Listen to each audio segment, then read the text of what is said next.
We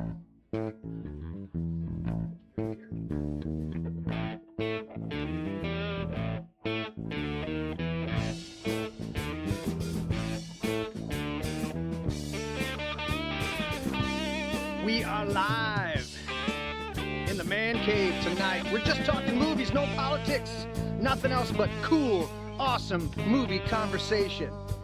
Glenn Gogoleski's in the house. Woohoo! Here he is. He is not. Disclaimers are later, buddy. He's giving all of his disclaimers now. Christian Clare is in here. Long-time listener, first-time caller. First-time caller. And of course, Tyler Price. Hello. Hello. Welcome to This Is My Brain. I'm hoping the cameras actually work properly because I moved some of them around. I am Jeremy Scott Gibbs. It's just movies tonight, and we're so stoked. We'll do dinner recap in just a minute. Enjoy.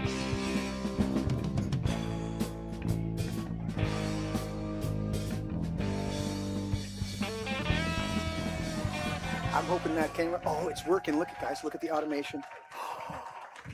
So there you go. Look at that. All right. Welcome. We got some fresh blood on the show tonight. Yeah. Tyler, you got to move a little closer to me, buddy.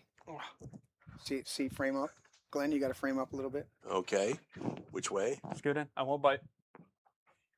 You see your camera? Yeah. Scoot closer to me. There we go. There we go. There we go. There we go. I can do that to Cool. help us see better, but I've got to be able to see all the cameras in case one of them dies. No laptop there. What is over here? There's actually nothing on the laptop channel. That's why I was trying to figure out why that channel's black. But welcome to the show, everybody. Let me know how the sound is over there. It looks like it's pretty good, according to my levels in the studio, but I could bring them up just a hair. You guys tell me if it's a little quiet. I got to get over to the chat window. But welcome. Yeah. Any disclaimers? You started to say it. You weren't. Your mic wasn't on. Yes, I am here as a private citizen on my own volition, not speaking for any organization or group. Hint, hint. Hint, hint. Yes. No group affiliation. None whatsoever. If you're offended by tonight, then that's your own. That's fault. right. We've got to do dinner recap, but I'm gonna get through this real quick. Here we go. Let me find my buttons because I moved everything around. There it is. All right, notice this podcast is raw, unfiltered, and completely politically incorrect. We say Merry Christmas, Pledge of Allegiance, especially the part about one nation under God. Thank our troops for their service. Thank you, Scott, in the house, and those of you in our audience. We recognize three genders, male, female, and mentally ill. As adults, we enjoy adult beverages. I think I'm the only one enjoying an adult beverage tonight as we speak. Actually, I haven't even enjoyed it yet, but I'll get to it. We cuss. We do not curse or swear. Look up the definitions, please. I hate it when people use them interchangeably. It's ridiculous, but there it is. We love Jesus, but hate religion and religious hypocrites. If any of this offends you, please leave. And on that note of please leaving, realize we're not talking about politics at all tonight. It's movies. Which is, when I started the podcast, I really wanted to talk about a ton of things. And I've kind of been pushed and pigeonholed into just... I'm like, you know what? I want to just talk about different things, music and everything. So we're good. Again, welcome, gentlemen, to the show. Since we started talking about it, how excited are you guys? I'm like, I am stoked. I really am. Yeah. I've always wanted to talk about movies with people that actually are passionate know about movies. Right. And care about movies. How many times? How many times do you walk by and I hate it when I give a quote out of a killer movie, and the people look at me with blank stares, and I'm like, never mind. Yep. Yeah. Well, what kills I want to do the pig from Toy Story. You uncultured swine. I use that one a lot at work, and nobody ever gets it. Well, I know I'm in trouble when I ask somebody about their favorite movie, and they tell me Police Academy 4. Okay. All right. Okay. Next. Well, this is awesome. All right, so I gave the disclaimer, and I touched my microphone again. I gave the disclaimer. Glenn, you gave yours. Anybody else? You guys good? Oh, good. Yeah. Okay. Dinner recap. Chef Scott. If you guys didn't see some of the dinner prep that we posted, you got to go check that out on our Facebook page. My Facebook page. I got to figure out how to do interchangeably to post and then post and then post. Like if I post it on the This Is My Brain page, I have to figure out then how to share what I just posted to my page, and it doesn't always want to just cooperate because you got to switch profiles when you post on what you're originally posting on, does it allow you like a direct link to post somewhere else or no? The only thing, when I was doing it earlier, the only thing it would allow me to do is just share like to a person. Oh. And I'm like, no, I want to take this post and post it across my personal page, and this is Oh. my brain page. It's just dumb. We got to figure out that stuff. Anyways, Mm. we're not here to fix Facebook's faux pas and other stupidities out there, but there we go. What do you guys want to start? We printed out a whole list. Oh, we got to start with food. So Chef Scott made us homemade salsa and chips. Phenomenal. Unbelievable. Delicious. Unbelievable. The appetizer almost ruined the meal for me. Dude. Because I gorged on the You were salsa. just munching down. And I you're was like, ready to "What?" drink a bowl of salsa. I Yeah, really was. are you getting a to-go bowl? Yeah, sure. I'll take one. Are you Got kidding me? Christian, That was- twist his arm. That was To make it phenomenal. official. I'll set it up for That him. really was. There, Scott's chiming in over there. And then Dr. Pepper Sloppy Joes, all homemade, phenomenal Hawaiian sweet slider buns. I actually I was the one that got to toast them, Mhm. and I got it just right. Sometimes I really mess up buns. It's- Perfect. Yeah. There's a, and then grilled. He said, in fact, Martha wrote it in here. Yeah, Hawaiian sweet slider buns grilled to perfection.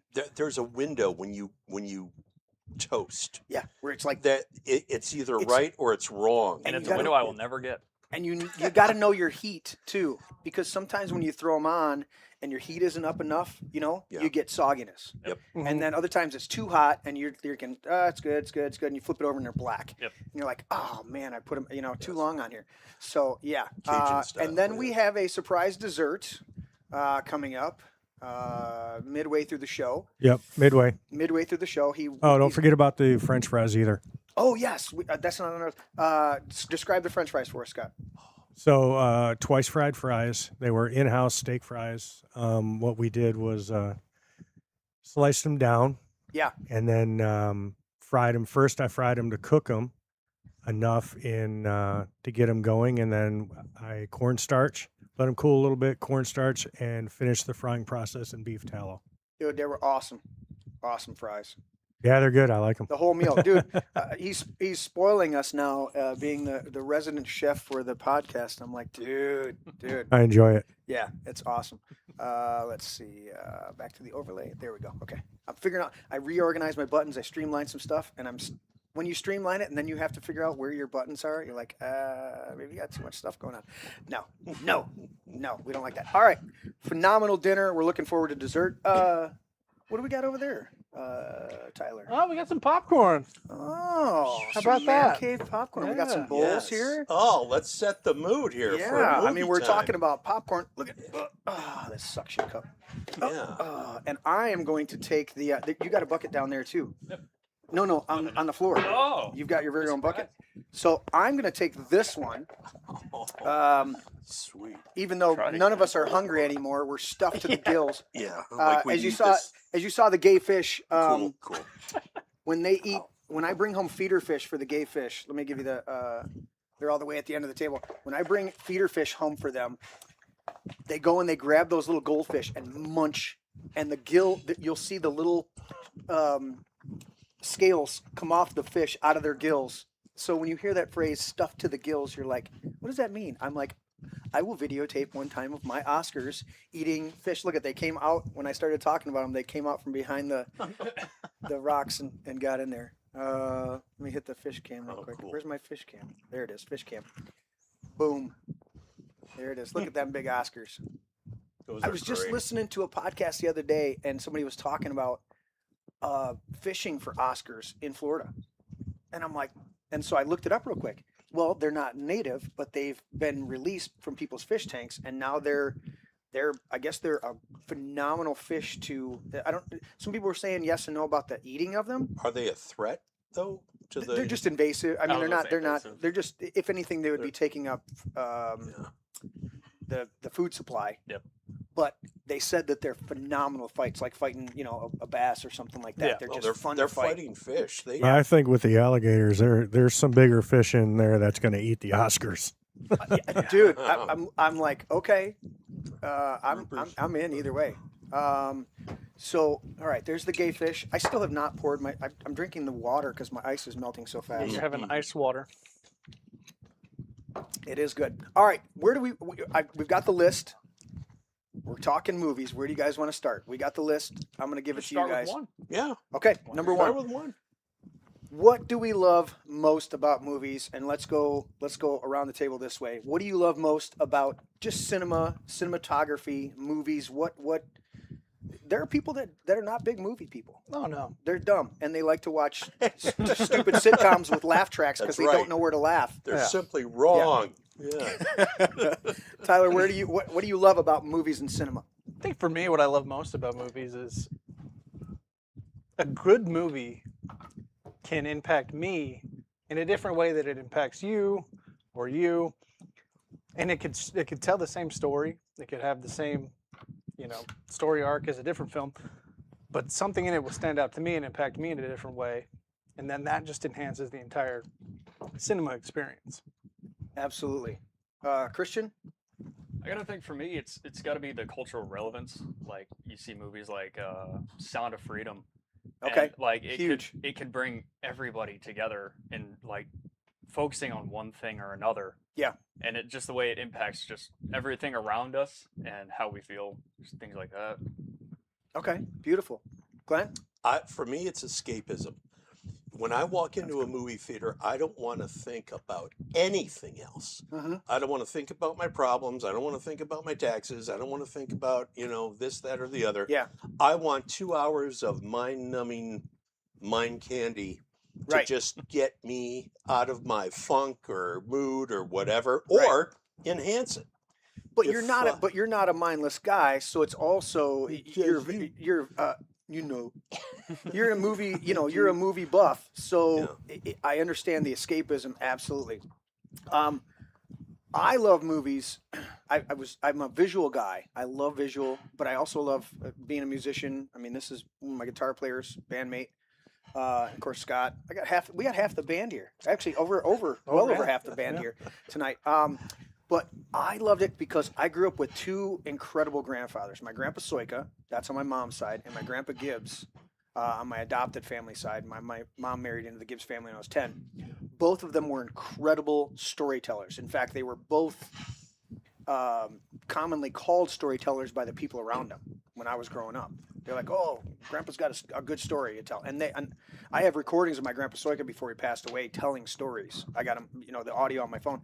So I grew up with that storytelling, sitting there with a group, hearing these awesome stories, and having the old people that were there with them laughing about it, and us kids going, "Oh, wow, that's," and doing that. So movies were an automatic extension of I want to go see tell me a good story. Yeah. That's why I have problems with some of the movies and they don't tell me a good story, or it's predictable and it's just canned and it's dumb. It's like, dude, no, give me a really good story. Give me a first, second, third act and make it phenomenal, because I love storytellers. I listen to audiobooks all the time. I love doing that. So for me, that's where I fell in love with cinema. Another thing that add on to is memories you make. Like for me, my grandfather and I, we started back in 2007 with Transformers, the live action, the first one. Okay, He took me to that one. we shot about. Yep. And then ever since then, we made it a tradition to go see every Transformers film together. And that's one thing I always look forward to. Anytime I hear that there's a new one, I'm like, oh, I'm going with them. Absolutely. Well, I did that with the grandkids for years. They've gotten older and we're a little more scattered now, but it was a big thing. Grandpa's coming to get you. We're going to go see whatever the latest Pixar, or I think we saw all the first 3 Despicable Me's. Yep. Grab the kids, and we take those buckets, those Stormtrooper buckets, okay, into MJR, and I get a big bag of popcorn. You dump it into the different. Sometimes we'll have to take several buckets. We dump them into the buckets. You go over to the butter maker or the butter. You butter it. You shake it all up. You hand the empty bag back to the countertop person, because you get one free refill on a large. And then you top off all your buckets. Now we've all got our own buckets. It's perfectly shaken and buttered like that. And we walk in, and people are like looking at us, going, "I'm like, yeah, you can bring your own bucket. You can bring your own bottled water. We always bring our own candy." I'll take boxes of candy from the dollar store, dump them into a bag, shake it all up. Now it's a mixed bag of sweet tarts and hot tamales and I love everlasting gobstoppers. Sugar babies. You gotta get the sugar babies. Okay, yeah. What are you thinking, Glenn? And we used to bring in gallon-sized Ziploc bags because they were so much easier. Just pull them right out of your coat or whatever, and then dump the popcorn. Everyone Shake gets it a all gallon bag, and then go back for the refill. Yeah. So did you guys ever do, when I was growing up? Obviously, we got mixed ages here. When I was growing up, I'm maybe 13, 14, something along that. We had an air popper in the house, and me and my mom, my stepdad, and my two stepsisters, if they were around, we would do a thing, a couple scoops of pop and fill up at least half, if not more, of a paper sack. Okay, I was the one who either shook the bag as somebody was pouring. You guys saw me doing it with the buckets. Yeah. Dude, I've been doing that since I was like 12, 13 years old. I'm shaking the bag and somebody's dumping it, and the side of the bag would have that butter melted right into it, and you'd reach in there and just your hands you're like, oh, this is awesome. In fact, we need to get some. I had a roll of paper towels up here, but we'll suffer through it. Actually, I got tissues under here. Okay, so the next thing, we'll go around. We'll start with Glenn this time. Yeah. What is your absolute favorite genre of movies? I've thought about this a long time, and it didn't hit me until I just saw this before the show, and I'm thinking, what is my favorite genre? And even if you were to look at my list of top 50 movies, you're not going to find, it's not going to be overrun by these types of movies. But Okay. one thing that I really have an appreciation for is the American Western, Ooh. a good Western. And Okay. the reason for that it's the kind of movie where there's a clearly defined good guy, a clearly defined bad guy, Yeah. moral choices, everything about it. I love those kind of stories. Yeah. Very, I don't want to say simple, but very cut and dry. Very, this is it. This is the situation. Here's the good guy. Here's the Right. bad guy. How are Right. they going to interact and fight and all that good stuff? I love that. And they didn't have to be clean good guys. No. They could be a Clint Eastwood type that has a Flawed. shadow and dark around him. But Yeah. you knew at the end, you knew who that guy was, that Right. he was going to do the right thing when push came to shove. And those are the type of Right. movies like you were talking about, the social commentary or Yeah. that aspect of, it's when movies, I think, are their best when they tell a story that's already part of life, part of the feeling of life. No. They're not reinventing it. They're not trying to inject it. They're not trying to change the dynamics of it. They're just telling you a great story. I just Yes. watched there was a guy, a podcast, and he went. I listened to like 2 or 3 movies, but he it was maybe 45 minutes on the Gangs of New York and the real Bill the Butcher behind it, and he was doing the contrast between the movie Gangs of New York and the real Bill the Butcher, and all these, and just going back and forth. I love watching those. There's a whole channel out there that's just History versus Hollywood. Yeah. And they do a breakdown. You guys ever watched those or looked at some of those? Yeah. And they break down what's real and what's not real, and I love that. So that's a huge thing. The Western. Clint Eastwood's, I think it was Fistful of Dollars, just got nominated as the best Western of all time. Yeah. I think Those that's what I just spaghetti saw. westerns were just incredible. Yeah. Those Mhm. Phenomenal. Sergio Leone westerns. Oh yeah, and Nothing those like were that. the spaghetti westerns because not because there was spaghetti in them, but because they had a budget that you could only afford spaghetti on. Right, And they yeah. were over there in Italy filming these American westerns because Yeah. the background, they didn't have to do much for the background or some of the buildings. It was very reminiscent of the American West, Yeah. and it didn't cost a lot for sets Right. or anything. But they said that all of the crew, not the cast, but the crew, barely any of them spoke English, and so they would have to have translators there to communicate. Because Right. Sergey, he could barely speak English. Yeah, phenomenal. Christian, I gotta favorite go- genre? I gotta go action. Okay. But it's for me it's more towards directors and how they shoot it. I go towards Okay. action directors that I know can do it the right way. Yeah. Like I kind of also racing movies in a way, the real good ones that just hook you, How about- and you could watch it 1,000 times and you're Dude. still like, Like on the edge of your seat, like heart is like pumping when they're 100%. about to cross the line. Oh, yeah. Dude, F1. I love that movie. Oh Absolutely my god, love it. dude! I've thrown Not that. Yeah. realistic wise, not how it works, but that thing grabs you. Right, and they were also what I loved about that too. Talking about the directors and the DPs, the direct, the director of photography. All of the Brad Pitt is a driver. So Yeah. when you see the shots of them and they're upwards of getting close to 200 miles an hour, he's driving that car, and they've got all the cameras mounted on there, so they're catching the realism, and that's one of the things. So that with Brad Pitt, when Tom Cruise. Cruise does it with Maverick, you're like, when And- they, and Same Mission director. Impossible. Yeah, same Mhm. director. Yes. For, yeah, and did you watch the behind the scenes with Dunkirk? With Nolan. Yeah, with Nolan. So they did the same thing, and they had I don't know how many planes it was, 3 or 4 planes, and they would go up and shoot a scene, and then come back down, unhook the camera from that spot, clean whatever they had to do to make it look like they're, and put the camera in a different spot, go up and shoot the scene again. Some scenes have like 5 or 6. You don't realize they're 5 or 6 composites Yeah.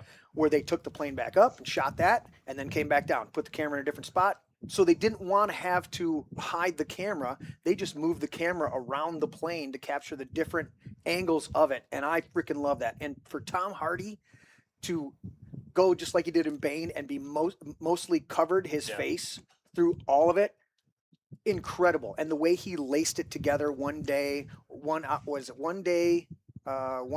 and I can't remember the time frames, but they had 1 day. I think it's 1 week. Is it 1 1 day, week? 1 hour. Yeah, 1 week. Yeah, and how he cutting back and forth and cutting That's back and just forth. Nolan in a You're nutshell. like, though. oh my god. Well, That's yeah. all I his mean, movies. Memento, Yep. phenomenal. Yeah. So you're an action guy. Yeah. I got to ask this question, and this is a pet peeve of mine. I cannot stand the shaky camera bullshit. I hate it. I hate it. It makes no sense. Like, directors will use that stupid excuse of, oh, well, you want to be immersed. And it's like, no, I want to see what's going on. It's cheap. Mhm. It is. It's cheaper. cheap. They don't have to set up a Right. track or gimbals or anything else. Now contrast that with 1917, That was a one shot. The beautiful one shot. which is movie. shot as Yeah. one whole Yes. single shot. Yeah. And you watch the behind the scenes where they're grabbing the steady cam and handing it. So they got it on a crane and it drops off and 2 guys are running with it, but it's on the the stabilizer and they're running with it, and then they put it up onto another crane and they're going across the pit and that thing's following them across the pit, and then they come up the other side and then they take it off there and they walk into the tunnel and they're doing. It's like, dude. The way they just effortlessly cut that movie too to make Yes. it like make it look Yeah. like the one shot is just like when like a Yeah. wall comes into frame. He said right there's there. actually several cuts in it. Yeah. But the way that they did going behind the scenes, the only clear cut ones when he gets hit in the back of the head Yep. and he falls down the stairs. Obviously he goes black and everything. But there's so many of these other scenes. Do you know the scene when he comes running out of the trench and he's trying to get to the commander and they're already releasing the Yeah, the soldiers to run, running through. and he runs into 2 different guys and trips? That wasn't in he was supposed to run clean. And he got tripped up by a guy, and they just kept going. it feels So authentic. you see the camera getting away from him, and then him racing his ass off to get back to the camera. That makes you think it's literally what he had to do in the shot to get back into frame, right, or And get it's back what to his that character closest. had to do. But Right. that exactly, And, so and to the actor's credit, to know, okay, here's a flaw. I'm going to make it We're doing look it. good. I'm just going to continue. I'm not going to stop and go, oh, sorry, can we retake it? No, I'm just going to go No, with it. fully committed. That's Oh, acting. It's That's- phenomenal. Yeah, there's some of those movies are just they're incredible. Mm. Okay, so that's your favorite genre, the action, but not the shaky cam bullshit. Yep. You know they spent $1 million on the shot of Die Hard 5, the scene where the truck comes off the overpass and rolls over and crashes onto the freeway below. Yeah. And they have to try to navigate around it and everything like that. It was $1 million or some shit to do that whole crash scene. The director they chose for that movie was one of these dumbass documentary camera guys who can't hold a camera still to save their fucking life. Okay, I'm like, you spent $1 million on a shot and I can't tell what's going on. That's why I love the Bourne series. I've read all the Ludlow Bourne books, okay, and I love the overall series of movies, but the action scenes suck Yep. in every single one of them. Dude, one of my favorite war movies, Saving Private Ryan. Okay, Mhm. the first time I watched it in the theaters, I had to watch staring at the ceiling tiles and watch it in my peripherals. I had to stare at the ceiling and see it in my peripheral vision because it was making me so sick. Yeah. But that's Spielberg, right? He didn't do storyboards. He set it up, and when I go back and watch it now, I go, "This is brilliant." Yeah. But all these other, because he didn't try to do shaky. Right. He tried to keep. He had the steady cams. He had the things going on, and he's like, "We're not trying to make it shaky, but it's gonna have moments where it is shaky." Yeah. That's totally different than these guys going, "We're middle of the action here. Look at this." And I'm that's why like, you I gotta can't get tell what second the hell's watches. going on. This is stupid. Yep. All right, so awesome action films, but not the shaky shit. Tyler, what's your favorite genre? I gotta go comedy. Oh, That's a good one. Mm. And not, underrated. not- Nice. not like your average, like a good comedy. Old Adam Sandler. I was about to say I Adam mean, Sandler, but his new one Yeah, sucked. Adam Sandler. I mean, one of my favorite comedies of all time is Tommy Boy. Oh, dude, That- You know, it's almost a rite of passage, right? If you Yeah, haven't It's a watched guy's Tommy Boy, classic, yeah. like you sit down with your friends, you throw on a comedy, everybody has a good time. Some For- people, it might not be their cup of tea, but you know, no, it's incredible. Yeah. For how many years did you go, "Holy shnikes"? yeah. Did you eat paint chips when you were a kid? Yeah. You know? Why? Right. No, I think it's a mandatory thing that every guy be able to recite at least one phrase from that movie, Right. and if not, I think we all know they're under suspicion. Exactly. Right. If you have not yelled at your friend who's in a slightly compromising position to quit playing with his dinghy, Yeah. you have not lived. Yeah. You're like, "Hey, I do quit that with playing Super with your Troopers. dinghy." Oh, I yeah. could recite Super Troopers. Oh so my much. God. Yeah. What some of the brilliant comedies, dude. Super Troopers, Tropic Thunder, Tommy Boy, even Black Sheep, dude. With Black Sheep, with yeah. bringing in crazy fucking Gary Busey. Yeah. He's like, "This man's our hero. He deserves to be hoisted on our shoulders," and he drops him on the fucking mayor who's about to be, or the governor who's going to be arrested. Dude, that's awesome. How about David Spade when he's taking a piss? And he comes up and he goes, "You got 10 seconds to move," and you hear the piss stop for a second. Yep. It's like, okay, and you hear a little dribble. And I'm like, the audio on that part alone is like, you're like, that's hilarious, Yeah. dude. Yeah, comedy's huge, dude, and we've got to have that. That's the escapism Yeah. Glenn's talking about. Right. Yeah. Do we want to move on? Let's move on from that. And you guys feel free to chime in. Pinewood says, Hello, hope wife. someone brings up. Oh, is that? That would be my wife. Hope someone brings up horror. Do you want to bring up horror for your wife? Oh, Does geez. she love horror flicks? She wanted me to talk about Obsession. I know, and that and Backrooms. She's a huge Backrooms. Those are the two fan. newest ones.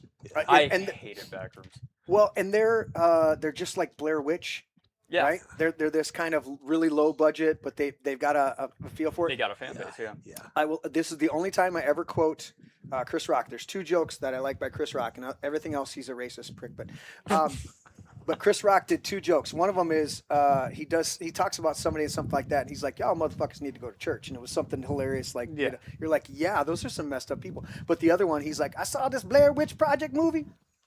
Said it cost $40,000. Let me tell you what, somebody walk around with $39,000 in their pocket because that's a shit movie." Like, somebody borrowed a camcorder and did that.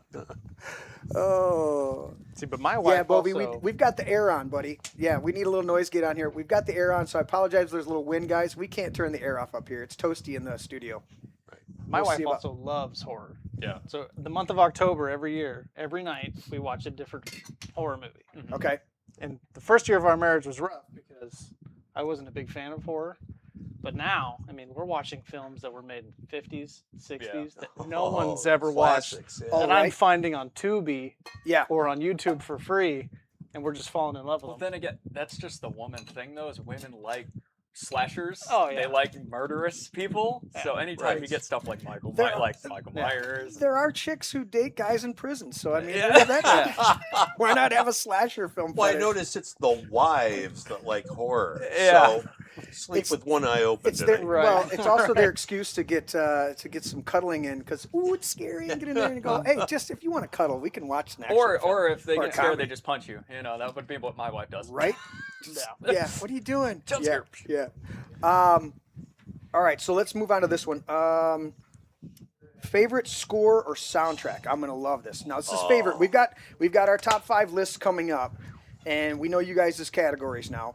But top or favorite score? Do we want to break it up into 2? Let's break it up into 2. Favorite score or soundtrack?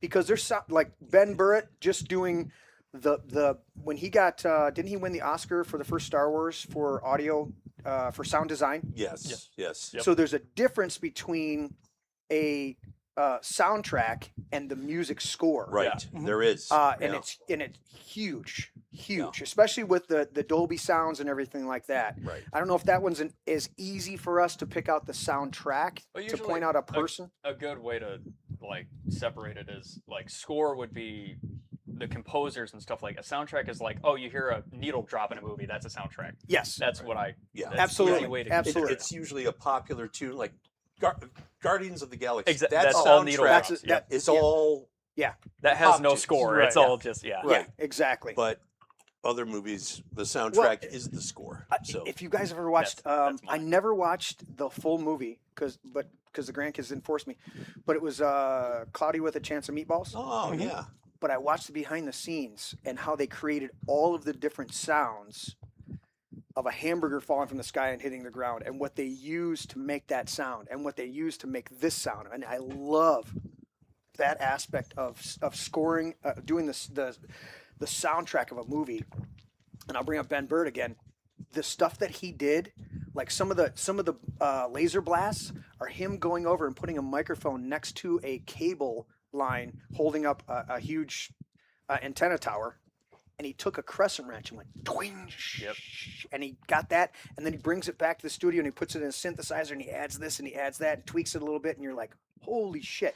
Or the fact that the lightsabers, he took the back off of an old TV, the old actual TVs, and he used the antenna and waved it around the back of the tube, because that's like 30,000 volts on the old cathode ray tube TVs, and he's waving it. It's like vroom, vroom, vroom. That's how he was getting that stuff, and you're like, wow, dude, the things. Yeah. And I think of stuff like the little sprayers in the bathrooms, the little, and they're periodically they go. Yeah. They do it. I'm like, there was one, I don't know if it was working, but I would walk in there and you'd be in the bathroom, right? And you'd hear that and you're like, God, it sounds like a Terminator doing it, like his leg moving. Yep. And you're like, dude, I could record that. That shit sounds cool. I'm like, if I ever do a score, I'm like, you got to catch that one.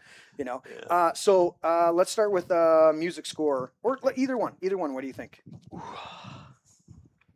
I'm gonna have to go Lord of the Rings, Fellowship of the Ring, because it introduces so many iconic. The music and the overall sounds. What stands out? The music. The music for me, because I mean, you hear the violins, the da na Okay. na na na Yeah. na, and then you can just, like if you've seen it The multiple times, you're like, fantastical element of it. right? Yeah, It's phenomenal. and it just draws you in. Like Yeah. a great musical score it, of a film it takes the takes movie. you Yeah.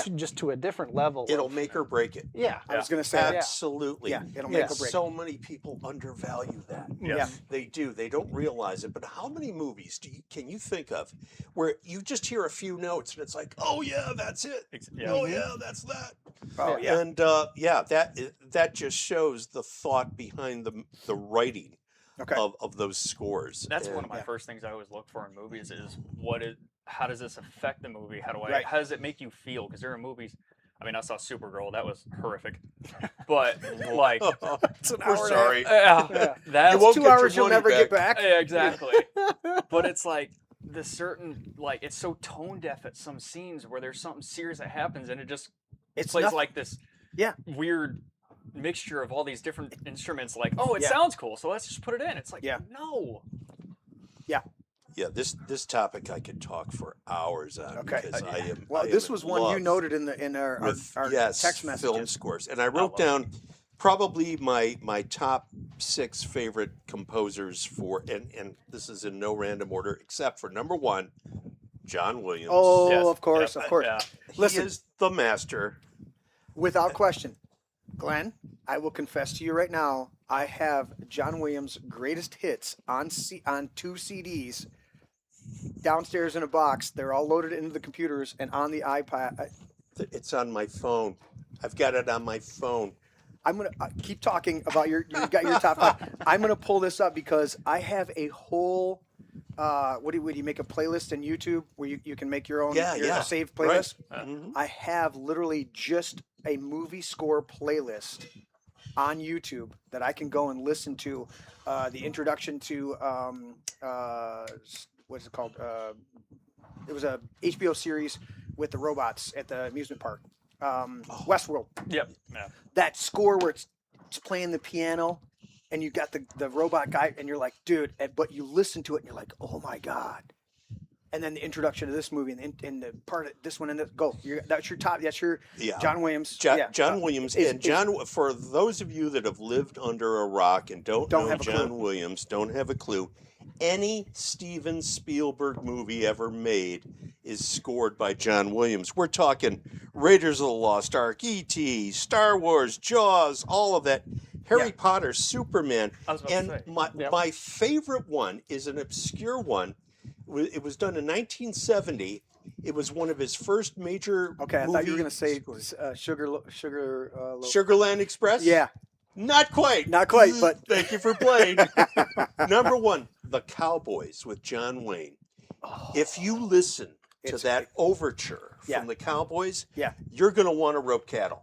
yeah, You are Just- you're gonna want to punch Dude. doggies. I don't even know what that means, but I want to punch them. right. So it's Scott will tell us in a minute when he comes back. but that will take you out west. That will just take you to another time and space. So we know Star Wars, we know Raiders of the Lost Ark, but think about this. Those of you guys that are not as much of a into the scores as we are, think about this. When John Williams came to Steven Spielberg on Jaws and he said, "Here's the score," and he looks at it on the page and it's just one note, and he's like, "What is this?" But that is once he played it for him and showed how it built the suspense and the fact that they didn't have the best technology to do the animatronics for the shark, and the shark, they really used the barrels and they used this, he's out there and all sorts of stuff. He used a lot of Hitchcock flavored, you don't actually see the villain for a lot of the shots because they couldn't. The shark just didn't work right on the set. Yeah. And with John Williams' score is the reason, I firmly believe that the reason that movie ultimately was the success it was is because you Absolutely. dun, There's at least 4 billion people on the planet that can identify that tune and go, "Oh yeah, Jaws." And Jaws, when American he Jaws, yeah." first showed it to Spielberg was like, "This is like too simple. This is dumb." And then he started playing it for him, and he goes, "Oh, this is brilliant." Yeah. It created what And you it said, was. the lull in the scenes where they have the wrong.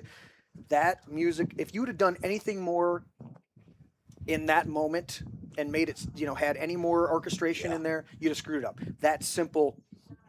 Just that swell. Just like a shark, it's pure. It lives to eat, Well, and yeah. that's all it does. Then another and one that's of his. all that movie. The other one of his that you mentioned that is my personal favorite. Like I love Star Wars, but Superman. Oh, yes, That the is original. yes. the go-to. Yeah. Like That's that my is second hopeful. favorite one. That is Superman. It is. Like I love Man of Steel. I love Henry Cavill as Superman. Right. But he's not. He doesn't have that hope. Same with James Gunn's Superman. It's like they had to use John Williams just to go, "Hey, you know this. Hey, Right. you know Yes, this." right? But it's not Superman like Christopher Reeves was Right. Superman in Yes. that movie. It Oh, played that it, and score. you're like, I feel hopeful. Yeah. That What's this- soundtrack is so great just to turn on and just to veg to and just to meditate on. That is Yeah. just like where it has a couple of songs in there like The Planet Krypton or the Fortress of Solitude. Yes. Those, oh my gosh. Yeah. You just veg to that. And that's It's just- one thing that John Williams is a absolute master of is how to create a score. This is creating. He's looking at dailies. He's looking at a rough edit, and he's coming up with that incredible music. I mean, it's like the Star Wars theme, right? The original Yeah. opening theme. Okay, that's iconic. Yeah. People thought it was, they think it's part of the 20th Century Fox intro because they have that dun, dun, dun, dun, dun, dun, dun, dun, Yeah. and then it's boom. But Vader's March, the Imperial March, right? Then you've got in the That used to be my wife's ringtone on my phone. of course. Yeah, I changed it to "Hail to the Chief" because that one got me in trouble. So There's 4 huge ones out of the prequel trilogy that are phenomenal. You've got the battle with Darth Maul. Yep. You've got there's a Padme. There's a Queen Amidala. Yep. Yep. And then I'm trying to think of the other 2 that are in Revenge of the Sith. They're modified, like they're not quite the Imperial March, but that whole scene where Anakin duel? and Kobe, the duel, Yeah. Yeah. and it's Duel of different from the Mustafar. original Duel of Fates, which was Darth Maul. Yep. But you've got the duel on Mustafar, and that it's like you listen, it's got subtleties, and then it's got boom, boom, boom, boom, boom, and then you're like subtle. It's like John It Williams mixes, yeah. like, because each character, like, this is what movies used to do, and not many do nowadays, is each character has their own theme. 100%. And when you have scenes like that, it can mash them together, but in a perfect way to fit the scene. Yeah. No, you're absolutely right. Glenn, continue.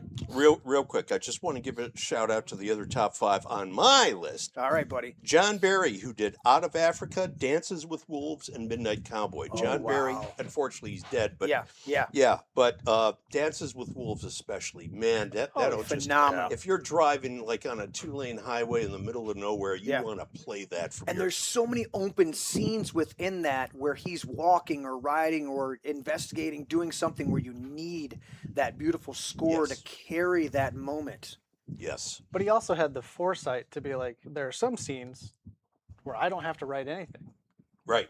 Silence can be Oh necessary. yeah. Yes. Yes. And then when that music comes right back in, you're like, oh, Yeah. And, This and is it's a a masterpiece, compliment yeah. to the scene. It 100%. doesn't overpower it. It's a 100%. compliment. Yeah. Next one, James Horner, Braveheart, Oh, Field yeah. of Dreams, Yes. Titanic, and Star Trek II, The Wrath of Khan. God. Next one, Hans Zimmer, Yes. Yes. That's one of my Gladiator, favorites. Interstellar. Yes. Let me tell you something. You want if you cornfield go chase. and you look at the midnight sky and you turn on that overture from Interstellar, Yeah. you will see infinity. The cornfield chase scene. It's Oh, yeah. unbelievable. I think that's what it's called, the cornfield chase or something, or the cornfield. That's what that song, it's- that main song, that ding, ding, ding, ding, ding, ding, Right. ding, like that one that everybody goes to. And Yeah. he also did Pirates of the Caribbean. Yep. Another guy that doesn't get enough credit, Alan Silvestri. He did Polar Express, Forrest Gump, Contact, Okay. Young Guns 2, and The Bodyguard.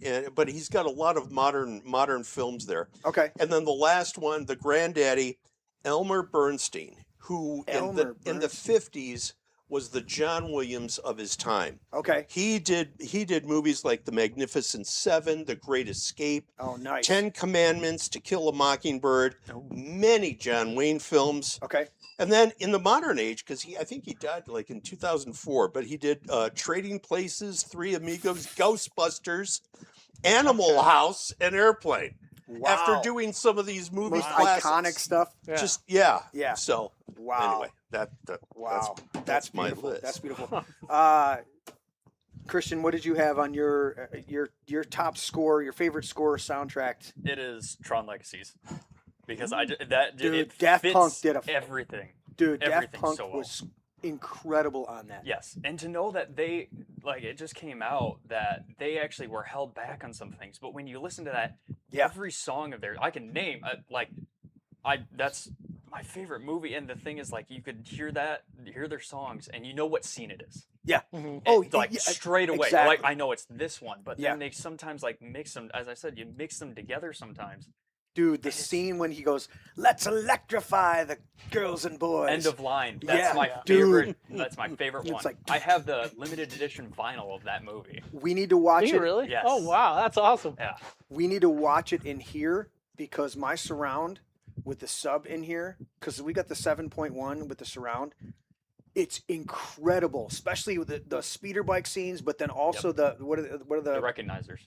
Not just the record. No, when they're flying at the end, trying to get to the portal, and they're Oh, flying. yeah, the jet, yeah. When you hear when the different ones are coming at them and doing Yeah. this and stuff like that, and you're like, oh, and then it stops for a second and slows down. The cinematography Yeah. slows down, and then. And you know who the You're like- director was in that movie, right? I'm drawing a blank. Go. Same one as Top Gun Maverick and F1. Okay, that's why. Same guy. That's why Joseph- it's so and it- phenomenal. Joseph crap. Krasinski? or Yes, something? yep. Yeah. Yeah, Yeah. phenomenal. And it's dude. like even just from the first like note you hear in the movie, Yeah. and then you hear Jeff Bridges' voice talking about the grid and everything. Oh, Yeah. and it just everything. I about loved that. how he took it and he's talking to his kid. He's doing the grid. Yeah. And then he comes in and it comes back to this scene where he's just talking to his kid. Yeah. It feels like this very ominous, huge speech, and then you realize he's just talking to his kid. And He's he's just like, telling yeah, a man. story to his kid. He's like, yeah, man. He's like, and there were light cycles, and he's like, he goes, I want to be on your team, Dad. He's like, we are on the same team, buddy. Yeah. You know, and then it goes in that whole dude. That's a gorgeous movie. I Absolutely love gorgeous. that movie. I was so disappointed that it didn't do better in box office. Yes, because then we could have Because- gotten the actual sequel, not Ares, but I think it was supposed to be called Tron Ascension.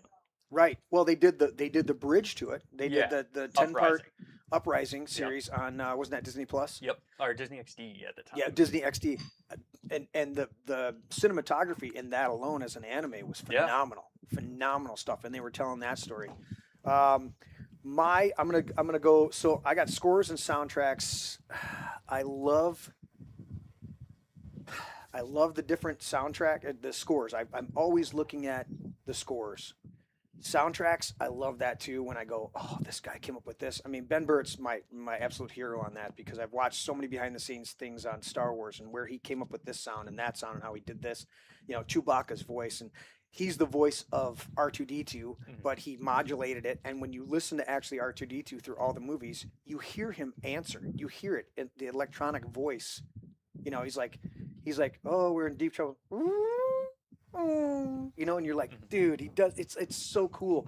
But I'm gonna go with my scores, and I have to give 3. They're my 3 top scores. And you didn't mention him, but I'm gonna. So my number 1 top score of all time. I think I'm pretty safe in saying this. I put it on the table.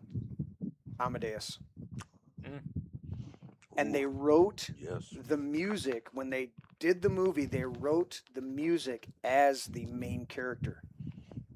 They wrote the music around it. Okay, and Tom Hulce, who plays Amadeus, learned to play piano prolifically so that he could play on screen, and it's him playing it. So he disciplined himself to practice and practice and practice. So when he's upside down and they're holding him and he's playing upside down, opposite hands, like he's playing that.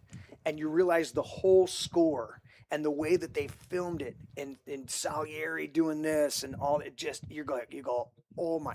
I put it on just in the back. I'll be up here working, doing something, rearranging the studio, and I'm like, I'll put that on and I can hear it because the scenes are already in, you know. Yeah. He's like, can you not recognize a single piece of my work? He's like, how about it? Dun, dun, dun, dun, dun, dun, dun, dun, dun, dun, dun. He's like, oh yes, no, that's lovely. I didn't know that you wrote it. He goes, I didn't. That was Mozart, the man you accuse yourself of killing. And he goes in this, and I'm like, dude, that's why he got the Oscar for that role. It's just incredible when you sit back and the score just flows and just builds and drops, and they're using all of Mozart's original music, Right. and right. just bring it in. It's like, dude, that's a score to me that I'm like, oh. But the guy you didn't Good mention, call. and 2 of my absolute favorite scores beyond Amadeus and John Williams, of course, who's a master, all right? Danny Elfman. Oh, Yes. Oh, yeah. Yeah. oh, My dad would have said that one. Now here's one that I don't know if you guys would pick right off the bat, but it's in my list on my YouTube playlist, okay? And I have the movie over there. The original reboot of Planet of the Apes with Mark Wahlberg.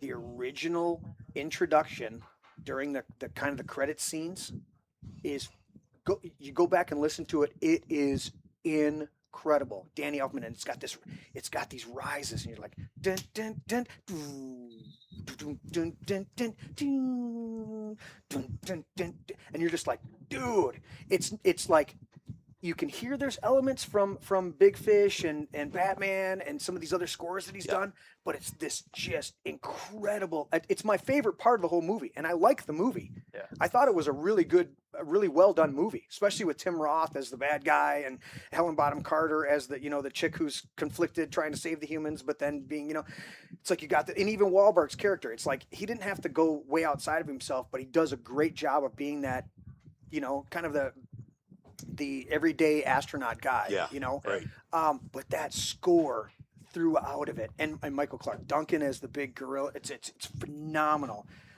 The second one, and I'll let you go on this. No. The second one on there, Danny Elfman, is the Wanted soundtrack. And actually, the two songs, the one song off there, Every Day is exactly the same, because Danny Elfman was Oingo Boingo, right? Yep. And then he come in and started scoring these tracks. But the song that came out of that, out of Wanted, was his original song, and it's like that's Nine Inch Nails. Every Day is exactly the same. The other one is he did one of the original songs in there, and it's a badass song on its own, whether it was tied to a movie or not. And I'm like, the Danny Elfman next to me, I love Zimmerman. I love a whole bunch of these other guys. Okay, John Williams and Danny Elfman to me are two of my absolute favorite. Danny Elfman is a master of modern classical. Dude, He's coming to concert Modern too. classical. And I never thought that was a category until I started listening to classical music on one of the streaming services. They have a category, modern classical, which sounds like, an oxymoron. Like Yeah, modern yeah. classical. Yeah. Huh? What? What do you mean by that? But It's that genre. It's that mixing of modern techno with classical music, and he does that masterfully. He does. Well, he did what? I'm pulling it up on IMDb. Dude, look at his list of Nightmare, credits. yeah. Nightmare Before Christmas, Charlie Yes. Charlie and the Chocolate Factory, Men in Black. Men in Black, that opening scene with the bug flying and hits the screen, hits the windshields. Yeah. You're like, dude, this is a great Charlie sound. and the Chocolate Factory was Yeah. a great Yeah. soundtrack. Of course, he did the Simpsons theme. He's made more money off that than anything else. Of course, Beetlejuice. Yeah. I love the You know what? I'll give a double for Batman. Right, Yeah. the original Batman. You got to give a double kudos to Danny Elfman for the original score and Prince for the original music in there. It was like, dude, that was that you can't beat that right there. Yeah. Bat dance, dun, dun, dun, and you got Jack walking up and he goes, Right. Lawrence, let's illuminate. What does he say? Lawrence, music. And he hits and they're just painting throughout the whole museum and doing. Let's make some music. I just thought of one that I like. I can only think of two of his works right now, but it's Kenny Loggins with Footloose. I love Footloose. Footloose, yeah. And then Top Gun. Sure. Okay. And yeah. he came in with such short notice on I want to say it was Top Gun. Yes. Yeah. He had like a week or something like that, Mhm. and he was like, "What am I gonna do?" And he because they had somebody else lined up.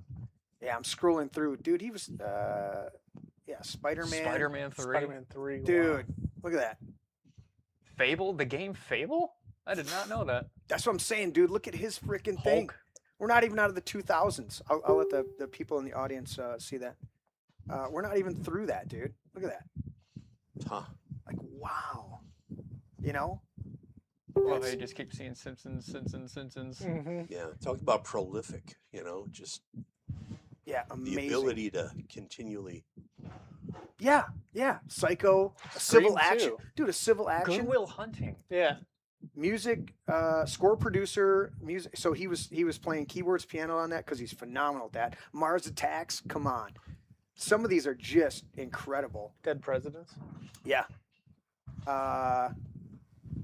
Between Beetlejuice. Batman and Batman Returns, Yeah. those were The Flash, the original TV show. right. Pee-wee's Big Adventure, dude, that's some crazy stuff. But yeah, that's he's one of my absolute favorites next to John Williams. He's just, I'm like, wow, He gets honorable mention on my list. He does. Now I'm feeling guilty because I didn't include. Any other ones you guys can think of or scores you can think of? I know his name and I know some of his works, but I'm forgetting the movies they are. Is Ludwig Göransson or something like that? He's been in recently. He There's just did Mandalorian and Grogu, and that actually was pretty good. okay. Was There's two guys, since you mentioned that, there's two guys. Have you guys ever seen 1492, The Conquest of Paradise? No. It Yeah. didn't make it out very much. Okay. It was, I want to say it was a Ridley Scott. Long time ago. Ridley Scott Yes. starred Gerard Depardieu. Yeah. And I want to say it's Vangelis, but Gore Vidal, I think, is the guy you're. No, this not- guy not is this. a protege under Hans Zimmer. I'm trying to think of, because that score in 1492 is phenomenal. And then is it Eric Sierra? The guy who did the score for Fifth Element. Incredible. Incredible. We looking it up? Yeah. All right.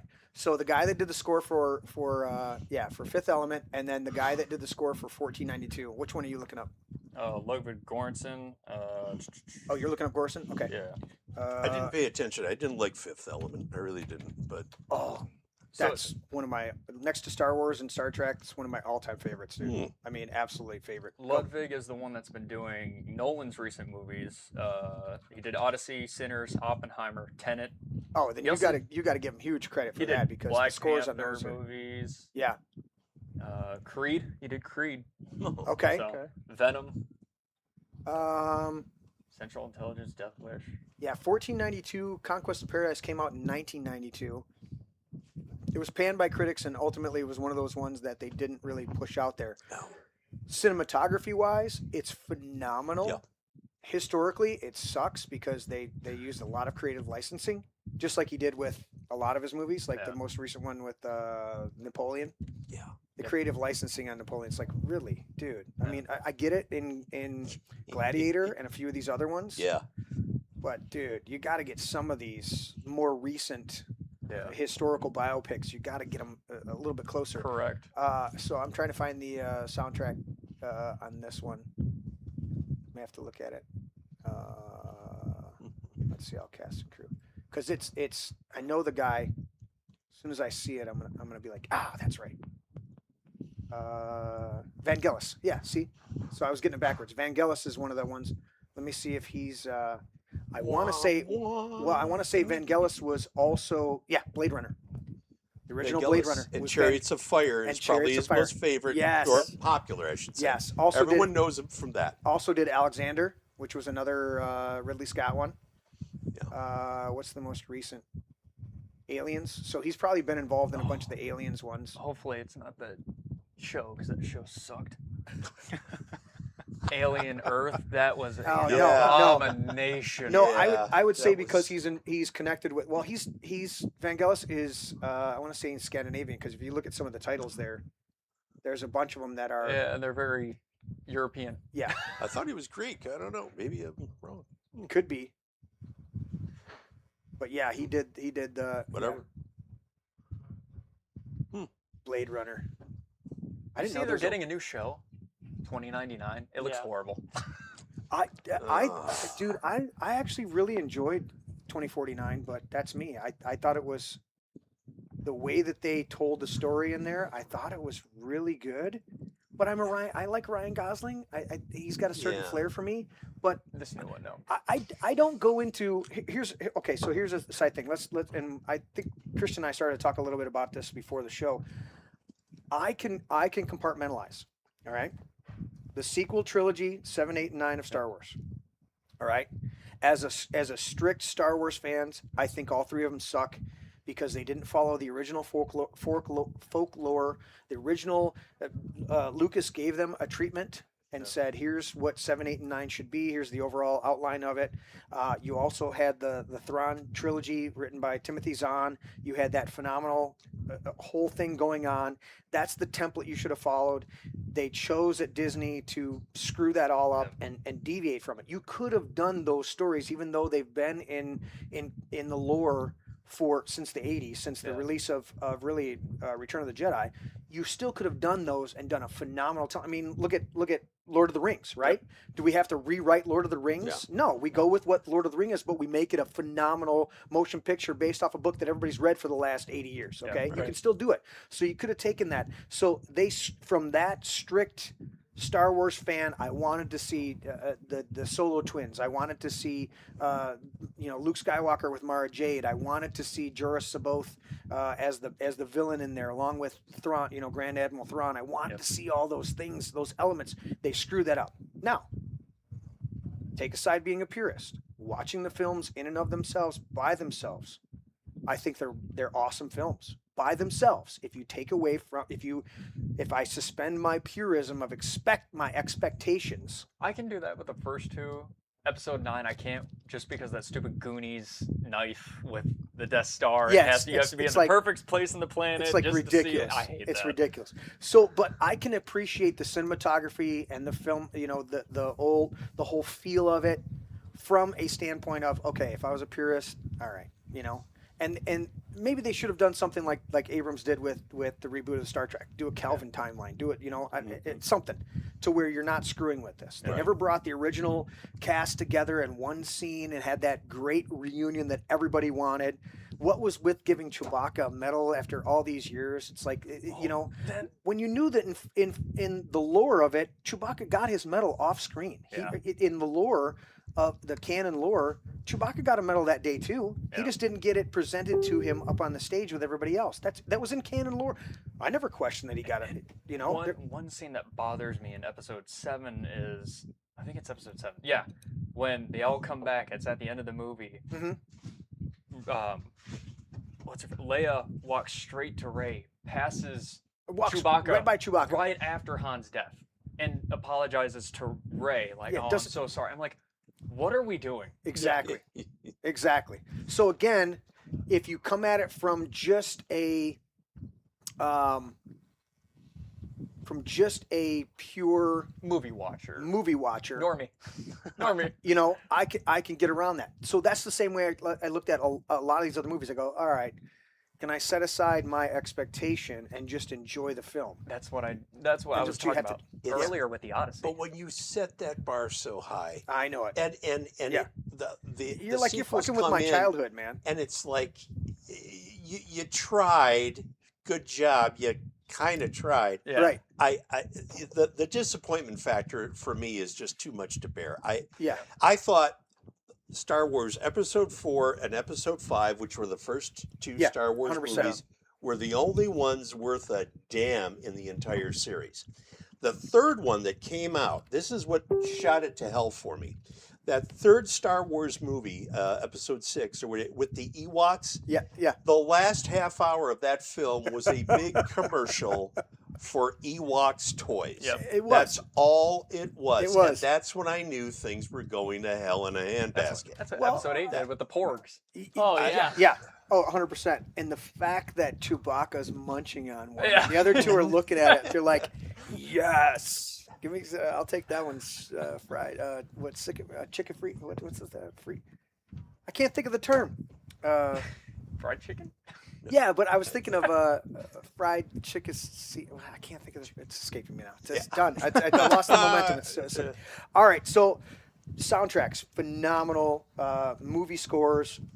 Could you guys think of anything off the top of your head, like score-wise, where the soundtrack itself, not the music, but the sound design itself in a movie, like you took note of it while you're watching it and went, holy shit, just you're seeing every gunshot or every move of it or every crunch, that just took you over the top as far as the sound design. Is there anything you guys can think of? Kind of with Top Gun Maverick. I was rewatching some of the scenes. I need to rewatch the movie, but I just haven't had enough time with work and all that. But yeah. I was rewatching one of my favorite scenes is the trench runs. 1, the practice, but 2 is when they actually do it. And one of the greatest things is when there's not any music at all, but you hear the sounds and it drags you in, like the intensity, because you hear the heavy breathing. Yeah. And you're like, oh, it's serious. I don't need music for this. This is do or die. Right. Yep. Yeah. And it just hooks you into it, and you're like, okay, I can believe this. Yeah, you're feeling it, and and there's no need, as we talked about. There's sometimes, or Tyler, you said it. There's sometimes silence can be just as powerful. Yes. In that just moment. breathing alone. Yeah, and One of the first movies that used silence as a tool for me, in my mind, was going back to 2001: A Space Odyssey. Oh, There were right. plenty of moments of silence where all you heard was breathing. Okay. Or they'd show space and they'd have absolutely no sound whatsoever because that's space. Yeah. Right. Yeah. You know, and it was like, whoa, that really made an impact. Those are the cool ones. That was a big one. There's another one where there's another space-oriented one where there's nothing but the sound of the astronaut breathing in his helmet. Oh, that was with George Clooney and Sandra Bullock? Sandra Bullock. Yeah. Yes. Yeah, and they're just like Ah! there's nothing but that. Right. I can't believe I didn't think about this because it's one of my top favorite movies ever. Okay. Alien. Oh, yeah. Okay. Because it just has a deet, deet, deet, that space feel. Yeah. But it's all the sounds of the computers. It's the sound of Yes. the alien. It's the chains. Yes. It's the breathing. It's the fire. And as I said, it just hooks you. That alone, Like that- it's creating. You don't have the sound. It's the music does something, but also just those sounds and Yeah. the little beeps and like you're saying, the little. It's like, dude, you hear these little noises and these little things, and they become part of that. it puts you on edge. Yeah. Like Yeah. it feels like it involves you. Yeah. Like you escape into it and you're Yeah. there and you're like, and that's why jump scares work so often back then is because you feel You're like you're into phenomenal. it and then it happens and you're like, oh Yeah. God. Yeah. Tyler, anyone you can think of? A Quiet Place. Yeah. Oh, Yeah, yeah. my that's God, a good- They yes. kind of That's mastered Yeah. the technique of that Nailed was it. the Using silence was its own silence. character. Yeah. Yeah. in that. because That you was- knew anytime you heard Yeah. a sound, whether it be wind or the leaves rustling or something Yeah. fall, the baby crying when she puts the lid on the baby, Yeah. you Toy can just feel the falling. tension Oh, Yeah. dissolving, and Not then she even- turns yeah. around and it's in the basement with her, and you're like, oh, Yeah. Not even Dude. not even the toy activating, just the toy falling on the ground alone because you know any sound Yeah. will Right. get you killed and you're like, and then the toy goes off and you're like, Yeah. oh no. and then the duality of having a deaf child Yeah. who she's never heard a sound before, Yeah. Yeah. and so she's like, And you're yeah. trying to This get her is to normal not for make her. a sound. Yeah. While Yeah. she doesn't understand what Yeah. sound comes, what she's never heard sound to know what not Right. to do. Right. Yeah, that's a great one. That's Yeah. phenomenal. That is. I think for me, just off the top of my head, because I didn't think about this one until I thought about the music scores, but I didn't think about the soundtrack beyond Ben Burtt. But I'll tell you what, the sound design for the beginning, the opening Omaha battle scene in Saving Private Ryan, when you go from above the water and then below the water, and Yeah. you're hearing the bullets, the slow bullets. And it's the underwater. It's the sound you would hear underwater of the Yeah. bullets, and then your head comes back up, and you hear all the gunshots, and every one of those shots is right. I mean, perfectly in sync with that. The guy's like hitting the helmet, and you're ding, and it goes off, and he pulls his helmet off. He goes, Yeah. "You lucky son of a bitch," and then he gets shot in the head, and you're like, dude. And the guys, Bangalore's. Fire in the hole, and they do this, and you're like, holy shit! That sound design right there, and that opening scene with them, just the bullets and the way they're whizzing by. Dude, so then the other one I gotta say would be Fury. Yeah. Oh, That's yeah. a good one. When Good he pick. goes, and they even pointed out in there when I think it's the 4 tanks are going after the Panzer tank. No, it's right around those scenes. Anyways, Brad Pitt's character goes, the shot comes and it ricochets off one of the tanks. It hits and it ricochets off, and he goes, oh, it's a such and such. He goes, the hell it is. That was, and he calls out what caliber it was, and they're like, immediate, do this, do that, but you heard it. You're like, and you're like, what the hell? And again, it was another one. I think, along with you with the action scenes, for me, war movie actions, when they get it Nail right, it. and those shots, every one of those shots has that corresponding perfectly synced sound.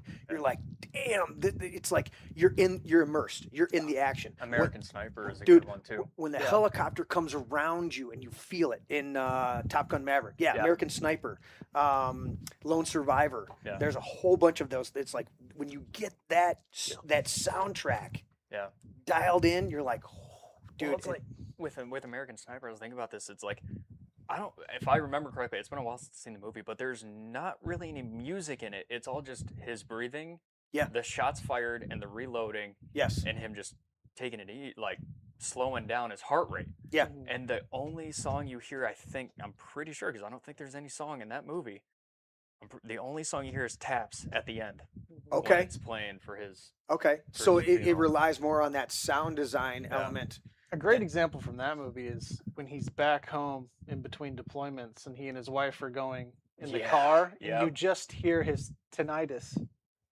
Yeah. And Oh, you right. can, the Mhm. pans to his wife and she's talking and And he's he's got and both got a hands on the muffled thing. steering wheel and all you hear is that just Yeah. That and then Yeah. when they're in the backyard and the dog. oh yeah. Yeah. Those are awesome. All right, let's do this. I know we're about to get phenomenal lunch here. Do we want to get into? Let's do this. Let's skip number 4 and go to 5. We'll come back to number 4. Let's go to number 5 because we can do that one before Scott's wonderful dessert makes it to the table here. Let's go to number 5 since we've talked about our favorite, like the most awesome movies, soundtracks, things that we love. Our guys that do the score. Number 5, guilty pleasures. This is the Cheese Award.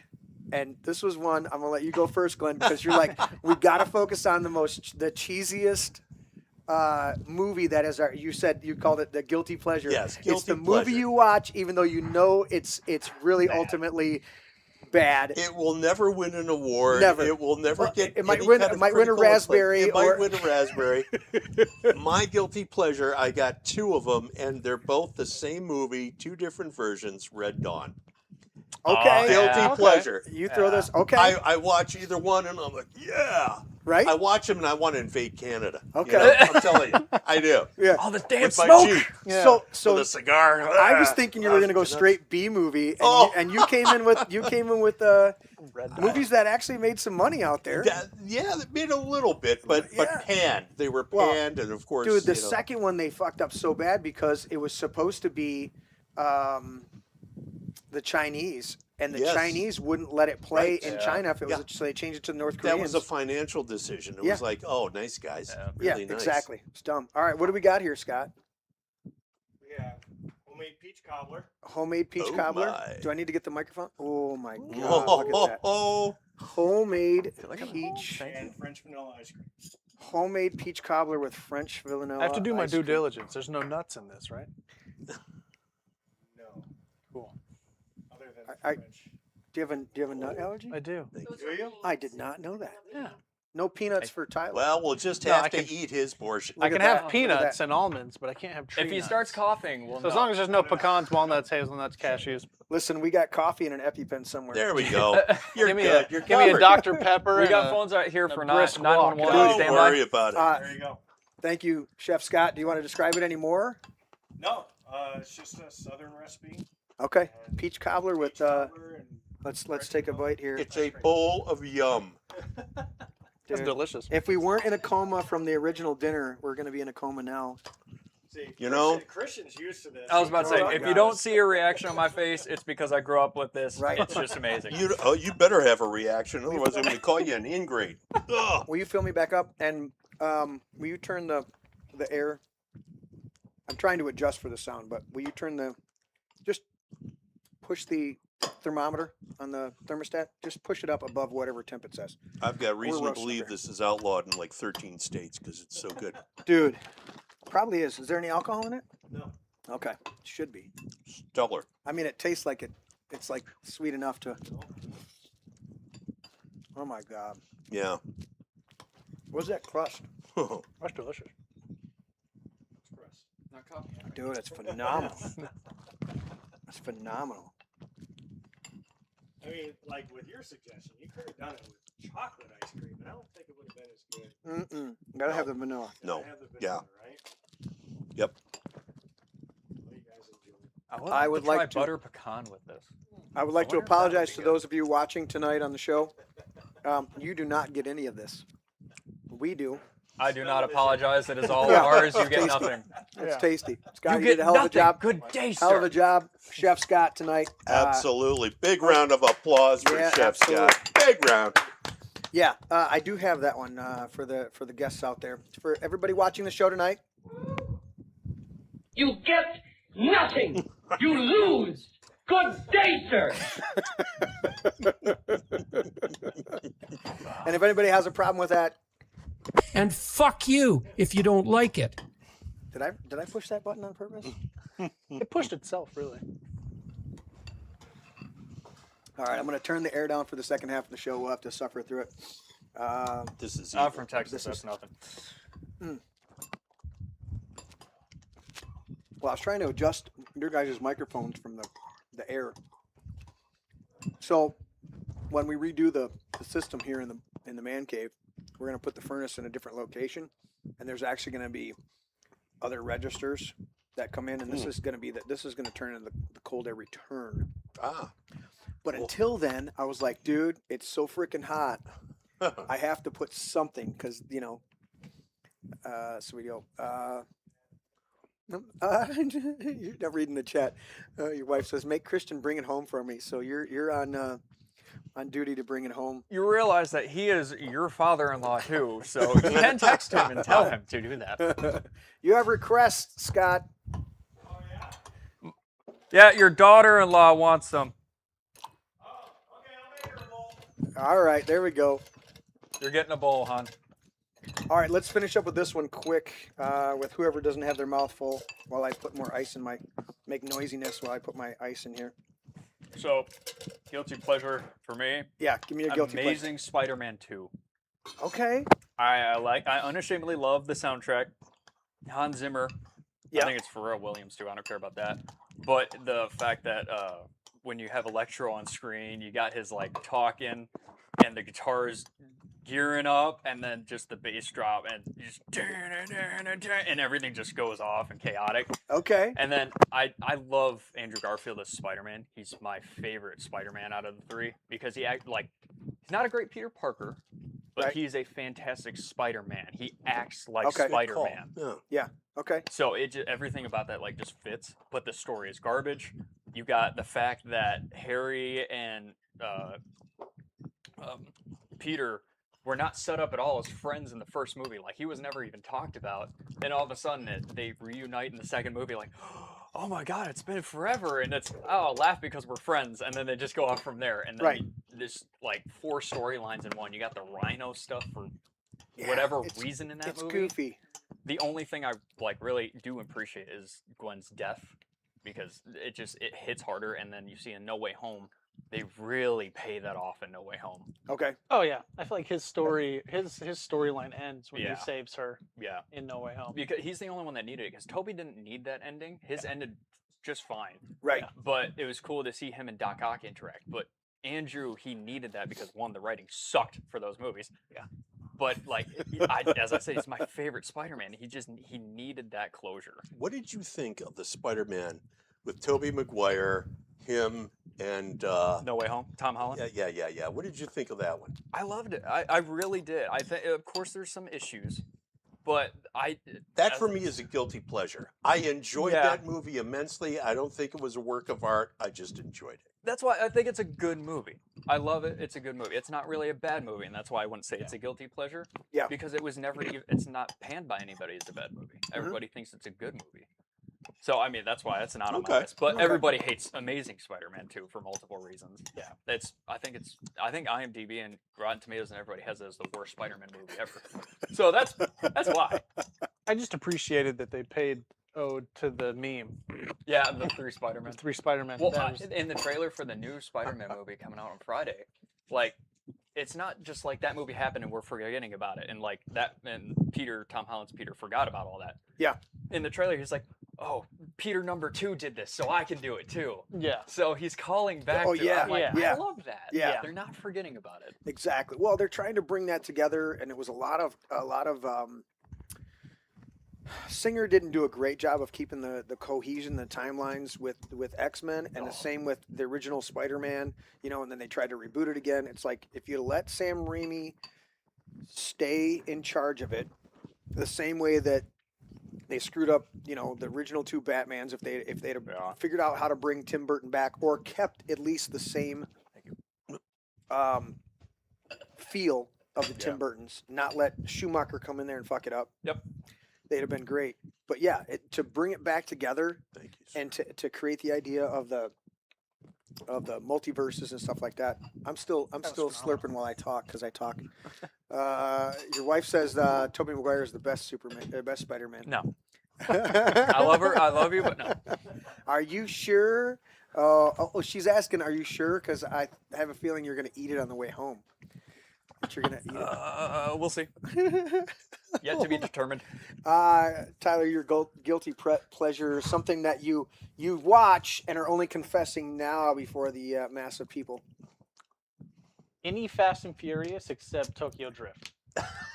Okay. Tokyo Drift. Okay. All right. I'm with Tokyo that. Drift is that one Fast and Furious movie that you take and set aside and critique on its own, and then the rest of them. Well, what about Hobbs and Shaw?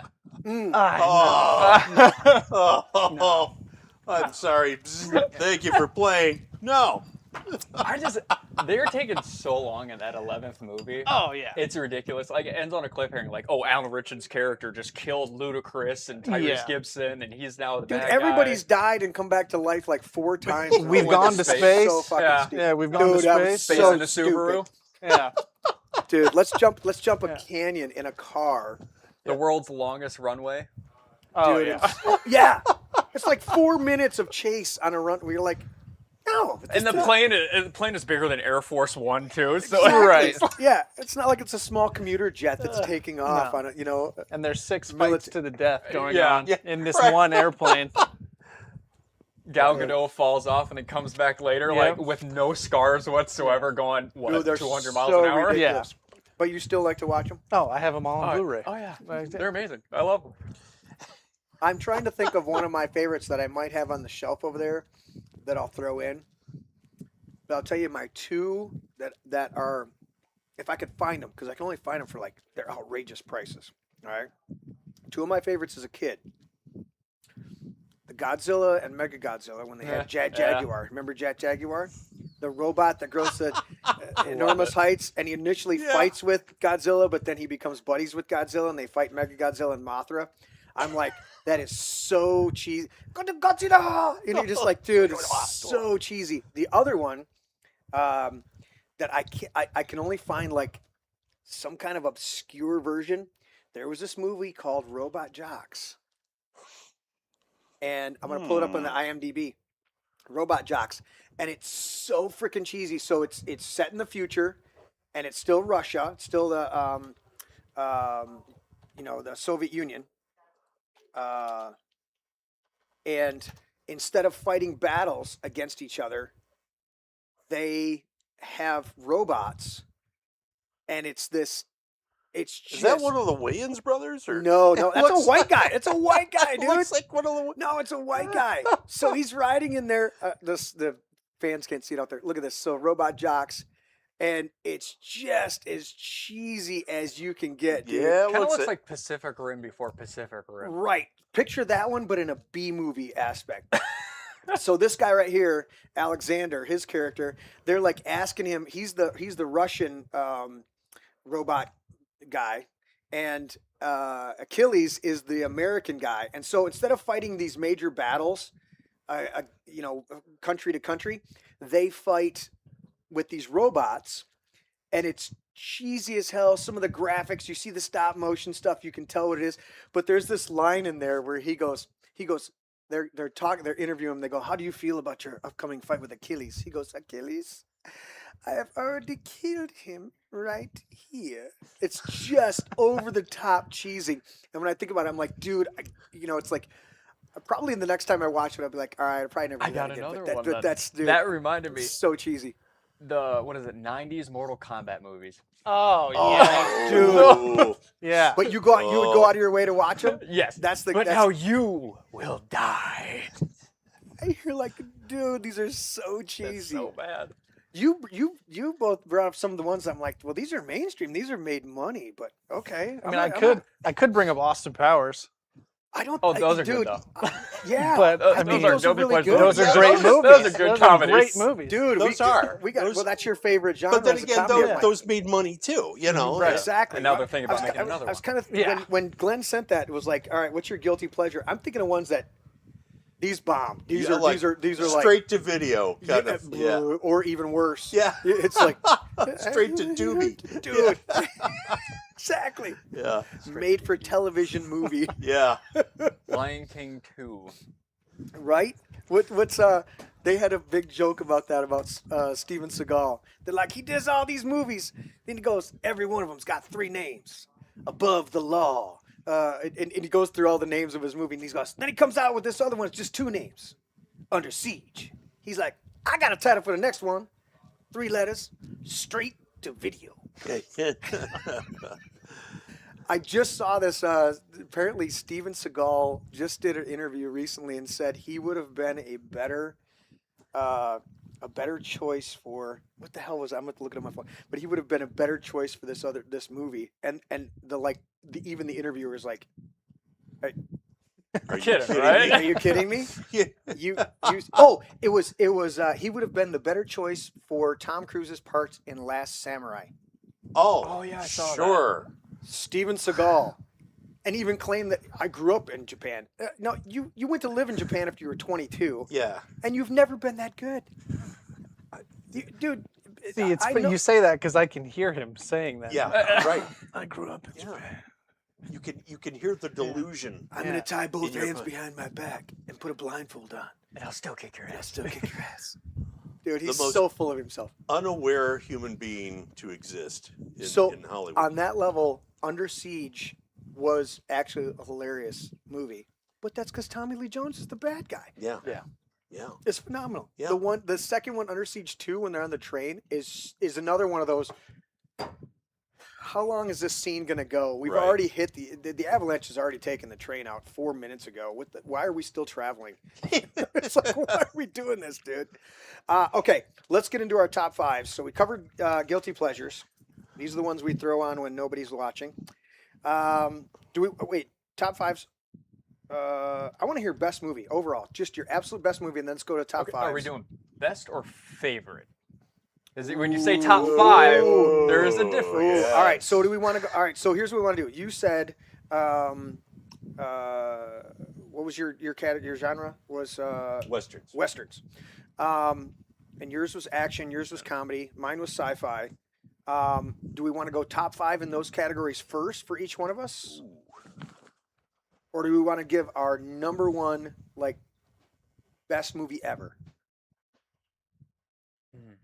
It's tough. Yeah, that is. is tough. That is. It's tough. Especially when you say best movie. That Yeah, could be- yeah, because when you phrase it, Because Because best now you're compared narrowing it down to favorite. one movie, and that's all. Like, I'm on a desert island, yeah. and this is the only movie I'll get to watch for the rest of my life.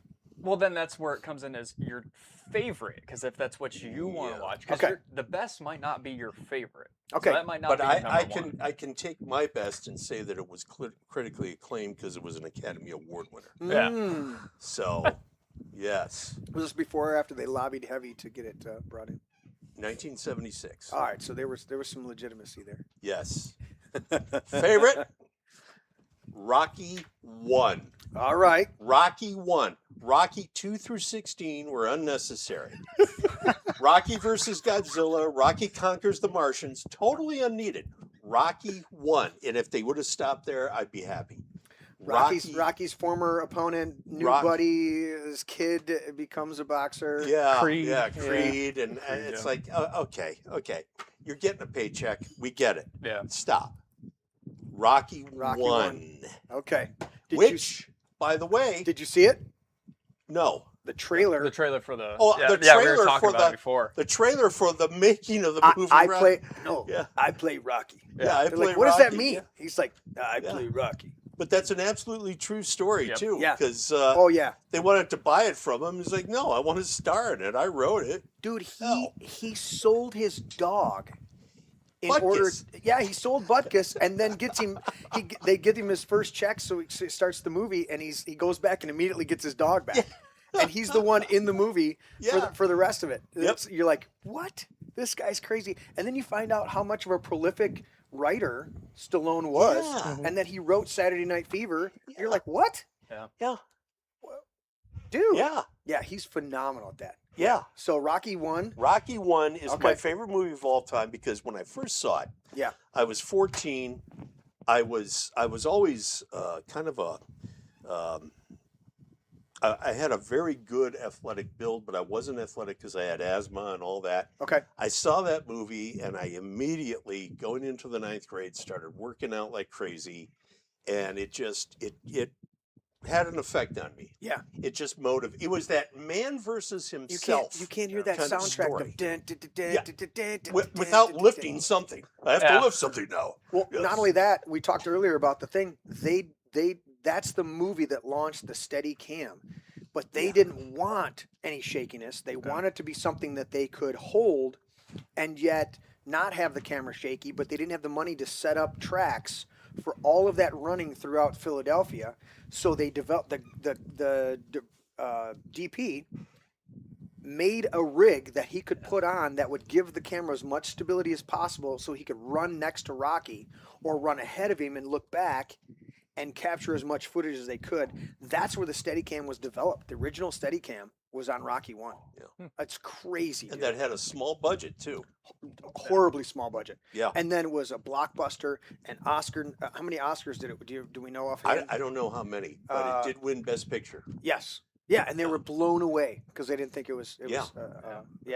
Well, to the fact that it was Sylvester Stallone, a nobody, Yes. made the movie. Yes. Yeah. Wrote You it. know. Starred in it. He made it, but he also made it. Like Yeah, him right, being exactly. Rocky made that movie. 100%. And yeah. it stood the test of time. Oh, yeah. Yeah, oh, It's a movie you can always come back to. Yeah, it's it's such iconic. an inspirational kind of flick. It's that man versus himself story. You know. The funny thing is, I skipped both of Rocky 1 and Rocky 2.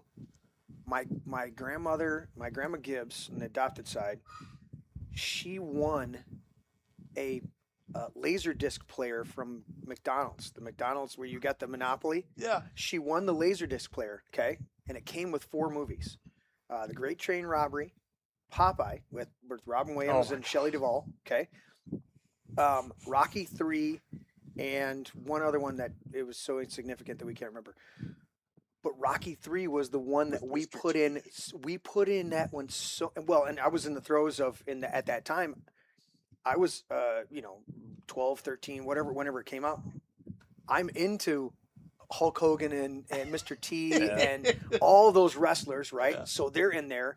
I'm like, Hogan's in this, Mr. T's in this. Holy shit! So I had no knowledge of Rocky 1 and 2, and we watched that movie so much on the laser disc up at Grandma's so much that we burnt the disc got damaged because we were sitting there and we would do this. We would go. There's a scene where he comes in and Rocky's all distressed, and Mickey's died and everything like that. And he comes in there and he's like, he hits the bag and he goes, "That's not the way to hit it." And he goes, "Apollo, right?" And I kept doing it one day for whatever reason. I kept doing that. I was like, "Apollo, right? Apollo, right?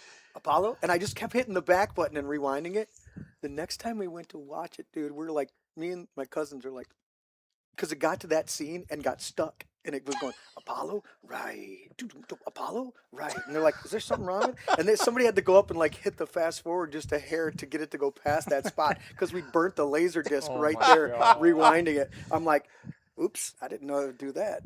Dude. I would have done it to one scene different, but it's in that movie where they're asking Mr. T as Clubber Lang, "Clubber, what's your prediction for the fight?" Prediction. And then he just looks at the camera and goes, "Pain." Yeah. Yeah.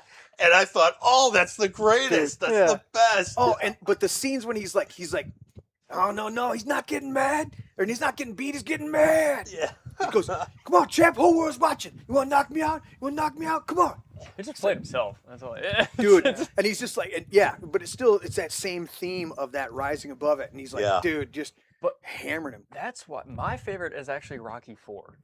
Okay, It felt very Ivan like Drago. with the pro-American Yeah. screw communism. You I'm gonna will kick lose. this guy's ass. dude, Oh, yeah. it was right at the height of the Cold War. Yes. Just for the Soviet Union collapse. It was They even had a Gorbachev look-alike in that movie, too. yeah. Right. Watch it. Yeah. Yeah. Then Yeah.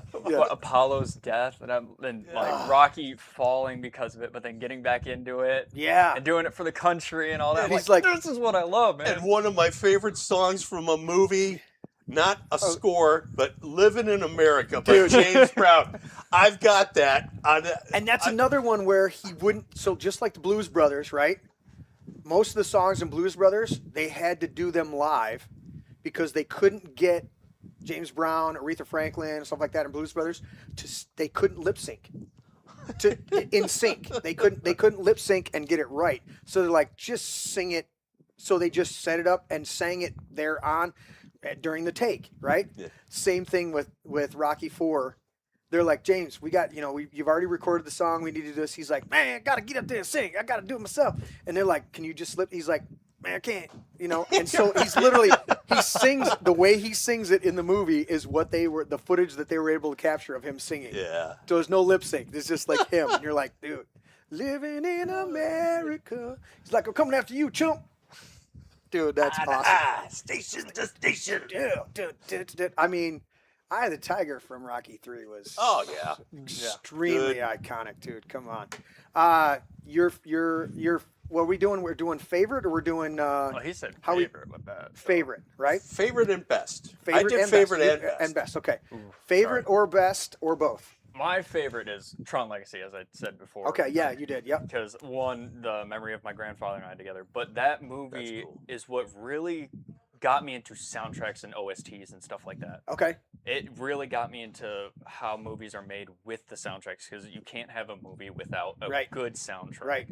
And then I love the aesthetic of like the cyberpunky style. 100%. I love that. So when you have Daft Punk, you got that, and then And it was like a cyberpunk dubstep collaboration. Yeah, and I love like, and then I mean, even though I saw it with my grandpa, like I have a close relationship with my dad, and like it has a really good father-son story, which you don't get nowadays.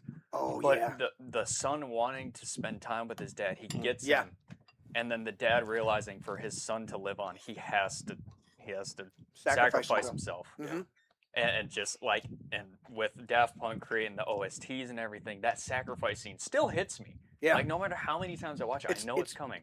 It's really the flip of Christ, or even Abraham with Isaac. It's a flip of Christ with his father, where the son is sacrificed. Yeah. That movie's a flip of that, to where the father is sacrificed so the son can. So it does have that huge impact on you. Yeah. You're like, dude. Like the memory, like, because I mean, of course, with the first Tron, you get to know Kevin. Yeah. You see him as an arrogant ass in the beginning. Right. And then he learns from just computers with Tron. Those aren't real humans, those are just computers. Right. And he learns to be more humbled.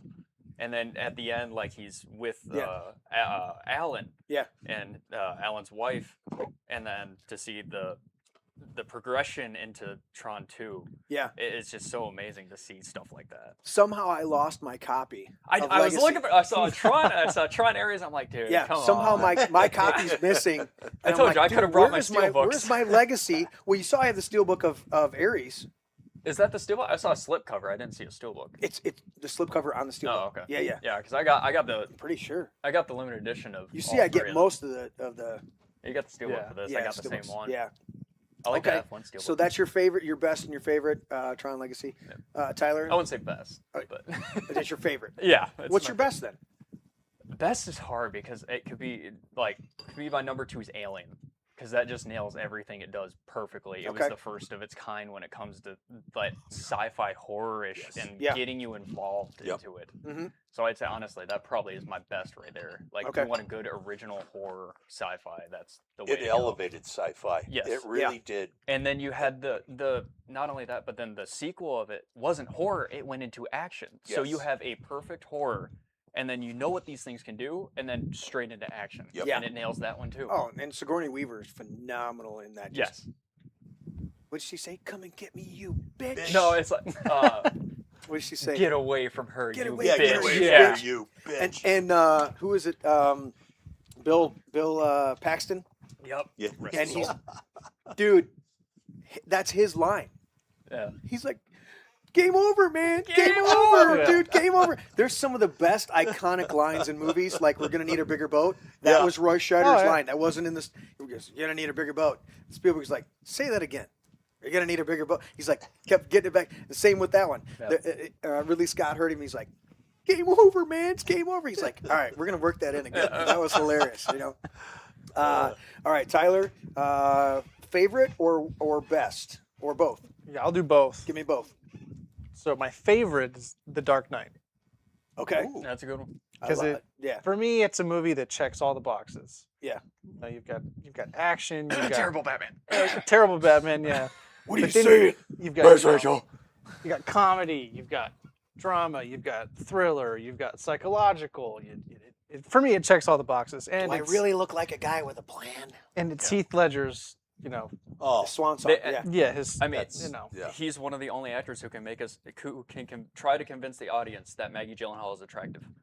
Oh yeah. Oh my God, you're beautiful. exactly you're exactly right, dude. When they lost Katie from the first movie Yes. and they bring in Maggie, I'm like, Maggie's. I remember being in the movie theater with my mom and my younger brother, and she comes on the screen, and I out loud went, "Who is that?" Yeah. Exactly. dude.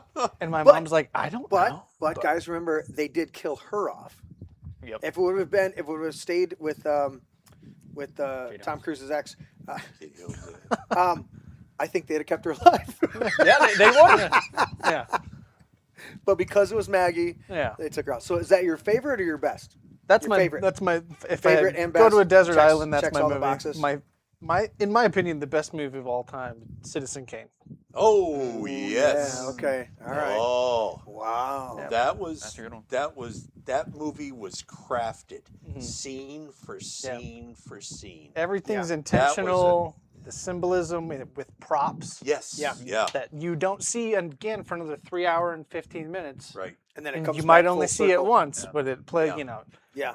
in the scene where he's in the auditorium and no one's clapping, and he's the only one that's doing the slow clap, and then stands and That's like Prestige too. yeah, That's one of those Yeah. that nails it. Yeah. yeah. Yeah. The twist and everything, and then you see it a second time, and you start catching on to things that happen. Yeah. throughout, You you're get like, the "Oh my little God." details and all that Like the stuff. bird. Citizen Kane is still thought of as I think is the best movie of all, all time, time. by the AFI or American Yeah. Film Institute Yeah. or something like that. Yeah.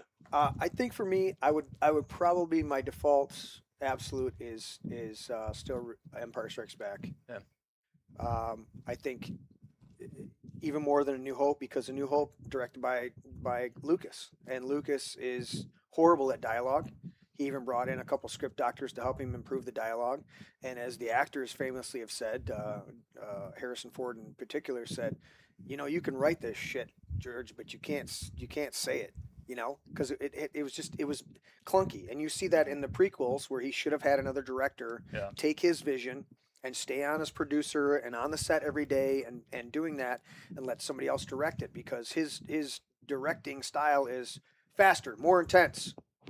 In fact, they have the behind the scenes thing where he lost his voice during the first movie, and they just wrote on the board on a whiteboard behind him, faster, more intense, more something. There was 3 things, and he would go and point to them, and they're like, "You've got no more direction than this, no more collaboration as a director than this." So when he brought in, when he was dealing with the business side of everything, and he couldn't do it, and they brought in Irvin Kershner, and Irvin Kershner just took that raw material and Brought it those out of it. characters and took it to the height. It's considered. That's why I'm kind of skipping into number 6, but like the best sequel ever for me is Empire Strikes Back. Yeah. And so it's one of my ones where I can be out here doing anything, and I can throw an Empire, and I can hear the score behind me, and I can hear the dialogue, and I can hear them doing. I mean, the dialogue was written as Leia saying "I love you" and Han saying "I love you Up too." to, yeah. And it didn't work, and it didn't work, and it didn't work. And Irvin was like, he didn't want to do the movie initially because he didn't want to do a sequel, because those were traditionally bad, or didn't do as well. And he took it, and he's like, "Okay, but George, I got to have some licensing here." And he's like, "All right, you can do this, but you got to stick within my parameters." And he goes at it, and he goes, finally, after I think it was at the 10th or 11th take, he goes, Han, or he goes, "Harrison, just say what Han would say." And she goes, "I love you," and he goes, "I know." And that's the cut that comes in the movie. Perfect, just perfect. Yeah. Because he gave him license. Some of the other scenes, they were snowed in Norway.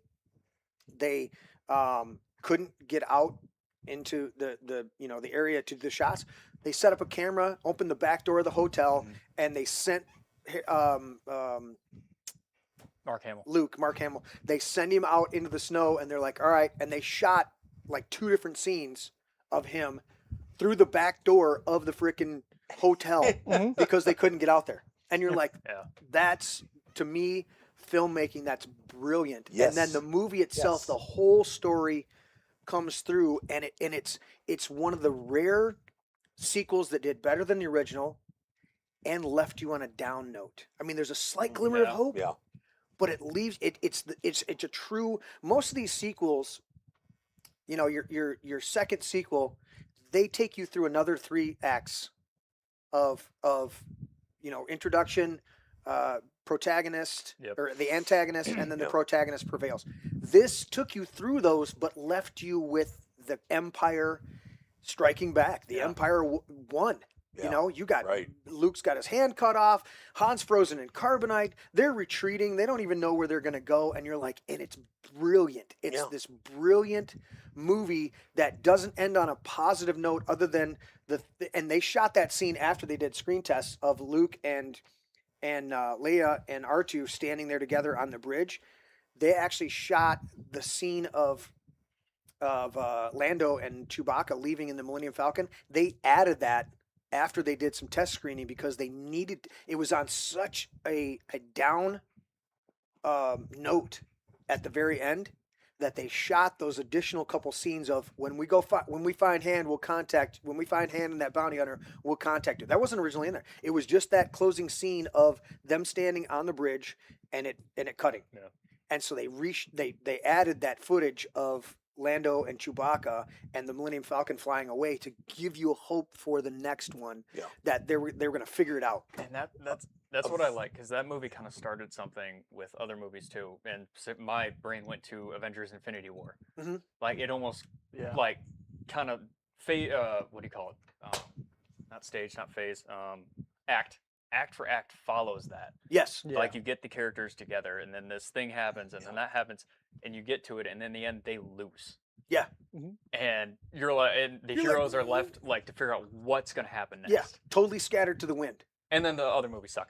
But after that, it just goes downhill. Even Endgame, I could go on about how that. I used to like that movie, and then the more you think about how much damage that movie does, it is horrible.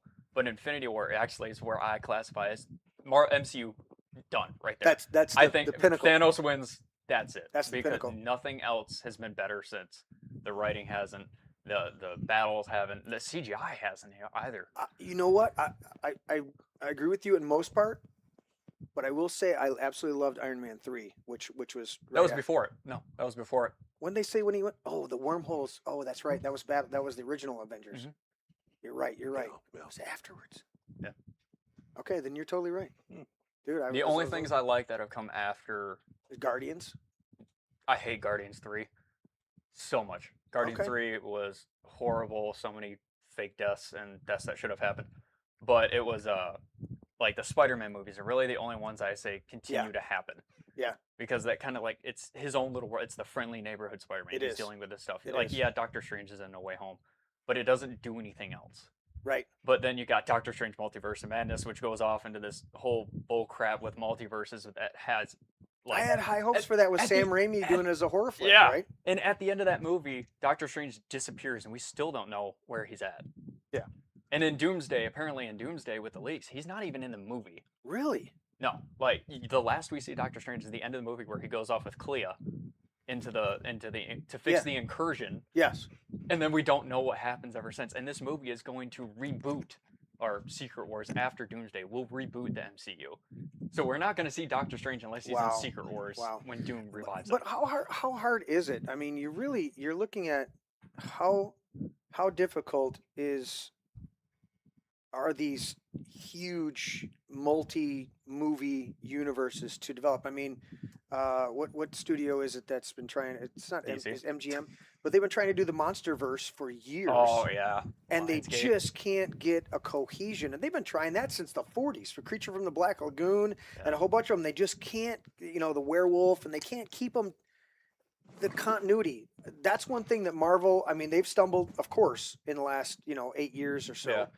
But they were the first studio to really craft that actual working dynamic of a multi-movie universe Yeah. and have it have cohesion and Yeah. connection. Funny Because enough, again- it was Paramount. Huh? It was Paramount before Disney. Did- Iron Man through the first Avengers was right around the time that Disney bought Okay. the Marvel license. But didn't so it but was but Paramount. still wasn't Feige at the beginning of it? I know No, Favreau. Feige only came in during Avengers and after that. So we have to give He was around for the other movies, but he didn't. so we have take to give a over. shit ton of credit to Jon Favreau. Yes. Mhm. Yep. Because he had enough wherewithal to bring Tony Stark and Nick Fury Nick Fury in at the end of the and first. Black Widow in the second one. Right, but right at the end of the first Iron Man, when he has him walk into the bar, that post credit scene. Because well, Yes. no, that wasn't Nick Fury. That Nick Fury was in the second one. What you're thinking am I about? thinking of? The end of Iron Man 1 was when he went into the bar to talk to Colonel the Red Hulk. Okay. Oh, Hulk yeah. Oh, is when he went in yes. to talk to him. Yes. Yes. And that's what kicked off these Incredible Hulk is connected to Iron Man. Yes. And then after that, then it connects. So Yeah. Iron Man 2 is when Nick Fury enters in Yeah. with Natasha and Yeah. all that. I still think the Iron Man's and honestly, I loved Thor Ragnarok. I thought the Oh yeah. Ragnarok was good. Love and Oh. Thunder, don't even get me started. Love and Thunder was horrible. Yes. Yeah. the I had streaming such high expectations, and they made Natalie Portman so stupid. She's an astrophysicist, and you made her a cancer Yeah. patient retard. just because it's in the comics. That's it. Is And yeah, like it was in the comics, but it was a fail. Like people think that just because they got the excuse of it was in the comics, like with Fantastic Four, the new one. Yeah. They had a Silver Surfer, but it was a girl. It Yeah, was the wife right. of Shia LaBeouf, or it was Shia LaBeouf, but it was the wife Okay. of Norman Rad, I think his name was. But it's like they think it's like, just because it's in the comics, this is an explanation. Like, no, that comic was a failure, financial failure, and it Right. sold nothing because everybody So hated why it did you go back to that particular source material? because it pushes I things. actually, I'm gonna tell you what. I actually loved the two original Fantastic Fantastic Fours. Fours, yes. I thought they were great. Yeah. I thought the villains, the original Doctor Doom. The Galactus What's his? But yes. But what was his name? The Christian, whatever his name is. the guy who played Played Doctor he- Doom he in the died, original yeah. one. Yeah. But dude, your cast was phenomenal. Yeah. I mean, you had a great cast, of worked, course, and then they lampoon it in Doom, Deadpool 3, Yep. where he's like, "All right, here it goes, Avengers," and he's like expecting the Avengers assemble, and he's like, "Flame on!" He's like, "What the shit?" Yeah. Yeah. He's like, "What was that?" You know, And that's 'cause when he's Marvel just Johnny is- Storm. They just got so desperate now that Marvel's bringing back like Doomsday. We have already seen in the trailers that it's bringing back those Fox X-Men. Yeah. They're having the Avengers, and then who's the other one? They got the Fantastic Four. They got 3 universes that are colliding. Yeah. And it's like and from the leaks, they're painting the X-Men as the enemies, which is really it's funny because the beginning of the movie, the X-Men kill a universe. So how very heroic of them we want to survive, so let's kill other people when we've been painted as heroes in the early 2000s. Yeah. So you get to see Cyclops and Magneto. Oh, Magneto's killed people before, but Charles Xavier's overseeing the death of a universe, specifically one that we all know. Eh, Right. Yeah. How do we feel about the original X-Men? Wasn't Bryan Singer helmed all those? So this is where I would get into number 8 is the best casting. Hugh Jackman as Wolverine is probably one of the best casting we've ever gotten. Yeah. Because the man has surprisingly. yes. Which let's contrast that a little bit, because we said downstairs during dinner the worst casting. Even though I liked the first movie, I thought the second movie was shit. The first Jack Reacher, as far as a movie goes, Yes. is awesome. It's awesome as far as a movie. The source material, it was the worst casting to have a 5 whatever Tom Cruise is. They tease him about being 5'2" or whatever. He's got lifts in his shoes. Yeah. But he's the worst guy to play the actual character of Jack Reacher from Yeah. the books. That one, you're right. That's the flip flop, right? Jack Reacher in the books is 6'2" or 6'4" or something like that. He's a beast. He's a military police guy. He's always been that way. They cast Tom Cruise. The movie itself phenomenal movie. The casting, horrible. Yeah. Same thing. Yeah. Hugh Jackman cast as Wolverine. He's what, 6'1", 6'2", something like that? I think like 5'10", There's- 5'11". I'm going to look it up. I don't think he's that tall. But either way, Wolverine in the comics is like 5'1", Oh, yeah, 5'2". yeah, He's a little tank. Yeah. Yeah. Mm-hmm. You know, so, all right, so continue with that. But I mean, The best casting. yeah, I was As far as if you those want to go X-Men. back to sequels or not. Yeah, no, let's go back to sequels. All right, we'll come back to these because we still got to do our top fives, and then we'll Yeah. do some of these categories quick. So your best sequel, Top Gun Maverick. Top Gun Maverick. Dude, that's Oh, Yeah. And they that worked was for- far better than the original Top That Gun, is 100%. which one- I yeah. saw 27 times. It was one of Yeah. the only. I could do a instances- one-man stage play Yes. of Top Gun. You know, I really could because I've memorized every line. yeah, and it's phenomenal.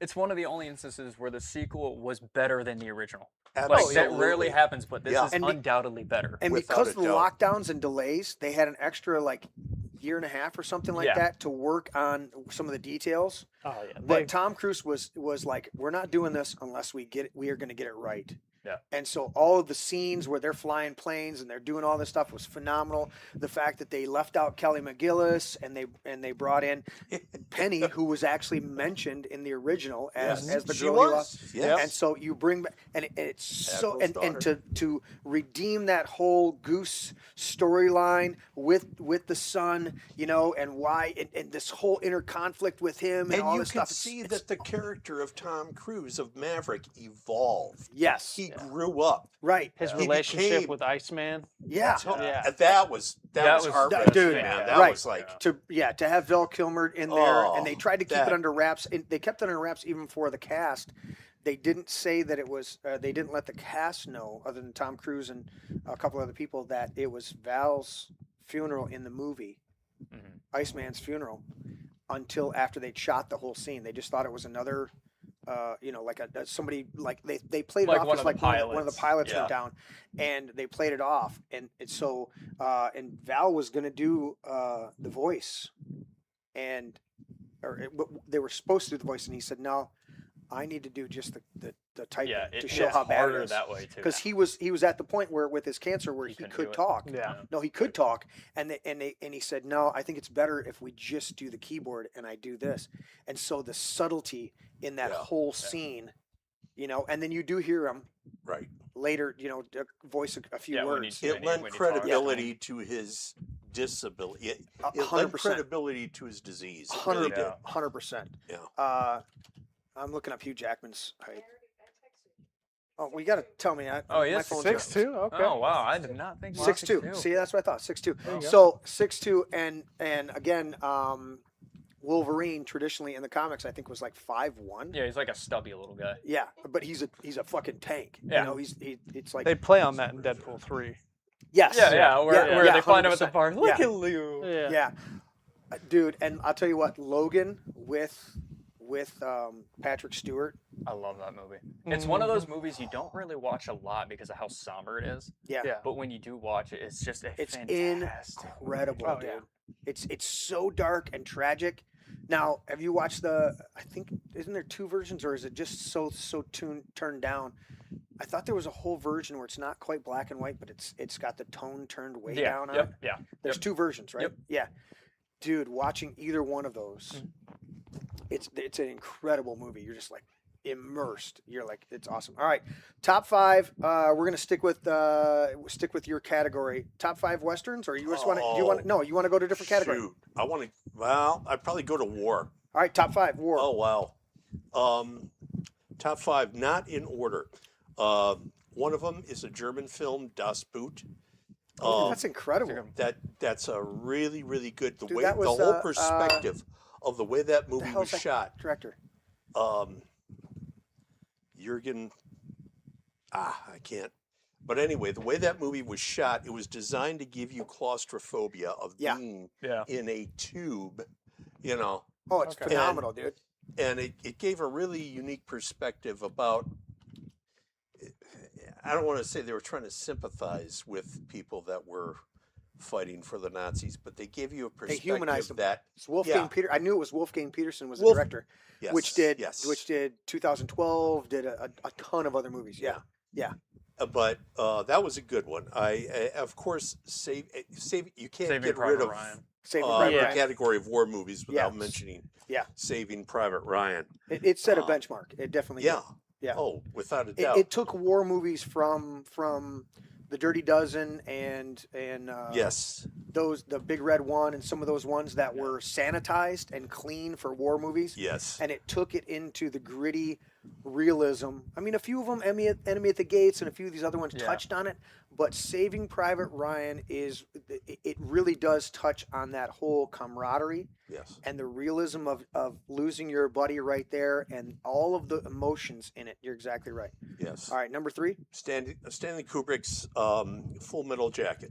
Oh yeah. Yeah. Incredible. Love that one. Yeah. Incredible. That's a really good one. Most Yeah. quotable lines from. Oh yeah. Yeah. That's got a lot of quotable lines in that one. In That certain really circles, does. you can quote some of the lines.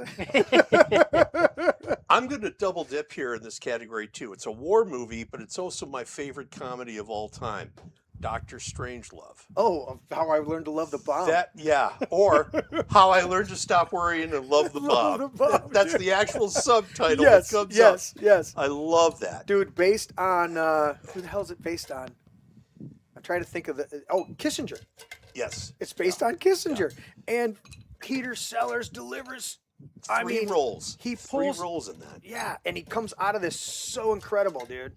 But the best star in there was Sterling Hayden. Yes, Sterling Hayden played Colonel Jack Ripper, yes. smoking a cigar. Mandrake, did I ever tell you about the communist plot to make our bodily fluids impure? And he's talking about fluoridated water because he's got erectile dysfunction. So it's Dude, it's fluoridated water by the incredible, dude. Russians that gave him erectile dysfunction. Yes, Funnier than hell. Yes. Just I'll take that one. So that's your number 4. Mandrake. Yeah. What's your number 5? Probably would have to be one that I'm not a fan of the director, but Platoon.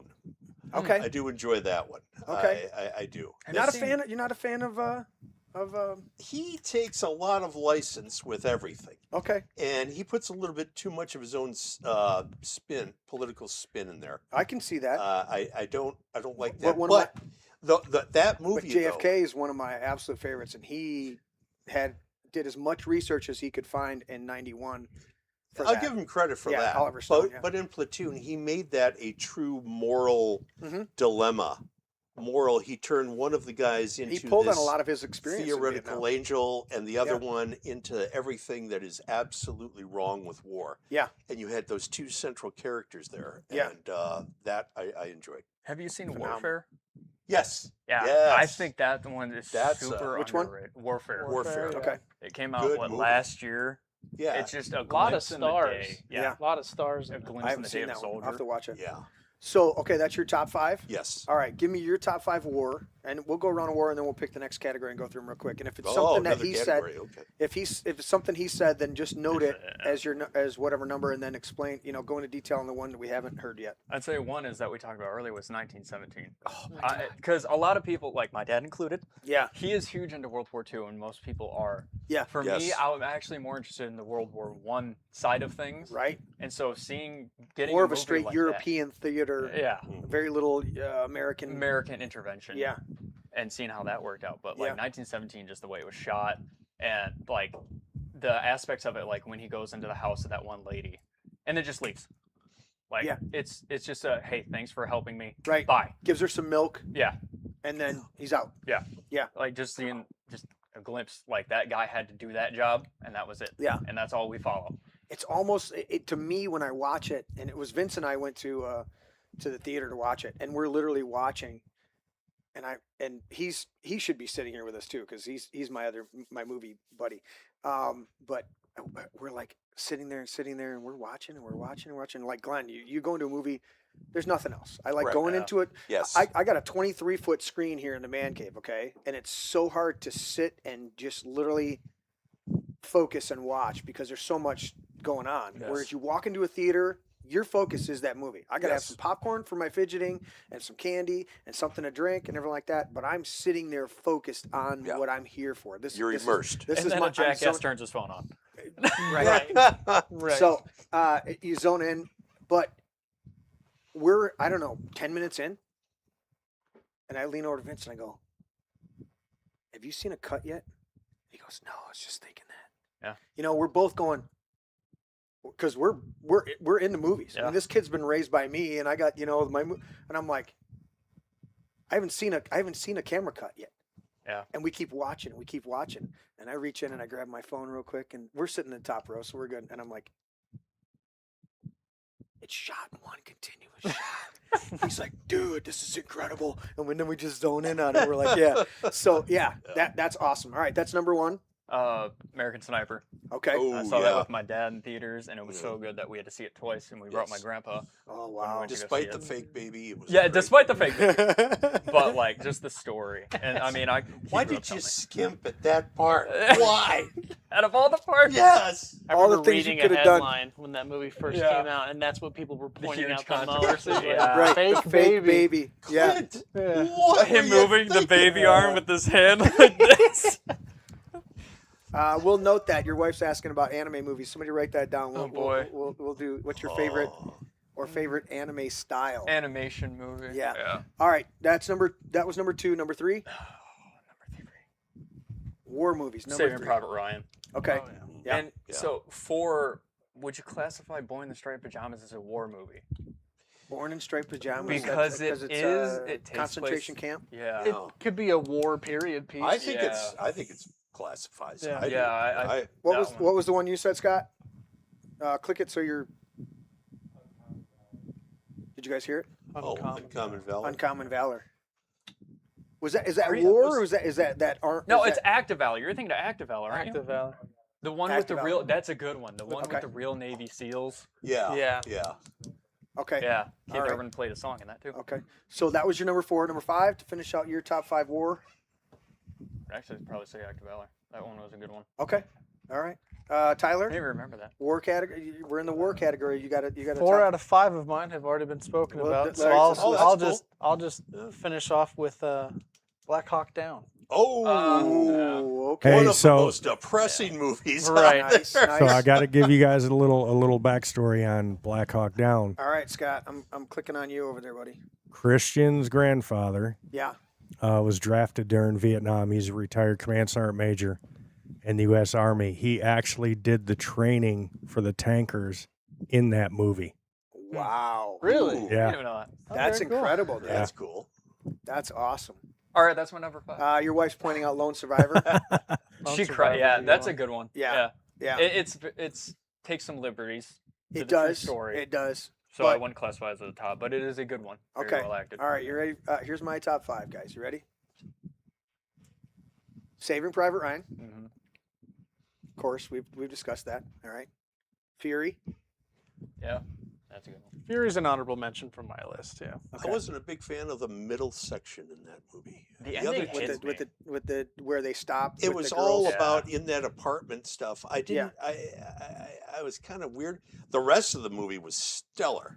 Now, see, that's part that appeals to me because it was them trying to be human, but then stay disconnected at the same time. They were Yeah. trying to reconnect as human beings, but at the same time, they were such in the throngs of war. And you see that scene where Yeah.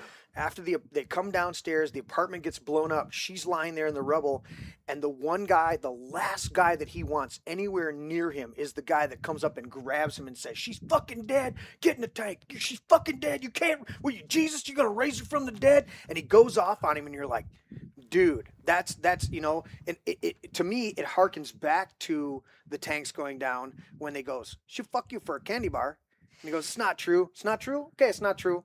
It's totally fucking true." And they're going back and forth about that.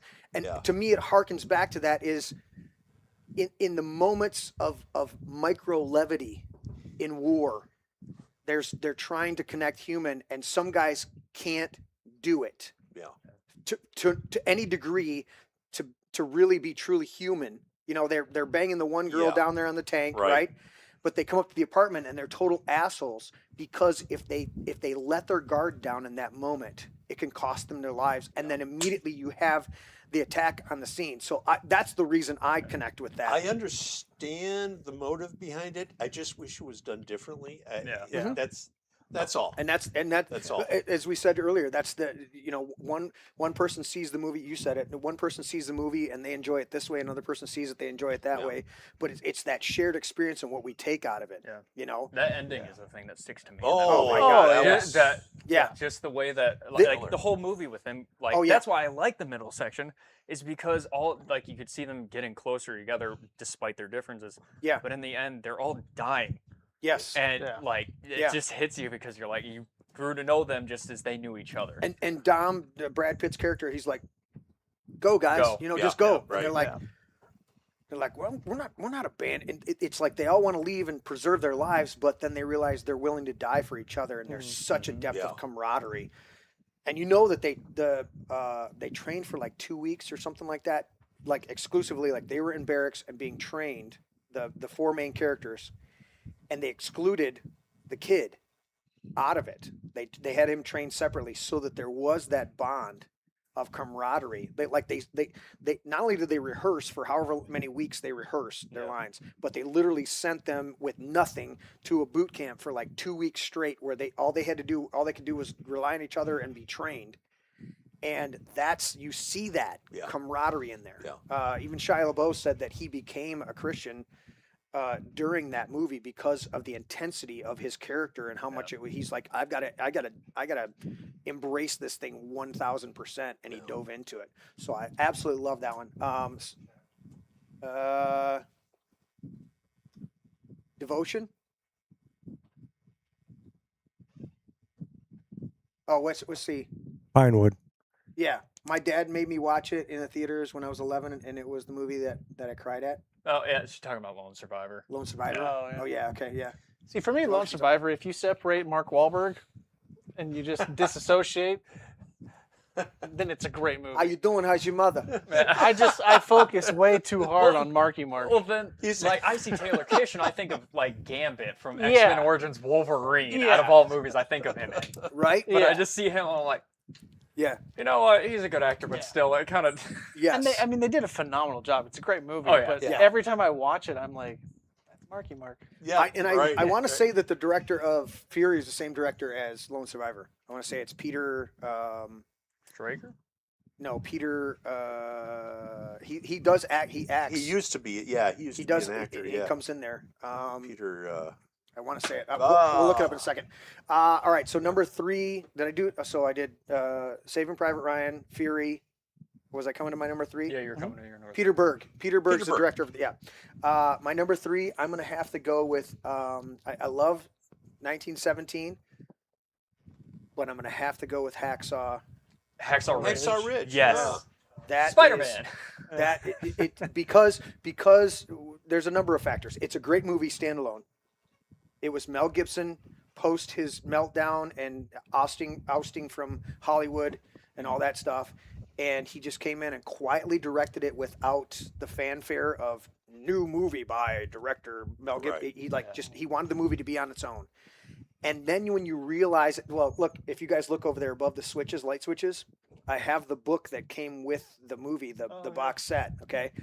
When you find out that Desmond Dawes was more injured, had more injuries than they portrayed in there, saved more guys, and they had to tone it down because they said you wouldn't believe the amount of injuries that he had in that movie.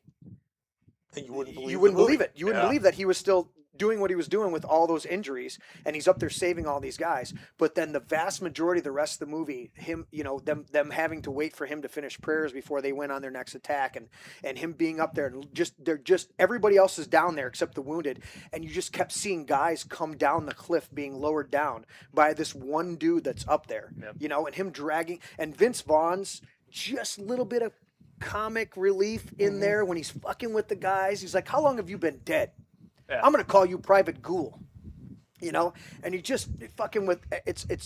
I think it's one of the most beautiful movies ever produced. My number 4, even though I love Dunkirk, I love 1917, has to be We Were Soldiers. Ooh. Mel Gibson, Sam Elliott, Barry Pepper, just incredible. And you had the actual General Moore there They were drawing off his memoirs, but he was also there as a consultant on it, and just incredible. As well as I think the writer Barry Pepper's character. I think he had passed by the time they decided to do the movie. But it was Mel Gibson starred, and it was actually Randall Wallace who wrote Braveheart, but then wrote and directed with Mel Gibson starring We Were Soldiers. And so it just and the music in that's another one. That music, Call Corin, you've got this intense kind of almost Apocalypse Now sound or feel, right, with the helicopters coming in, and they put in this mellow, just makes your heart bleed music as they're grabbing people, and the blood, they're spraying the blood out of the choppers and doing all this, and it's they cauldron, and you're like, dude, it just you're like, this is intense, man. And so that's got to be my number 4. Number 5, I think I got to go with Apocalypse Now, even though it's not a straight up war action. I mean, there's a lot of action in it, but it's a different story telling of then. Did I mention Force 10 over Navarone? Oh, yeah. So I got to give my honorable mentions: Force 10 over Navarone, 1917. I would put 1917 in a category of just on its own because it's a one shot and it's phenomenal. Force 10, that was with Harrison Ford. Force and 10 Carl over Navarone. Weathers. Yes. And two other. Well, the big one's Robert Shaw. Yes. Jaws. Very underrated actor. Incredible movie. But it's I put it in the honorable mention because it's a 1978 war movie, so it's got a little different pace. I grew up on The Dirty Dozen. It's more of a MASH type. It doesn't have that intensity of the actual war. It's got that sanitized. I'm gonna punch you, but or I'm gonna shoot you. Kind of, It's like it's got these scenes. So there's my. I love war movies in general. I think when they're done right, they're phenomenal, and they're a lesson for us in society, because if they're done right, they give you a realism to go, this is real. Black Hawk Down, phenomenal. It's on my shelf. Warfare. That would be the honorable mention. Like, you haven't seen it. Like, that is a glimpse into the daily life of a soldier. I think it was Afghanistan War. Okay. But it's fantastic. Enemy at the Gates with Jude Law and Rachel Winslet and Ed Harris. Incredible movie. One that I forgot was War Horse. Oh my God, you're right. That's a great one, dude. War Horse is phenomenal. Watched that with my wife and my parents turned me halfway through, and they're like, "Why are you doing this?" With Loki. Yeah. And then of course you got honorable mention. I mean, it could be in my top 5, but Dunkirk is that we already talked about that tonight. So there's a ton of these that are just phenomenal. We're struggling to hone it into just 5, and we're like, all right, what's my point on this? What's my point on that? All right. Did you do your best sequel? Did you do that? I did not do my best sequel. Give me your best sequel, and then we'll get on to a couple other top 5s, and then we're going to have to wrap it up, guys. Well, actually, nobody cares. We're having too much fun. Sherlock Holmes, Game of Shadows. The second one, huh? The second one, huh? Yeah. Best sequel. Okay, all right. In my opinion, one of the few times the sequel was better than the original. Dude, because they brought in Moriarty. They shadowed him. They mentioned him a little bit in the first one, and the first one was establishing the character. But, dude, Robert Downey Jr. and Jude Law, their chemistry are they're dynamic, incredible, dude. Oh, that's incredible. When he goes, oh yeah, oh of course, dude. What's his Harris? I don't know the name. I just know what he looks like. I've got the thing right here. Yeah. Richard Harris's kid. Jared Harris. Jared Harris. Yeah. He was phenomenal in Chernobyl. Oh yeah. Yes. I love that show. Oh my God. But he's one of those understated guys. Richard Harris, two of my favorites, Gladiator and Patriot Games. He plays the IRA guy, and he's like, I'd rather cut my own throat than tell you who it is. You're coming to a bar, you've got bulls, Yeah, there it is. Dale says, Guns of Navarone. Oh, Monuments Men, good. I wouldn't put Monuments Men in directly into the war, because when I think of a war movie, it's like, do we got to categorize a little bit to have actual fighting? You know what I'm saying? It's like Another kind honorable of a mention was subgenre of a war movie. It's right. Another honorable mention, which I wouldn't put it. It's war, of course, but Schindler's List. I don't put that. It's like Yeah. the piano. It's like the English Patient. You know, It's It's its kind of like own- Oppenheimer. It's Yeah, its own like, it takes place. subcategory, Yeah. almost. exactly. Yeah. Because you've got these it's incredible more like movies. historical drama, Yes. as opposed to war. Correct. It's- You don't. it's- So that's where Monuments Men. I would put that. It's a good movie. It's a good ensemble cast. It's like Ocean's 11 retrieving, stolen yeah, but art. I wouldn't call it war. I really Yeah, wouldn't. exactly. Because it's not like in that war. And then he says, of course, 1941, which was Oh, that was Spielberg's own therapy to get him What- out of. Another great score by John Williams that never went anywhere because the movie kind of bombed. Big Yeah. time. Yeah. Another movie that I just thought about, it's actually one of the movies on my shelf at home, is The League of Ungentlemanly Warfare. It just came out. It's based That's on a brand true new. story. Dude, I freaking love. It's the story of James Bond, Ian Fleming, Yeah. Yeah, like It's a real incredible. story. and it's got our true Jack Reacher. Yeah, Alan Richardson. It's And- got my boy Henry Cavill. Dude, and the whole cast in that is phenomenal. Yes. all of Awesome. them. Well, if we're going down that road, then we got to mention two huge ones. Inglorious Bastards. Yeah. I mean, Over there. One of the Yeah. best. The only thing that just Kills kills you on me about that movie, and I love that movie. I've seen Yeah. it 17 times. Yeah. It comes on cable, and it's like I got to watch this now. you know? You're like, okay, Yeah. that's what we're doing. Yeah. The license with history Oh my God. that it takes with the end of the war and killing Yeah. Hitler, it's like, Mhm. oh, Yeah. it just, But you got to know. I cringe. Yeah, but Tarantino did that. He's done that 3 or 4 times now. Because, Yeah. Oh, yeah. Because It takes, one of my ones that's sticking out right there, Once Upon a Time in Hollywood, right? right. Yeah. Same thing. Totally rewrote it. Brad Pitt gets the Same Oscar thing. for it. It's Yeah. like, dude, that's fucking But- phenomenal. But Christoph Waltz Is oh there is no other actor that I could think of no, that could possibly even remotely play that dude, part as well. he is. The way he played that. Oh my God. God. He's incredible, dude. Oh, He's yeah. You what can you say about him? He's just like one of the Dude. best performances of all time. incredible. Oh, yeah. Even and just about anything he's in. Yeah, he it's takes close- entertaining. a close second of his would be his role in Django. Oh, Yeah, right, yep. Yeah, right, Yeah. yeah. How about in the Bond series when all of a sudden this whole room full of people and he goes, "So hello, James," and you just have this slight. He's one of those. There's a small group of actors that bring you in with their subtlety. You know, they've got a head. It's like Mel Gibson and Denzel and a few of these guys that they're these.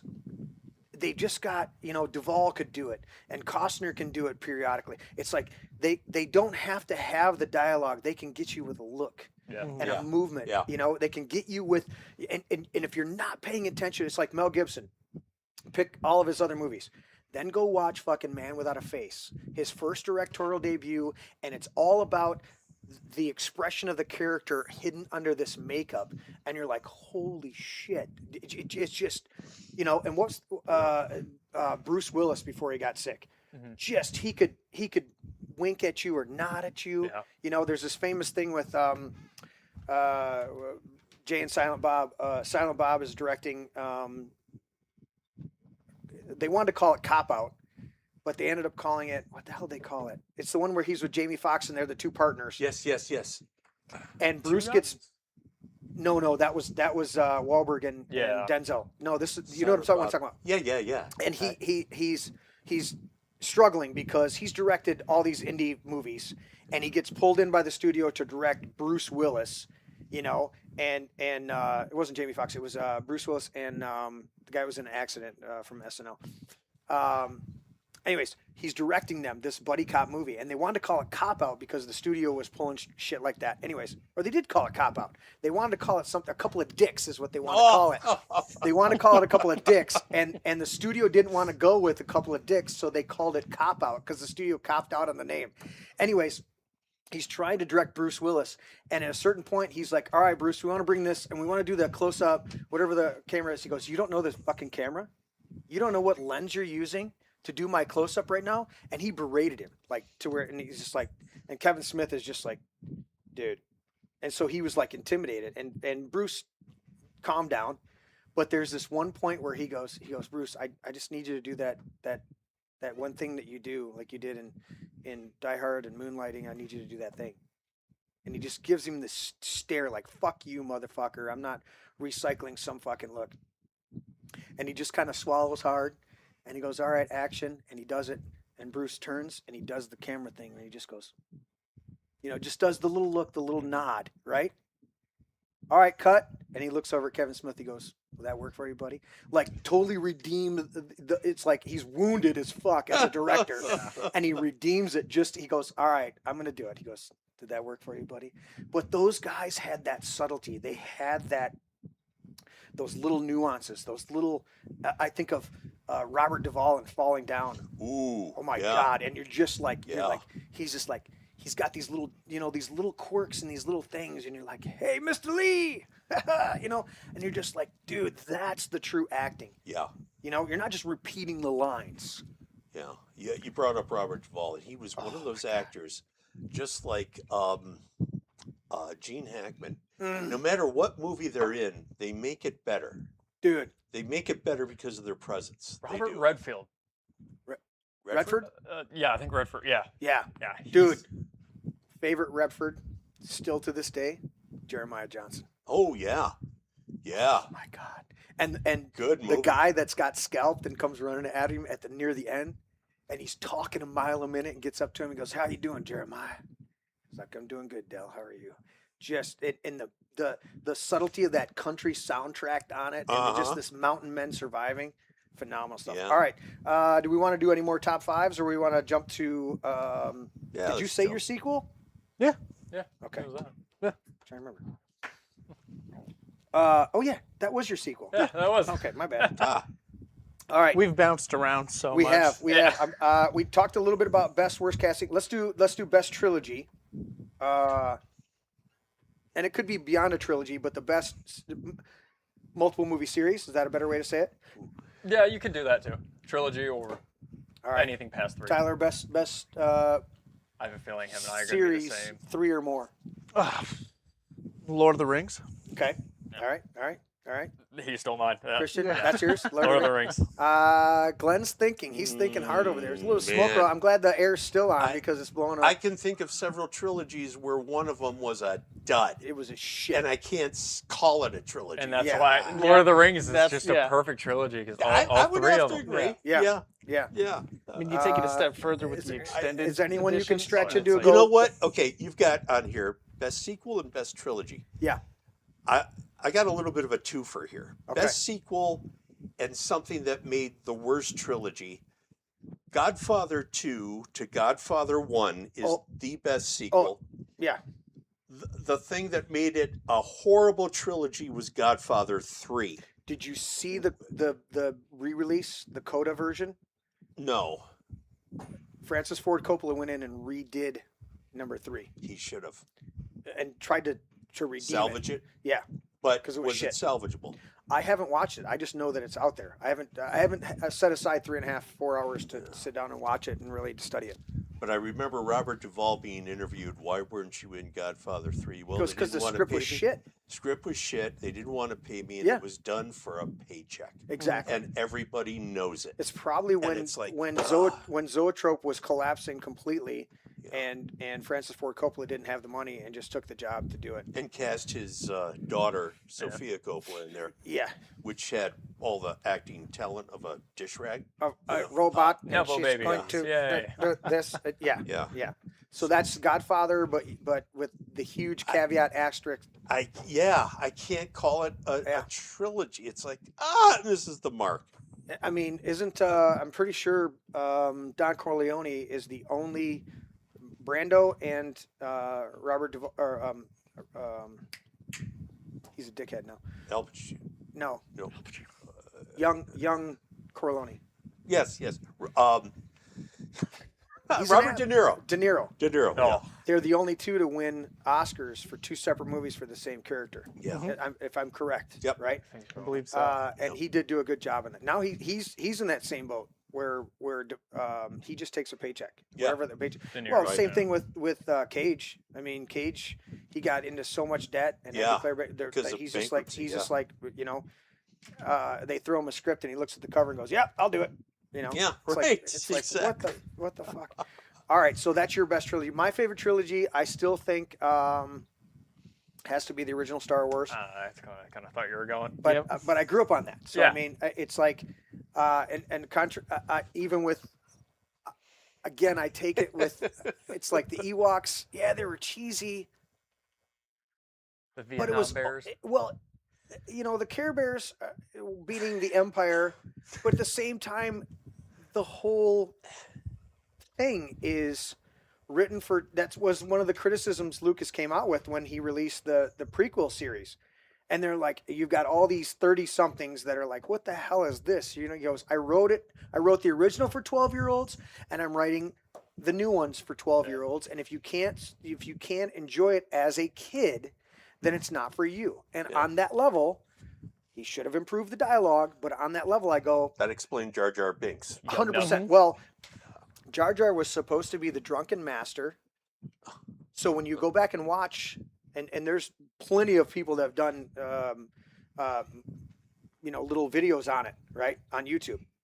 Jar Jar was supposed to be the Phantom Menace. He was supposed to be Darth Jar Jar, or whatever his name was. And if you watch him, he is the drunken master when he's doing stuff and he's kicking a droid that's wrapped around his feet, and it shoots this droid and shoots that droid and shoots this droid, and you're like, oh, that's the luckiest son of a bitch out there. No, if you watch him, he was the kung fu drunken master. Have you ever watched Jackie Chan and Drunken Master? Yes. Where yes. he looks like he's falling down. Yeah, he's doing this and doing that. Yeah. That's Jar Jar to a T. But it was so disliked Yes. that he canon. changed it up. Yeah. Because he was supposed to be the bad guy for the next two movies. They made a Lego of him. They did. Darth Jar Jar. Yeah.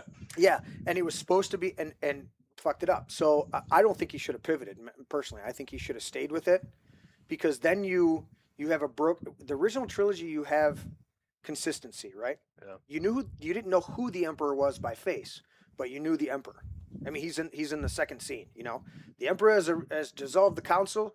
Well, how will the Emperor maintain control without the bureaucracy? Well, the regional governors have all. It's like you're doing. So Darth Vader's there. So you have this bad guy from the first, second, third movie. Consistency, right? You have the Emperor pulling the strings behind the scenes. Whether you see him in the first movie or not, you know he's there. He's lurking behind it. You've got the hero's journeys that are continuing throughout. You get to the prequels, and you have these two main characters. You kill off the main hardcore Jedi, who's a maverick, but he's committed to the Force. He's not committed to the Jedi Council, and he's not committed to these other dynamics. He's committed to the Force and that self-discovery. You kill him off. You cut your main bad guy that's attacking the Sith guy. You cut him in half. Now they retcon that. They bring him back. He's got prosthetic legs and stuff like that. And I love Darth Maul and some of the things they've done. But you didn't have that consistent bad guy forward motion going through it. And same with Jar Jar. Now you've got the next movie. Now you got Count Dooku. Well, nobody ever heard of fucking Count Dooku in the first movie. Yeah.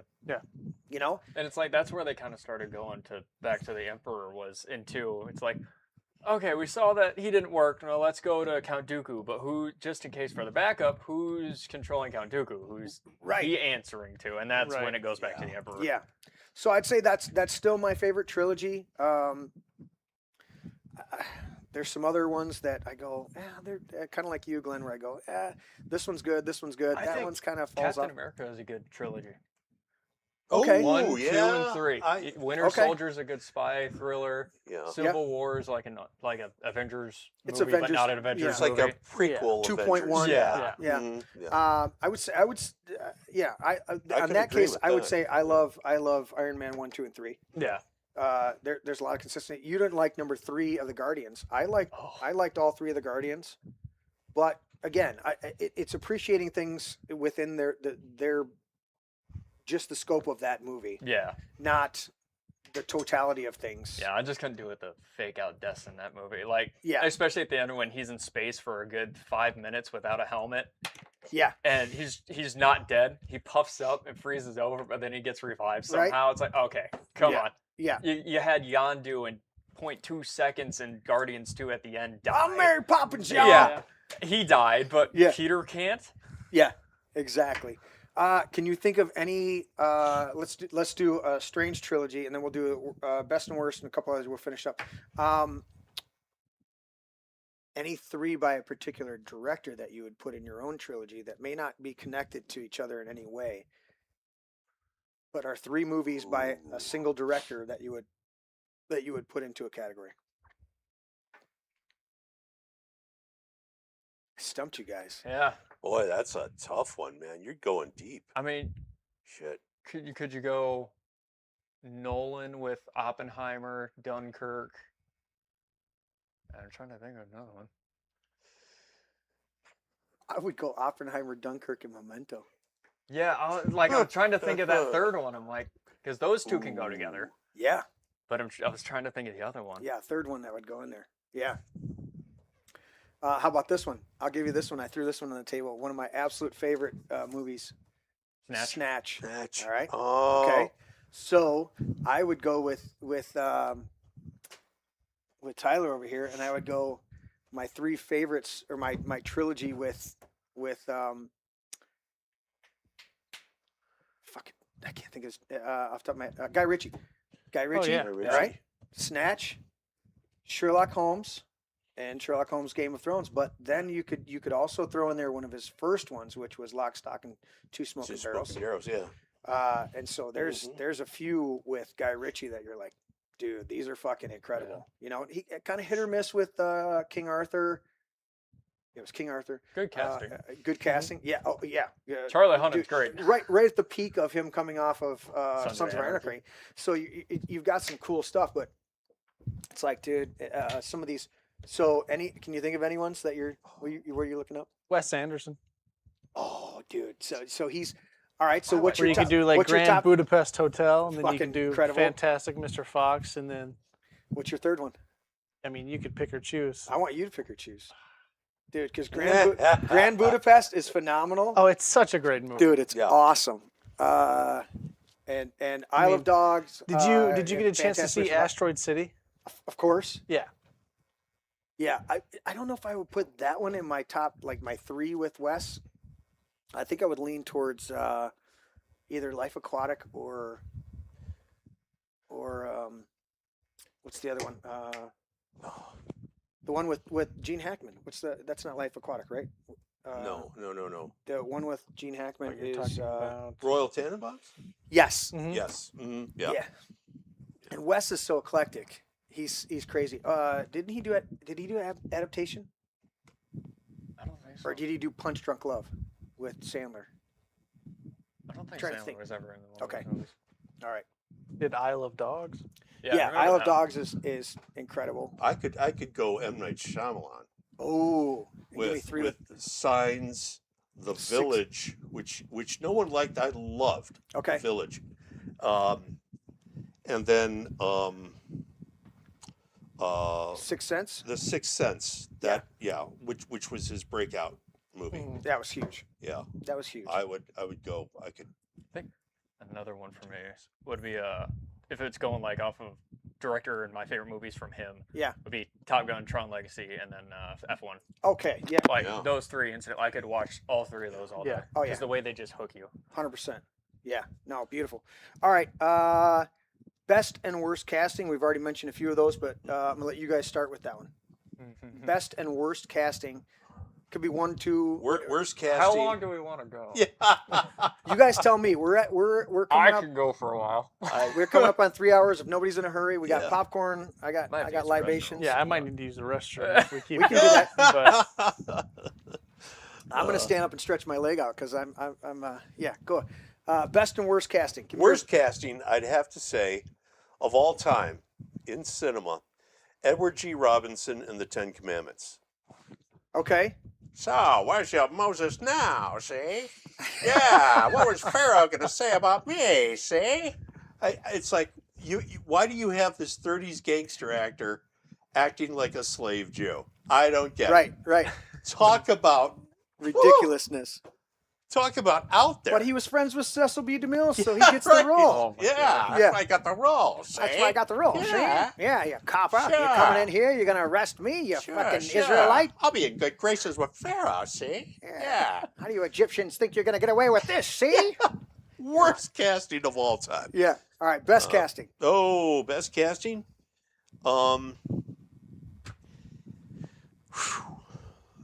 Yeah, you're gonna have to come back to me on that. All right. All right, that was worst casting. Christian, give me your worst first, then your best. So I think you mentioned one of the them. best is Wolverine because nobody has Yes, ever you mentioned Wolverine. recurred as the same role so many times as he has. Yeah. And been at the top of his game on every single time. Exactly. Yeah.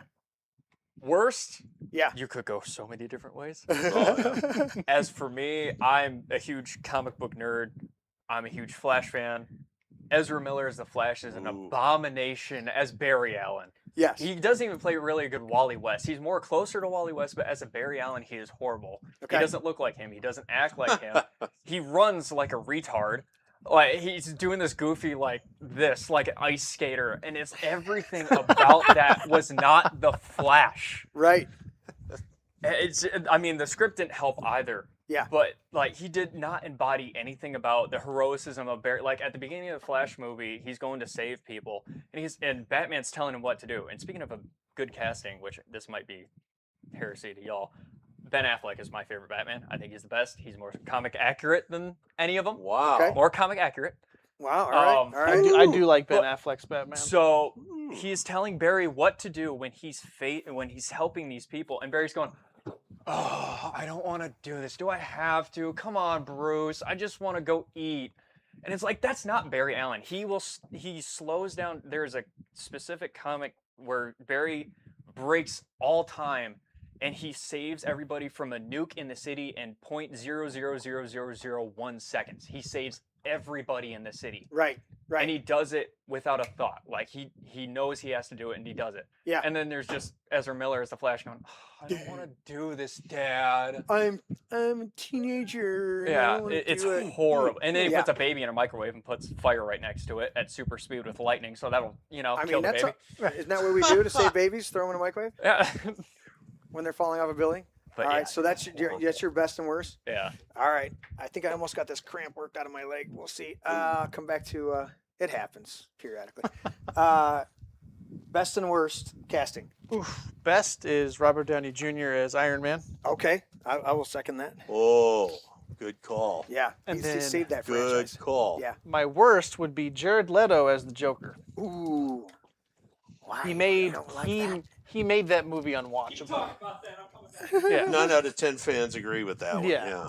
I What are was you- what are I you was trying to say? so hyped for that movie. You got so much so much anticipation. The first Joker since Heath Ledger. All right, here we go, and then Yeah. it was just hot garbage. You keep talking. But I mean, I don't think you could cast a better Iron Man. I have to agree I because have to one of agree. my favorites is Iron Man 1. Yeah, That is one of the best superhero movies ever I give made. you the Jericho. Yeah, right. That's And the if you way buy Dad 4, did you- it. That's the way. Yeah. Yep. And if you buy 4, we throw in a martini bar. And it pops up out of the Yeah, thing. you're Yeah. like, dude. He's like, no gang symbols. No, go ahead. Go No, ahead. go ahead. Peace- I'm just kidding. Without peace, where would I be? You know? It's like, dude, he's phenomenal in that. What can I get you? I just want an American cheeseburger, and he's eating a Burger King Dude. cheeseburger. Yeah. Just sits down. He's like, let's throw away the no cards. Let's just. Yeah. He's like, Can we to come say down to that my I'm a level? hero. Nobody said you were a hero. He's like, well, I mean, one thing. He's like, yeah, I am Iron Man. I am. I'm stealing your thought. Yes, Yes. I'm going to go with that one for sure. Yeah. Yeah, that's one of the best Robert castings. Downey. Yeah.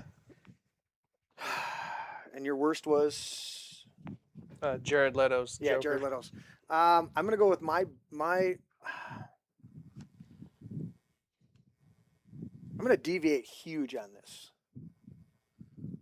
because I like all what you guys all said, and I agree with you 100%. If I got to go out on a limb, I'm gonna say the best casting ever. Wow. Alec Guinness, original Star Wars. That's the best casting ever. Really? Ooh. Because he didn't want to do it, and he said, "I don't understand the dialogue, but it's a paycheck, and I'll do it, and I'm going to commit to it 100%." To get him, when you knew that Lucas was all about casting unknowns, and even refused, he didn't want to bring Harrison Ford into Star Wars, had him just do readings because he had cast him in a small role in American Graffiti. Graffiti, yeah. He Yeah. didn't want. He wanted fresh faces. And he goes, "Wait, I need some veteran guys." So he got Peter Cushing as Admiral, whatever the hell he was, Grand Yeah. Grand Moff Tarkin. But I will say the best casting throughout the history of throughout cinema, I would say Alec Guinness, getting him to come out of all the other traditional roles that he'd been in and to star in this goofy sci-fi low budget movie, and to get him to play the role that he did and commit to it 100%, do the sword fighting, do all that stuff. I think that was a coup. That was Lucas's- a huge coup. Yeah. I think that's, yeah. Worst casting, I'm going to have to say, man,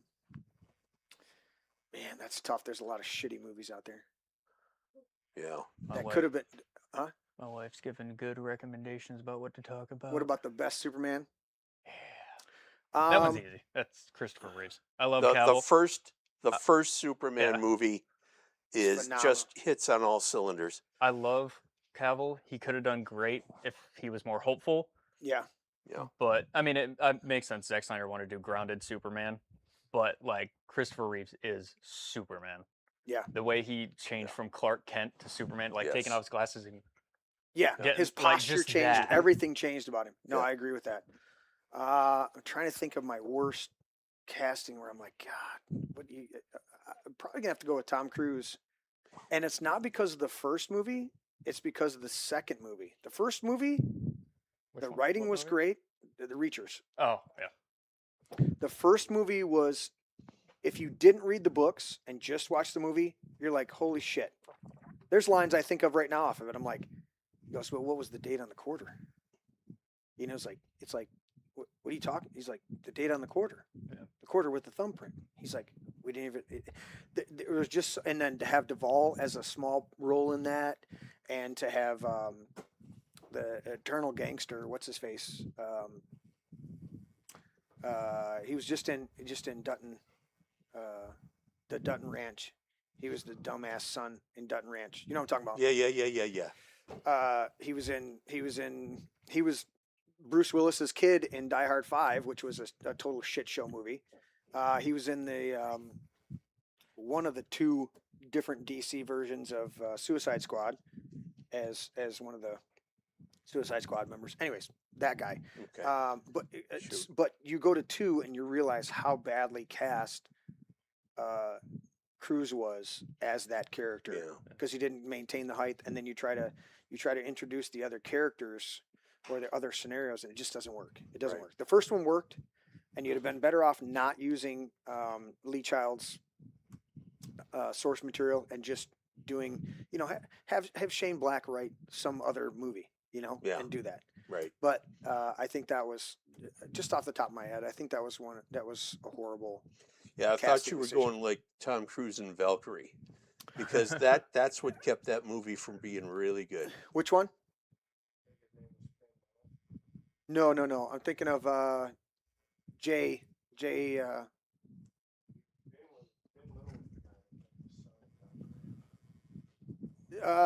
The other son. There's two sons. There's the Latino son, Jay Corey or Jay. Oh yeah, Are you talking about the guy who no. plays- The son of the other 8-6 rant or Are you talking about the guy that was in also Terminator? Jay Yeah, Curry.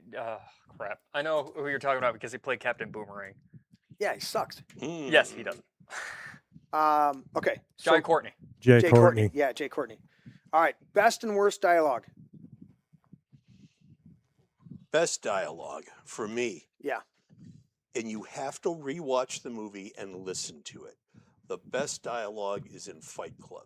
There is some stellar dialogue in that movie. Fucking incredible, dude. It is, and everyone misses it because of, you know, all the fighting and stuff like that. But Dude, that movie for dialogue, if you pay attention to the dialogue in that, you Oh. get the whole story. totally, Yeah. totally, You get it.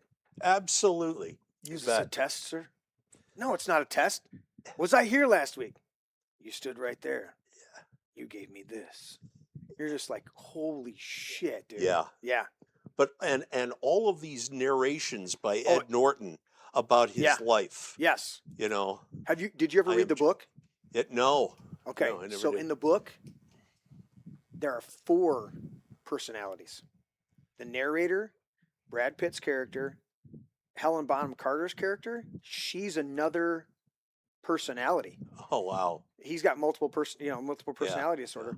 And then there's one more character that is in there. Now you guys should really like that one because Jared Leto gets his ass beat and pulverized, face Oh, gets all yeah, fucked yeah, up and yeah. down. I was gonna say jumping off of that. Mr. Colt. But you know, Yeah, on a long I mean, enough that's a great one, timeline, too. everyone's life expectancy is Dude, 0. when he's on the plane and he's like, you know that life insurance pays out triple if you die on a plane. And you see the side sucked out of it and you're like, Yeah. holy shit. And he just as calm as everybody's screaming around him. He Yeah. just looks. Yeah, It's like, yeah. he's just okay. looking around. Yeah. Dude, that movie is, and that was the director, David Fincher. Fincher's a fucking Oh, phenomenal man. dude. That was But that's and it's like it bombed initially, it did. and then it got this cult. Yeah. We got to all right. Next show we got to do like cult classics that we absolutely love. You know, Yeah. Big Lebowski and Fight Club and all these other. Pulp It's just go, Fiction. Oh, like that. huge. Yeah. You're like, dude, this thing didn't do well or bombed completely, and you're like, holy shit, this is actually brilliant, but the marketing sucked or whatever happened. Right. Or the timing was bad, you know. Yeah. So that's best dialogue, worst dialogue. There's almost too many to choose from. Yeah. Gosh. Just think worst, shittiest dialogue. You're like listening to it and you're just struggling to fucking. Yeah, come back to me. Come Okay. back to me. Yeah. Best and worst dialogue. Which one do you want first? I'll do best. I Best gotta do- dialogue. Like for me, one thing because I love Oppenheimer a lot. Yeah. I'm very fascinated with nuclear energy Yeah. in both ways. That's why I love Chernobyl as well. Mm-hmm. But I love it's kind of multiple scenes, but it all is the whole thing of what happens when we press this button. What will happen to the world? Will Yeah. the world blow up? If the world doesn't blow up, how is it going to change? Yeah. And then after he does it, like the whole consequence of it, just the whole premise of what happens. I am become death. Destroyer of worlds. Yeah. It- That's it- amazing. yeah. Yeah. And big Oppenheimer's. hats off to Cillian Murphy. Too, Cillian for- Murphy? Oh, yeah. Killing- yeah. Yeah, dude, No, but Cillian. he's that guy. You put him in anything. That's why Nolan keeps casting him. Yeah. I mean, a Him and Christian scarecrow, Bale. a scarecrow. Well, he didn't bring him in a few of them, but Yeah. yeah, but Killing Murphy, a scarecrow throughout all the Batman Nolan trilogy, Underused. underused Yes. completely. He could've been But so great. where he is used, he's phenomenal. Yes. And then you go to Pinky Blinders, incredible there. Dunkirk, where he's Yep. he's just this shell shocked pilot that gets rescued, and you're like, holy, or it's like, dude, any movie he's in, he takes it to another Right. level. Yeah. Incredible. All right, worst dialogue. Anything Marvel. Even Endgame and after, the dialogue is horrible. Okay. Because there's so many repercussions and things that they're like, oh, this won't happen. And then it does. So do you think is it dialogue? Is it clunky or over exposition? What bothers you most about bad dialogue? Is it clunky dialogue where the words don't quite fit or they don't feel contradiction? So Because something could be happening on screen yeah, and they're explaining it like they sound smart. And then you actually think about it and you're like, that's the dumbest that's fucking thing not you could how have it said. works. Right. Like the whole time travel stuff in Endgame. And they're like, oh, it's like Back to the Future. It's like, no, it's not. Yeah. Yeah. And there's ways to pull it off, but then it's. Did you think of one? Did you think of a worst one now? You know what I'm thinking of? I'm thinking of like scenes. And And can I call clunky a dialogue. whole movie Yeah, it's bad because of like one or two scenes? Like, for example, one of my favorite guilty pleasures, Jerry Maguire, except for the end. You complete me. It's like, oh, please stop. You Right. know? Yes. Or stuff like so that. sad. That really just, it's like, don't go cheesy now. That reminded me of Supergirl's ending because at the end of the movie, so she's helping a girl named Ruthie avenge her dad who got killed. Yeah. And the whole movie, she's telling her, like, oh, you can't kill him because it'll change you forever. And then she kills the dude at the end.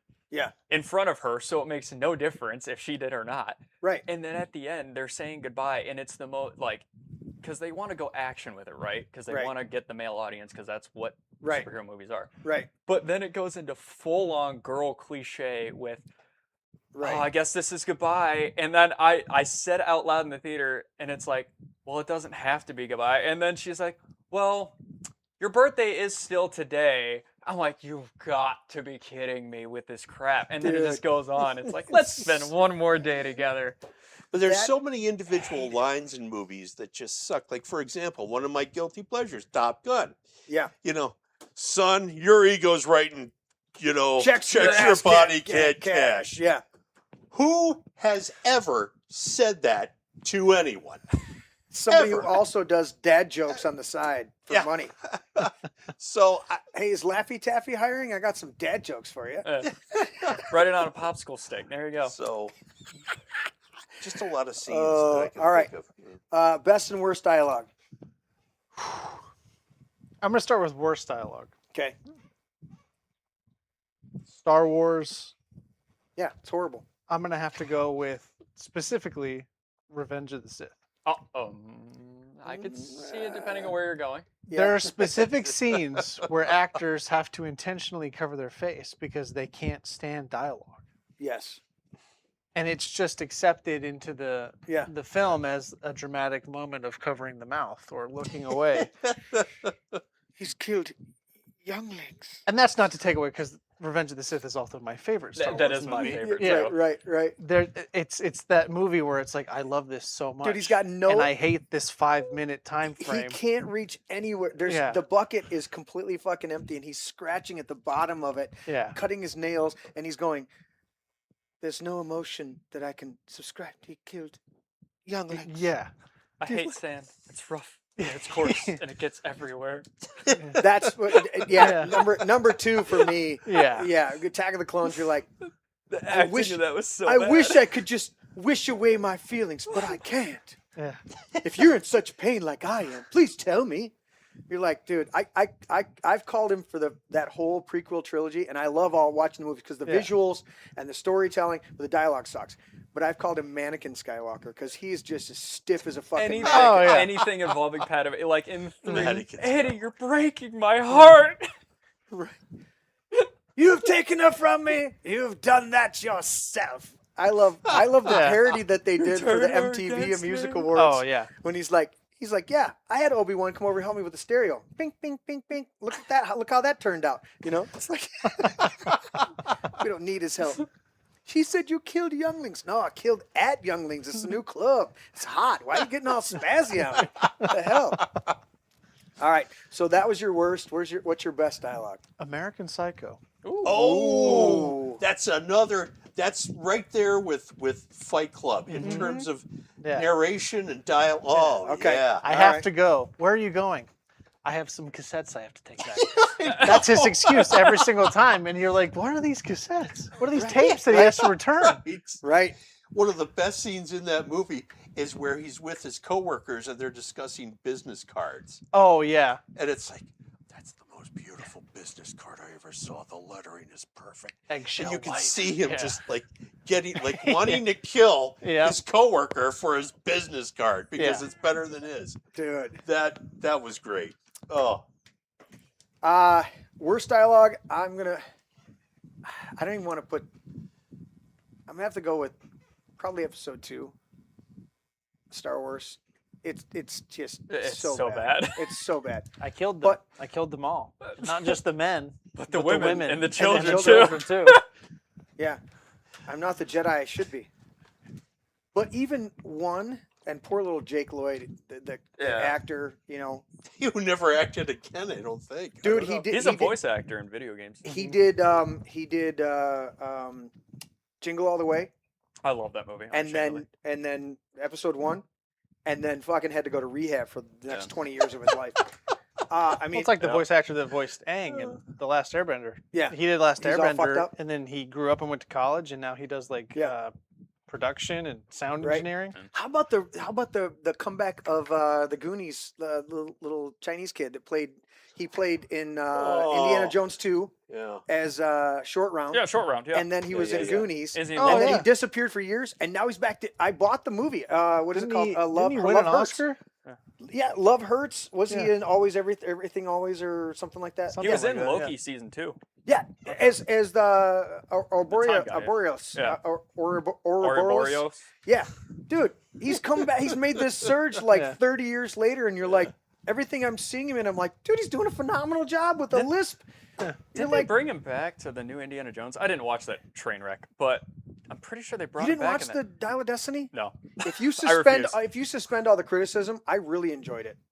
They were like, "Oh, that's this woman, you know, the woman." I'm like, "Dude, there's been a chick in every one of the movies that was either the antagonist or the protagonist, or you didn't know what she was at any given point." Right. It's like, I actually enjoyed it. I heard they actually, ruined the marriage of him and what's her face. well, to get rid of Like they got married at the end of Kingdom of the Crystal Skull, and then Yeah. right at the beginning, he's a divorced drunk who just Because that's the Correct. last one I saw. Just like was that. Crystal Skull. but that's because they had to I get didn't rid of see that Mutt fifth Lang. one either, Yeah. They had to Yeah. get rid of Shia LaBeouf's character, Mhm. so he's killed off. I was about to say he's killed off off. scene, and they've divorced since then because they couldn't cope with it. Which Yeah. I witnessed that in real life. I Mhm. witnessed that with my aunt losing my cousin. Yeah. You know, and they eventually divorced because they never grieved together, and never were able to. You know, they couldn't handle it. Mhm. You know, after that loss. So I actually enjoyed the fifth one. I think the fourth one is the worst one. The monkeys. Dude, the monkeys. There's so many little cliches in there, and to go from the first three, which you did a really because That's another perfect trilogy. it I'd is take out 4 and 5. Just Mhm. those three. Indiana yes, Jones. and realize Yeah. the second one is actually the first one Yeah. in the yeah. timeline. And then if you would have went back and you'd have done another one with the Nazis, which is what they did in the fifth one, is they brought the Nazis back Yep. as the main. And I was like, great, because when they had the Soviets in there, it was like Kate Blanchett. I can take her or leave her depending on the movie. Sometimes she does a really good job, and other times she's just, you know, she's who's the one actress, the older actress years ago, where she's like, she overacts in every movie that she does. She does everything just a little too loud and a little too enunciated for every scene that she does. Are you because about she's- Betty Davis? or- Yes. Yeah. Because she's up on Yeah. the stage and she wants to make sure everybody can see her eyes flicks. Yes. It's like, dude, Yeah. there's a camera 2 feet from you. Stop fucking doing that face. Yes. It's like, you know, so it's what are you dropping over there? Just my phone. Okay. All right. So No reaction. Oh, whatever. so my that's phone. Just my phone. my worst dialogue, and I absolutely love. I'm a huge Star Wars fan. I think if Lucas would have done what he did on 5 and 6 on Empire and Return of the Jedi, and let another director take over, and just kept the creative direction and the production and the oversight for Episode 1, 2, and 3, he'd have been fine. And he did try to find some directors to take over that, who would have done some script doctoring. Yeah. But I got to give you my top. I'm gonna actually I have to put this in 5 because I've been sitting here thinking about it. I'm like, what are my top 5, dude? All right, so top 5. I got to give you my 5 best dialogues. Okay. Big Lebowski. Okay. Fargo. Leon the Professional. Oh. Dude, the dialogue in that is incredible, especially with Gary Oldman, everything like that. Yeah. Fantastic actor. Yeah. Dude, and dude, Stellar. and that's Natalie Portman's first role. Yes. Mhm. Yep. Renee Junot, who's coming off of a couple other successes.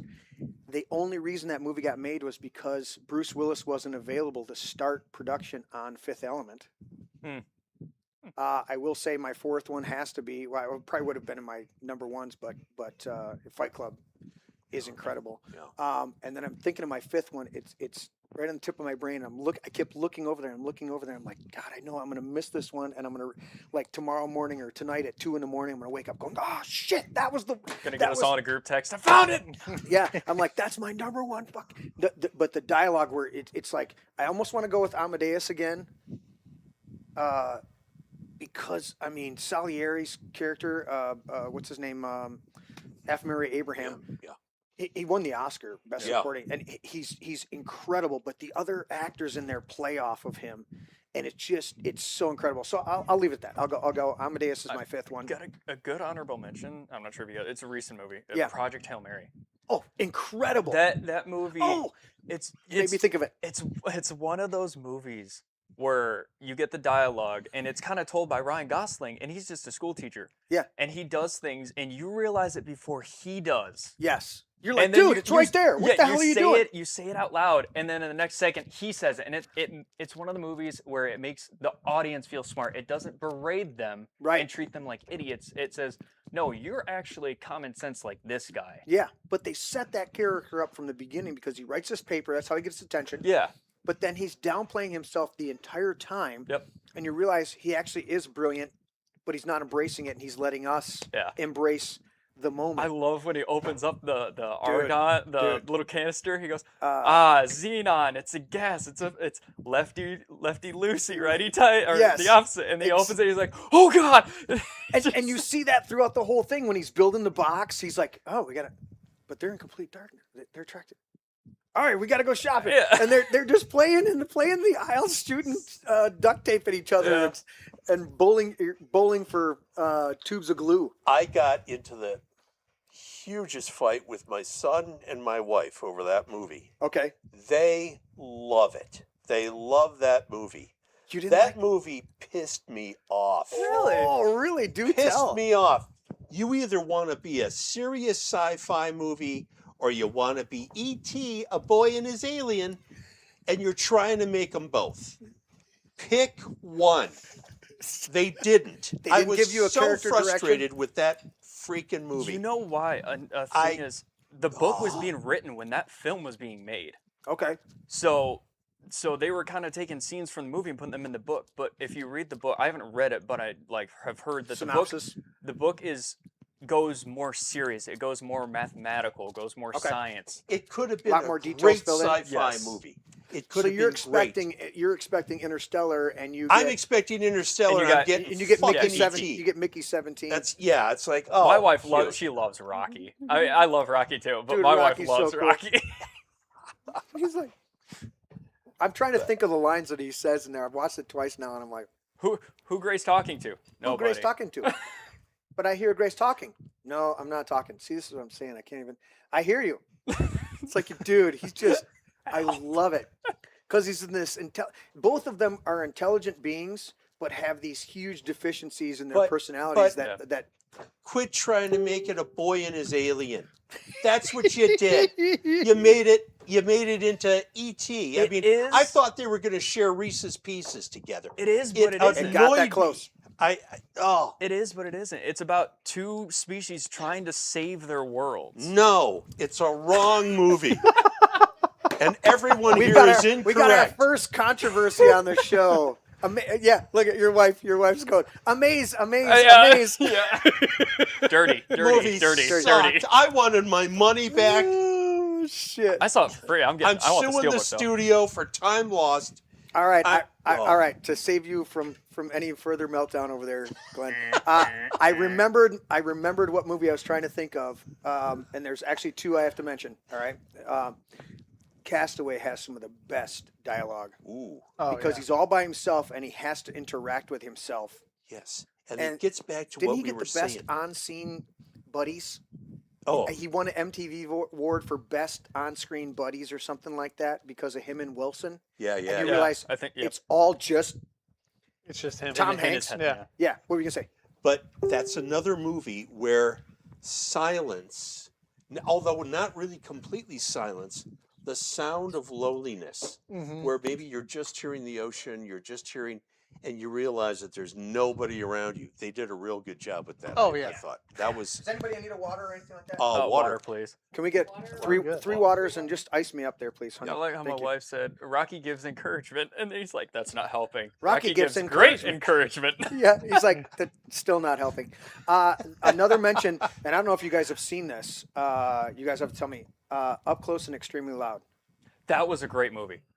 The kid, that's his first acting role, That was and his dialogue as an autistic kid is, I mean, it's incredible, dude. The dialogue in that. Yeah. If you haven't watched it, I haven't seen. Yeah, I haven't seen that one. Up Close, what's it called? Extremely Close and incredibly Loud. Yeah, something like Extremely Close and Incredibly Loud. You know what? I'm gonna walk over there and grab it. It's the dialogue in that, and the crazy thing is Max von Sydow does the grandfather, who's a mute, who refuses to speak, just has a yes and a no on his hands, and keeps raising him to the kids. that. I think incredibly loud, but extremely close. I'm grabbing it. I keep Extremely Loud and Incredibly Close. Yeah, it's incredible. So it's Tom Hanks, He was Sandra Bullock, but that kid, yeah. and he's an autistic kid, and his dad is What's his name? dies in 9/11. the World Trade Center, and then there's a couple different roles. Viola Davis. John Goodman was in it. John Goodman. Yeah, it says John Goodman. I'll have to I watch forgot that John Goodman was in it. Yeah, who am I thinking of? The black guy. Jeffrey Wright. Yes, I love Jeffrey Wright. Anything he does, dude, he's phenomenal. He always comes across as Yeah. a really smart guy. Yeah, so that's one of my dude. You put that in my at least my top 10 category of dialogue, because it's just the way that kid does it. When did this come out? 2013. Yeah, so it's one of those 9/11 ones that but it's a post 9/11. Yeah. So I got to do this quick category before we do best scenes. You guys think about your best scenes. All right. So, what'd she say? Your wife's the same with Hail Mary is when Rylan is alone in space before Rocky comes and he's going through his thoughts and the emptiness of yeah. There's some great dialogue in there. Thank you, Tyler. You were feeling OCD on that little bit of stickiness on the top there. Yeah, just Yeah. textural nightmare over here. I get it. Good old skill. Think about this one. Best movie by a comedian in a serious role. Ooh, Uncut Gems. Yeah. That was- That's, Okay, That's I where was- my mind went. That's where your mind went? Yeah, that's by far, in a way, like Anybody think of the Good Will most Hunting? current. With Robin Williams, who gets the Robin Oscar, Williams. right? Yep. Right? Yes. Good Will Hunting. So you guys went to Uncut Gems, Or Dead Poets Society. Dead Poet Yeah. Society, phenomenal. He did a I few th- serious I roles think, that were I really think good. Dead Poet for me leans a little bit more into his comedic because he's entertaining the guys, whereas Good Will Hunting, he's That's straight. pure drama. He's straight through the whole Yeah. thing, and I think Yeah. that's phenomenal. Of course, Robin Williams also did the one with Pacino, Insomnia, and One Night Photo. What was it? Overnight 1 Photo. Hour Photo. 1 Hour Yeah. Photo. Yeah. Both of those are like, Yeah, he dude. played And a what's the other real- one? There's another one where he's the cutter. He's cutting. Everybody has a brain chip that's recording their whole life, and he's the guy that cuts their life experience into eulogy montage footage, and he sees stuff she's not supposed to see, and he's not supposed to have a Oh. chip. Oh, You know, you'll think of it. I know who you're talking Yeah, about. that's another phenomenal. But think about this one. You guys didn't mention this, but I was thinking of this one because of 9/11. All right, Adam Sandler in Reign Over Me. He does such a phenomenal job, and who's the roadie? The actor who plays Rhodey. yeah. Wait, which roadie? Um, Iron Man 1 or Iron Man 2? Iron Man 2 and 3. Don and- Cheadle. Yeah. Don Cheadle Yeah. and Liv Tyler are both in that one. And he's this guy that lost his entire family, and he lost them, and he was he was procrastinating on remodeling the kitchen when he lost his family in 9/11. And so he's constantly remodeling the kitchen, and they're all trying to get him to focus on, dealing with his life. And he's like, every time and he has just these intense scenes. in there, and it's just incredible. And he just keeps putting the headphones on. And he's like, and he just rain on, and he just it's like Uncut Gems is great as a straight, but the emotional release and his what he's working through in Reign Over Me is that's when I looked at Adam Sandler and went, holy shit, this guy actually has phenomenal acting chops. Great performance, so-so movie. Okay, okay. Great performance. You're dead on about his performance. yeah. Dead on. But you think the But movie lacked the overall story arc? Yeah, the movie was kind of, Okay. gosh, I don't want to say overly sappy, but kind of like It didn't have the arcs that it needed. It just kind of It dropped you in, and then it said yes, it's a tragedy because of this event, and then it just kind of It let didn't do it anything. just flow with that. Adam Sandler, great performance, but yeah. the movie itself didn't do it for me. So, Any other ones that you can think of that Jim are? Carrey. Which one? 23? Eternal Sunshine. Yeah. Eternal yeah, Sunshine. yeah. I had How to look it up. I was like, How about 23, dude? Yeah. That's so fucking dark. yeah. And I would even put Truman Show. Truman Show in there. Yeah, yeah, that's the one I was thinking of mainly. yeah. Well, in that case, then Majestic, where he gets knocked on the head, and he's one of the part of the communist Yep. blackballed writers, and he gets knocked out and doesn't realize it, and ends up in a small town, and hit the theater owner thinks that he's his kid. That's phenomenal. Okay, think about best scenes. Any other ones we can think of? Secret Life of Thank you, Walter thank Mitty. you, thank you. Dude, Thank you. Ben Stiller. Ben Stiller Yeah, comes in that's there a and good plays one. that one straight. Yeah. Yeah. I'll give a mention because I'm thinking of it as I look over there. Welcome to Merwin. I don't know if we call him straight up a comedic actor, but he does that role of being this once smart guy that got injured and has brain trauma and stuff like that, and does this. That movie's. Have you guys seen that one? Secret Life of Merwin No, with no. make me want to go grab it again. It's Bruce Almighty, the second guy, the Steve Carell. Steve Carell. Steve Carell. Steve Carell. Steve Carell is in this movie. It's a true story of this guy who gets injured. He gets beat up, and in the process of getting beat up, his brain injury. But so he reverts back. He used to be an artist, Oh, I think I have seen that. and because he gets beat up, he can't do it anymore. So he starts doing puppetry, or Yeah. not puppets, or not puppetry, but he sets up these dioramas of World War Yep, II. Yeah.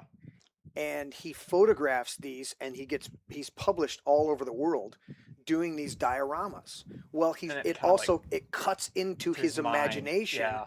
of being in World War II, and all of a sudden the little puppets are Real people. real people coming to life, Yeah. and he's the hero of his story. But then there's the real life going on, and dealing with the people that Yep. beat him up, and dealing with a bunch of stuff. It's phenomenal, but he plays it straight. And Steve Carell in most of his movies. Yeah. I forgot about that movie. Yeah, dude, it's incredible. Yeah. And that was I want to say it was Zemeckis. I think so. I Yep, want to say it yeah. was Zemeckis that directed it. All right, best scenes, and then we'll do some final thoughts on movies because we're gonna do this again. This is episode 1. This is fun. This is a lot of blast, and I think next time we'll pick a movie that we can, or a couple movies that we can all watch before we show up, and then give our takes and different scenes and stuff like that. And I'll make sure we post the fair use, and we'll play a couple scenes, and we'll go, all right, here we go. But I do, as you guys are thinking about your best scenes, Glenn, you brought out 12 Monkeys, one of my absolute favorite movies. You And have that one on the table. I was saying Tell me why you earlier, grabbed that one. I think I was telling the other guys that this is the movie that convinced me that Brad Pitt can act. Yeah. Because Brad Pitt really put on a great performance as this crazy kind of. Do you know nutjob. how he got him to do it? He took away his cigarettes. The director, I'm drawing a blank on the director. Terry Gilliam Terry Gilliam from So- Monty Python. and Brazil's a fucking Brazil's on my movie list. Yes. fuck yeah. So Yes. he couldn't get Brad to do it exactly. He watched the behind the scenes and he goes, "All right, Brad," takes his cigarettes. He's like, "No cigarettes while we're during shooting. You can have them after the shooting's over, but no cigarettes while we're doing shooting. And so that's why he's all nervous and he's like, look. Yeah. He's like, he does all this stuff. He's like, get out of my chair. You know, he's just like, dude, Right. all the casting in that Yeah. is incredible. Absolutely. Every single Yes. person in that. And Terry Madeline Gilliam, Stowe, dude, back in her day, man. Woo. yeah, Smoke Show. Stunning. What happened Show. to Madeline Stowe? She was my movie wife. Number one my- Shane Black movie. Number one Shane Black movie. Anybody? The Color Purple. Nobody knows Shane Black. I know the name. Give me the list, and then we'll go through it. But then I want your best scenes.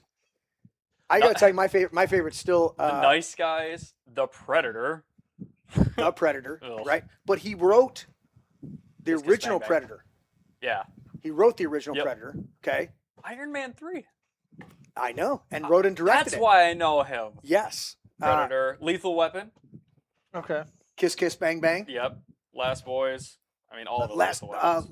Lost Lost Boys, Boys. Last Boy Scout. Last Boy Scout. That's what it was. RoboCop 3.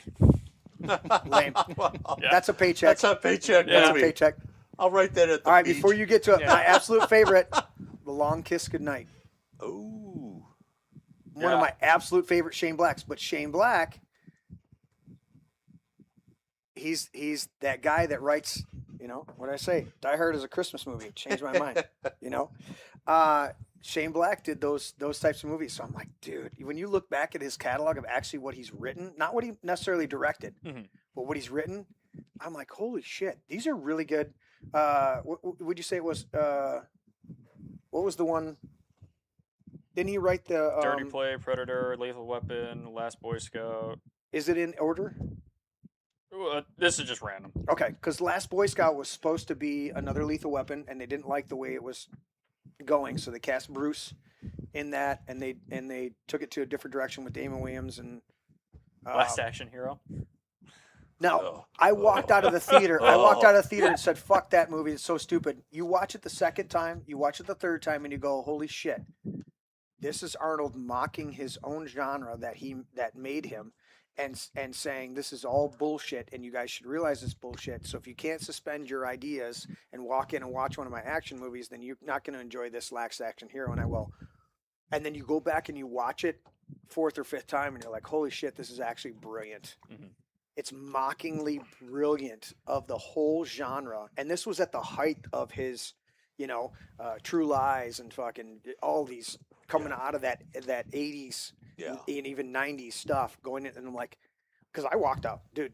We went to the theaters, and I'm like, this is fucking.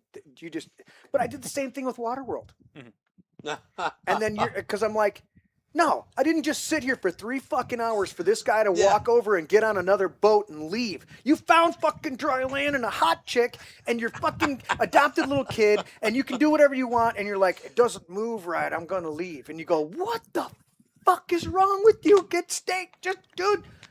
Go fishing every once in a while and stay. What the hell's wrong? And you're like, dude, seriously? I was so pissed at the end of Waterworld.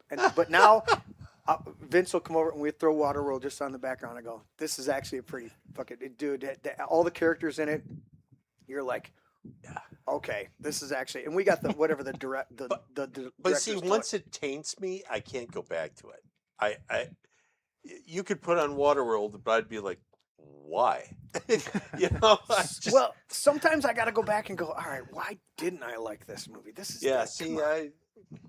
I'm confident to know. No, that's shit. I'm not Well, watching. it's like, all right, I'm gonna have to put Die Hard 5 back on because why do I hate this movie so much? And I go, all right, there's something redeeming in it, but I should scratch this disc Oh, and never shit. allow it to be played. Worst dialogue. Yes. I'm pretty sure you're going to go with me on this one. Martha. I never watched it. No, Batman versus Superman. Oh, Martha. Why'd you say that word? Why'd you say that Why did name? you say that name? Dude, it is so Oh. stupid. It's fucking horrible. Superman would have been dead if he didn't say Martha. It's like, whatever, dude. There's some of these things where it's like, wait a minute. You got pause. It's so dumb. All right. We're going to end with best scenes, and then we'll wrap it up and do final thoughts here. Who wants to start? Best scene. I can tell you right now. Give me your best It's scene. all personal. I got two best scenes. Very personal to me. One is from the movie Superman, where the young Clark Kent, played by Jeff East, is standing out in a field, and his mother sees from a window that he's standing there, and she goes out to this field. It's so beautifully shot. It's this country morning, and they're on the farm. He's standing there. His dog's running out to him, and his mom's looking at him, knowing that he's troubled. Yeah. She goes out there, and he goes, "I have to leave now." And they have this emotional scene, and like, oh man, that one's just It's incredible. killer. It just reminds me of a personal thing with when I left my house and all that. And then the other one deals with the dad's side. Kevin Costner in Field of Dreams at the very end. When his dad's standing When his there. dad's he looks standing up. there, "Dad, want to have a catch?" "Sure." It's like, oh, hmm I'm And he cuts back to him and his wife, and he's like, dude, he's like, I never realized he was always gone, and then he was gone before I was old enough, and yeah, I got to go do this. buckets. Dude, that's awesome. Those two scenes, I will You're off the chain. I will go and run away because I don't want anyone to see me cry buckets. So yeah, exactly. Christian, you ready, or Tyler, who's ready? Best scene. Mine, one of the scenes I talked about earlier was I always think about the training scene in Top Gun Maverick after Maverick gets fired from being the instructor, And he gets in. and goes, John Hamm's character's like, all right, we're going from 2:15 to 4 minutes, and all the guys are like, that's impossible. And they're like, we're gonna all die. dead. Yeah, they're gonna he's like, well, you got a better chance at surviving a dogfight than surviving the climb. And then Tom Cruise just comes flying. Yeah. Right. totally Like, bad. yeah. It's like, What are you doing? and the one girl in there's like, nice. Nice. And then I like how you also have Hangman, Glenn Powell's character is like, all right, I can get behind him. Yeah. Well, he buys into it early if you realize it in the show, and I know you guys do, but for those he buys into it early. He's like, you guys don't realize if you don't fly like Maverick, you don't survive this mission. Yeah. That's why he's training us. And you're like, it's so subtle when he says it, Yeah. but it's like supposed to ripple through the rest of the pilots that they get that shit. All the other things aside, you're like, listen, if you don't fly like Maverick, this doesn't happen. And then another scene in that movie that I also love is when they're actually doing the run and Rooster's falling behind. Oh, yeah. And then he's like, and one of my favorite lines is, don't think, just do. Yes. And then he just guns it. Yeah. And blind fires, and then the dogfight happens. Everything just about that movie.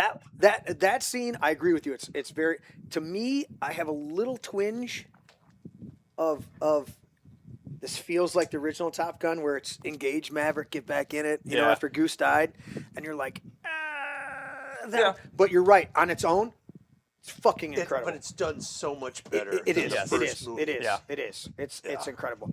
Tyler, best scene of all time. Anakin and Obi-Wan's fight. Their phenomenal. lightsaber battle. Right. The fact best, that the You best guys- lightsaber battle in history. You It guys is- like Star Wars. They had It to is slow too that much. fight. They had to slow those two down to they were- film 'cause that. they were going This too is like a fast. Star They Wars practiced. convention They here. practiced This for really what, is. 4 or 5 months? Yeah. I mean, you're. Yeah. But my second one is not Star Wars related. All right, let's go. So my second one is at the end of a movie called Iron Claw. When Zac Efron is sitting on the lawn, and his kids are playing in the lawn, and he's just crying. I love that movie. And his sons come over and they're like, "Dad, why are you crying?" And he's like, "Well, I used to be a brother, and I'm just watching you guys, and I used to have that." And his kids like sit on his lap, Have you and guys they're seen like, that movie? I haven't seen that one. his kids look at him and they're like, "Well, you can be our brother," and then they just like hold him. Yes. And he's It this is- professional wrestler who's yoked, just sobbing, and his kids are it's holding based him. on the real story with the brothers. That's, the family. Isn't it? The family. Who's the actor? Zac Efron. No, the old man. Is Zac Efron the main character? Yeah. He plays one of the brothers. I'm thinking of I'm thinking of another wrestler one. Smash the Machine with The Rock. No, I refuse to watch that. The Rock can be good, but I don't know about that one. All right, my best scenes. I could pick any number of scenes from Book of Eli. I think the director of photography is That's a good incredible. movie. There's a a good shot one. where the cars are coming down, and it pans over top of them, and then comes out on a different angle as they leave. Just the opening scene where he's shooting the cat, and just how they slow it down, and they do all this stuff. The stuff where he's under the bridge, and he's in it, and just the cinematography, even in the bar with the cinematography, and then they're walking on the ridge, and he's describing to her he's the Johnny Cash song, and she's like, "What is that? Is that from the book too?" He's like, "No, it's Johnny Cash from prison." It's like, it's incredible. Another one I have to note before I get to my final one, Snatch. The scene when he's in the ring and he gets hit and Brad Pitt flies up and he's almost completely horizontal, and then he splashes into the water. Mhm. It's a cut between it, and then he comes back up, and he ends up, and you hear the music just kicks in, and he just pummels the fuck out of this guy, and you're like, oh, dude, that's but I think my top scene, I was thinking about, I'm like, dude, this is kind of important. This is going to go down in nostalgia. I there's so many great movie scenes. Yeah. But I'm so steeped in these movies. Just I go through them, but what were you gonna say, Glenn? I was just gonna. No, I didn't want to stop. No, Your turn. I want to add a third. Okay. One of my all-time favorites, and I watch this continuously. Best motivational scene ever.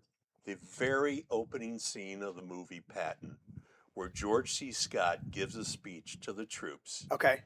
And it's just a one-man dialogue scene, and he's standing right in front of this giant American flag, and he's talking to the troops, and afterwards it's like, send me to Iran right now. Just give me a rifle. Yeah. I'm going. Yeah. It just gets me so fired up. It's incredible. I love that scene. I could pick so many. God, there's all these. Oh yeah, Dale's asking about Joe Pesci about drive-thrus. They fuck you in the drive-thru. You drive through, you told them what you want, and then they fuck you in the drive-thru. I love it. You know what? I'll settle on this one tonight. This is not my ultimate absolute. There's many other ones. I'm going to settle on We Were Soldiers. When he gets the call and they're telling him that they need to evacuate him and withdraw because they need to talk to him at the thing. And they say, "How's it going there, Hal?"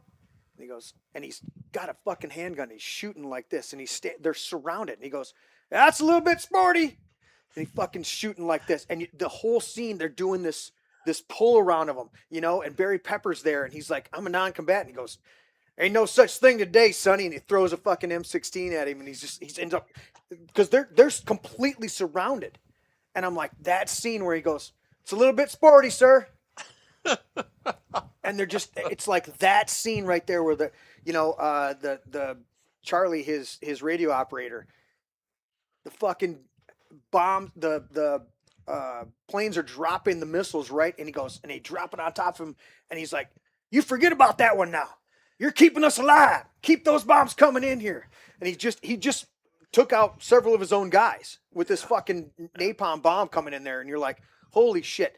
That type, to capture that moment right there, you're like, holy shit. Yeah. It's incredible. Some of those, and I could start going through I could just look at a movie and go, "Oh, that scene. Oh, Yeah. oh, that scene. Yeah. Oh, that fucking scene." I Oh, got right. two more. all right. See? One is from Tron Legacy with the ending when Yeah. when everything's going down and they're at the portal, and Clue figures out that he grabbed Cora's disc instead of Flynn's, and he's going, "Why? You made me to make this perfect. Why are you going against me?" Yeah. And goes, then "I he just didn't know goes, who I-" "No." His line was, "Because he's my son." Mm. And I was like, "Oh, that hits," because I love my dad. I have a good relationship with him. Yeah. And I love that. Right.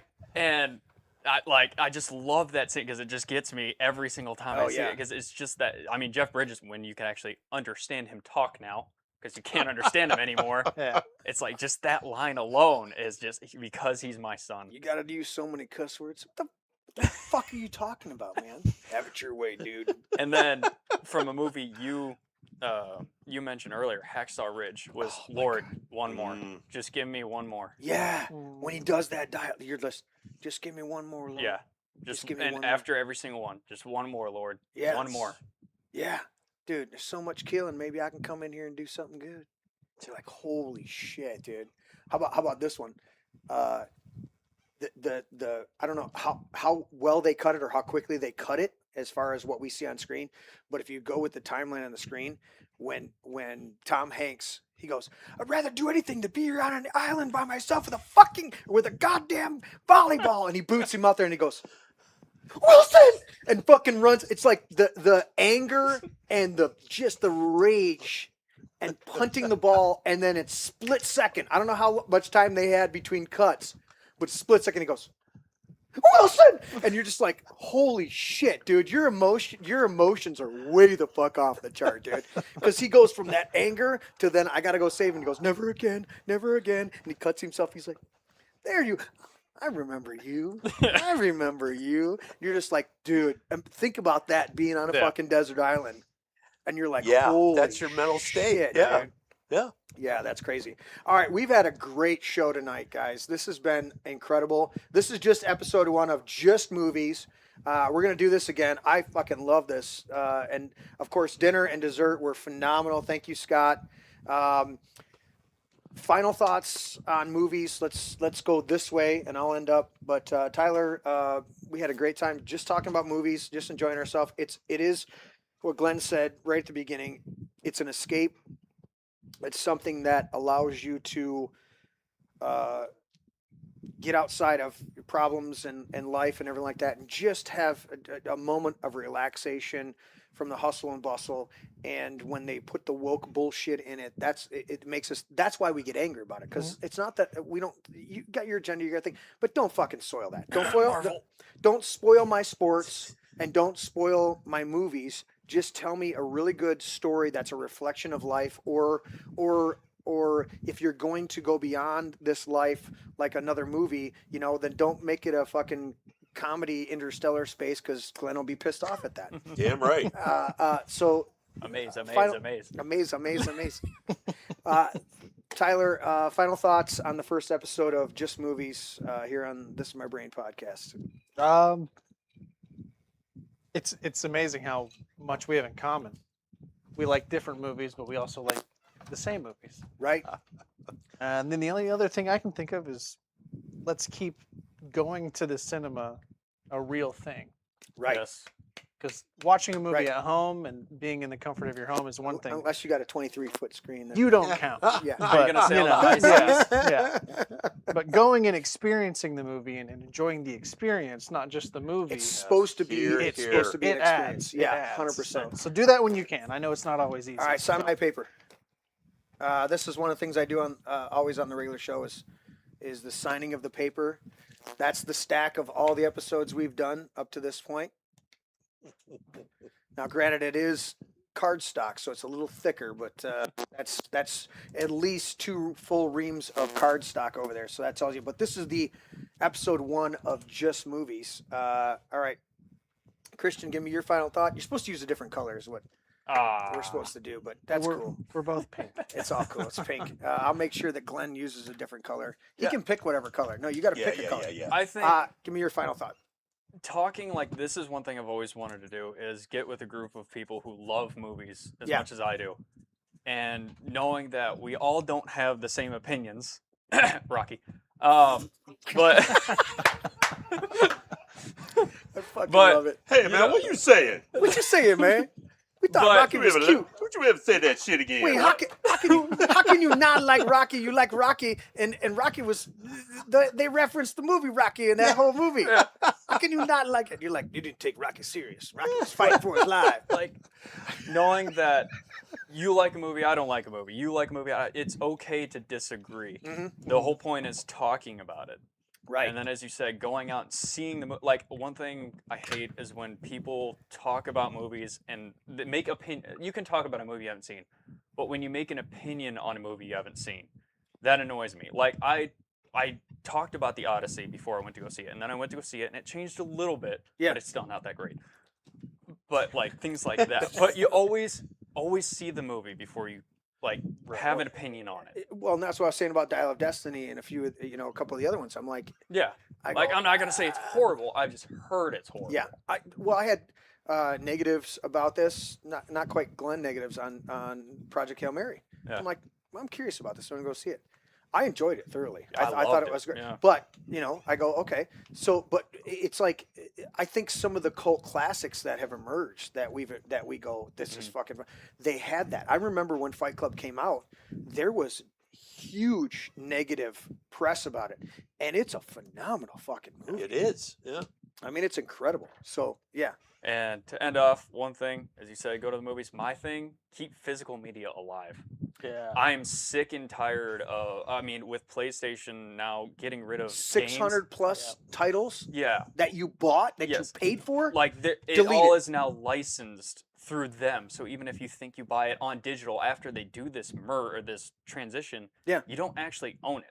Which is With bullshit. with a disc, you own it. This is Yes. yours. They Yes. can't change it. Like I love Blazing Saddles, one of the best comedies Oh, ever. yeah. Oh So- my God. Yeah. Which will never be shown ever again. Yeah. But that's the thing. If you watch it on Netflix, they will change things, and then they'll give like it's offensive, like it's a big warning. disclaimer. Yeah, a Yeah. disclaimer. It's like how no. About, how about fucking just Home Alone where they cut Trump out? Yes. Yeah. Like, like, dude, what they're changing. They did that with Thor: Love and Thunder with the kid when Odin's not Odin's Zeus? no the Heimdall's son. Okay. When he gets that power to like talk to Thor, they changed it when it was in the movie theater because people were complaining about it the first week. They changed it the second week. Dude. So they're doing that while it's still out in theaters. No. That's Ridiculous, dude. Yeah. No, you're exactly right. We need to have. That's why I go out of my way to find the physical copies. Yes, And steelbooks go- are my go-to. Dude, I love steelbooks are steelbooks. phenomenal. I always look for a steelbook, and then you're like, damn, this is going to be $45, but it's a steelbook. But it's With worth it. It's got the extra book. It's got Yeah. this. It's got that. And you're it's like, actually yours. and it's Yeah. actually Yeah. yours. Yeah. You can't fucking take. You Yeah. can delete Right. my online catalog, but you can't fucking take my steelbooks away from me. right. You know, Glenn, Yeah. your final thoughts. The whole reason we're sitting here tonight. I love talking about movies, but you came on a show a few months back. What, 4 or 5 months ago? Yeah. How long ago was it? Yeah. I think it was even longer than that. You came on the show as a guest talking about other stuff, political stuff, and everything like Yes. that. Right. We got into about 45 minutes to an hour of just talking about movies. Yes. Yes. And you were here on a Sunday a week ago. We had a party here. Right. And you said, dude, I absolutely loved talking about movies on that show. Yes. If you ever do that again, I want to be involved. And I went, well, that's what I like to do. I got a fucking movie collection, dude. So I'm Right, like, yeah. if you're willing to sit down, and then I'm talking with Scott, and he's like, well, I'd already interacted with you. He's like, Yeah. Christian would be involved, and then we're having band practice, and I go, yeah, we're gonna do. I think Scott and I were talking about it, and Tyler's like, I'd do that, and I was like, well, fuck, that's our 4 right there. Let's do this, you know. And so, your final thoughts on this? Getting to sit and talk about the love of cinema and movies. I got to reiterate what was said before by Tyler. I love in a group where you can talk about movies and no one's dumbfounded. Everyone's like, yeah, and then this, and then I love that. Yeah. I am in desperate fear that cinema is going away. Yes. Yeah. Theaters are dying. And I know it's comfortable and it's easy to just stream in your living room and you got your big screen TV. Go see the movie experience. Yeah. You know, Yeah. Go there, do that. You know, take it in, be absorbed. You know, and I pray that the movie going experience lives. I've got I don't mean to be a Debbie Downer here, but I've got some real hesitation in terms of the health of the movie industry. Oh, the fact that yeah, I'm the same. there, and so few movies are being turned out now that are just stories. So They're few. really good movies without an agenda. Yeah, without just a story. Give Yeah. me a story. Right. It's one of those. Let it unfold on the screen. Let it envelop me. Let Right. it take me away. And that's dying. That really is. It's starting to become to where they're just, as you say, they just happen where you walk out of the movie. You're supposed to feel something when you walk out of the movie. Like, Right. I want to see it again, or you get some story out of it. Yeah. Now it's just, you walk out of the movie, you're like, all right, how long is it to get to McDonald's and then go home? Like, Right. It's Like now. what's next? Exactly. It's a what's next. It's not Yeah. I want to watch that again. Or you want to talk about it with Yeah. people. You don't even want to talk. You don't Yeah. even talk about And- it. It's like, yeah. yeah, okay, that was good. All right. My wife on there said, to reiterate kind of what I said, they're causing Mandela effects when they change these movies in theaters. Yeah. Oh, yeah. And that could be another thing Oh, of yeah. like, as I said, when you go back and see it a second time and they change it and you're like, I swear That I is know a so- different. And I mean, I know there was a Creates time. a disorientation. Yeah, I know Yeah. there was a time when the movie Clue came out, where in different countries they showed different endings, Yeah. and different people did different things. That's Right. different. But when they Totally, yeah. change things in the Well, movie, we used to celebrate it. Because Okay. of politics. Well, Yes. well, we used to celebrate. Okay, so I've got. If I went through my collection over there, okay, I know I have JFK director's cut. Okay, I know I have Blade Runner director's cut. I know I have. I'm trying to think of a couple other ones that are director's cuts, where you know that the director came back in. Some directors have final cut authority, right? Other ones, the studio's gonna do their cuts and everything like that, and then they come around years later and they do it. The Snyder cut, you know? I was just about to say Yeah. Justice League So- versus Justice League. Yeah. right? And people love the Snyder cut, right? And I think Snyder even was pioneering to do the two movies he did for, which were supposed to be Star Wars movies originally. That's the way he pitched them. Yeah, the Rebel Moon. Yeah, and then he came out with those two movies on Netflix, and then did the two cuts. Yeah. Now they're not something I go out of my way to rewatch again, but they were well done. Yeah. And his director's cut were extremely different from the original cut. Lord of the Rings. That's not a Mandela effect. That's not something where you go, wait, didn't I see such and Yeah. such, and now you're fooling me with this. It just You're- adds on to it. Yeah. It's, yeah, the director's cut is okay. It was they wanted me to be at 2 hours and 15 minutes, but I had 3 hours worth of footage Yep. that I ended up cutting and putting it back in here, and you can choose to watch it yourself. That's not a Mandela effect. That's coming back in there going, okay, Yeah. here's my extended edition. Here's I didn't like the way Lucas always fucked with things, but at the same time with Star Wars, that was he wanted. Sometimes he got it too muddy, too busy in a scene, but he saw a vision when he did the original movie that he couldn't accomplish when he originally did it. Then years later, he's like, "Here's the special edition. Here's what I would have done if I could have done it." You know, and so he developed that. I mean, we have him to thank for ILM that does a shit ton of Special effects. special effects for all sorts of studios. He did the first couple Star Treks. Yes. He did. ILM did a ton of graphics. Pixar came out of that. That was originally a Lucasfilm subsidiary. Pixar came out of. There's a ton of stuff that he pioneered just to push that envelope of the graphics. Yeah. So cinematography to me, it's like, it becomes a dialogue, just like music. Yeah. You can talk to each other in song lyrics. You talk to each other in movie quotes. Because when I say a movie quote to somebody and they know the movie, I can say the 2-3 words, right? We all of us, when I played that, You get nothing. You My dad's lose. favorite movies. Good day, sir. as soon as I play that, we all saw the fucking hat rack with the half head and all of The that, half of and the everything. whole Yeah, thing of him going, you ate fizzly bubbly drink, and now the room has to be sanitized, and it says right here in the fine print, ex post factos, and you go, etc. etc.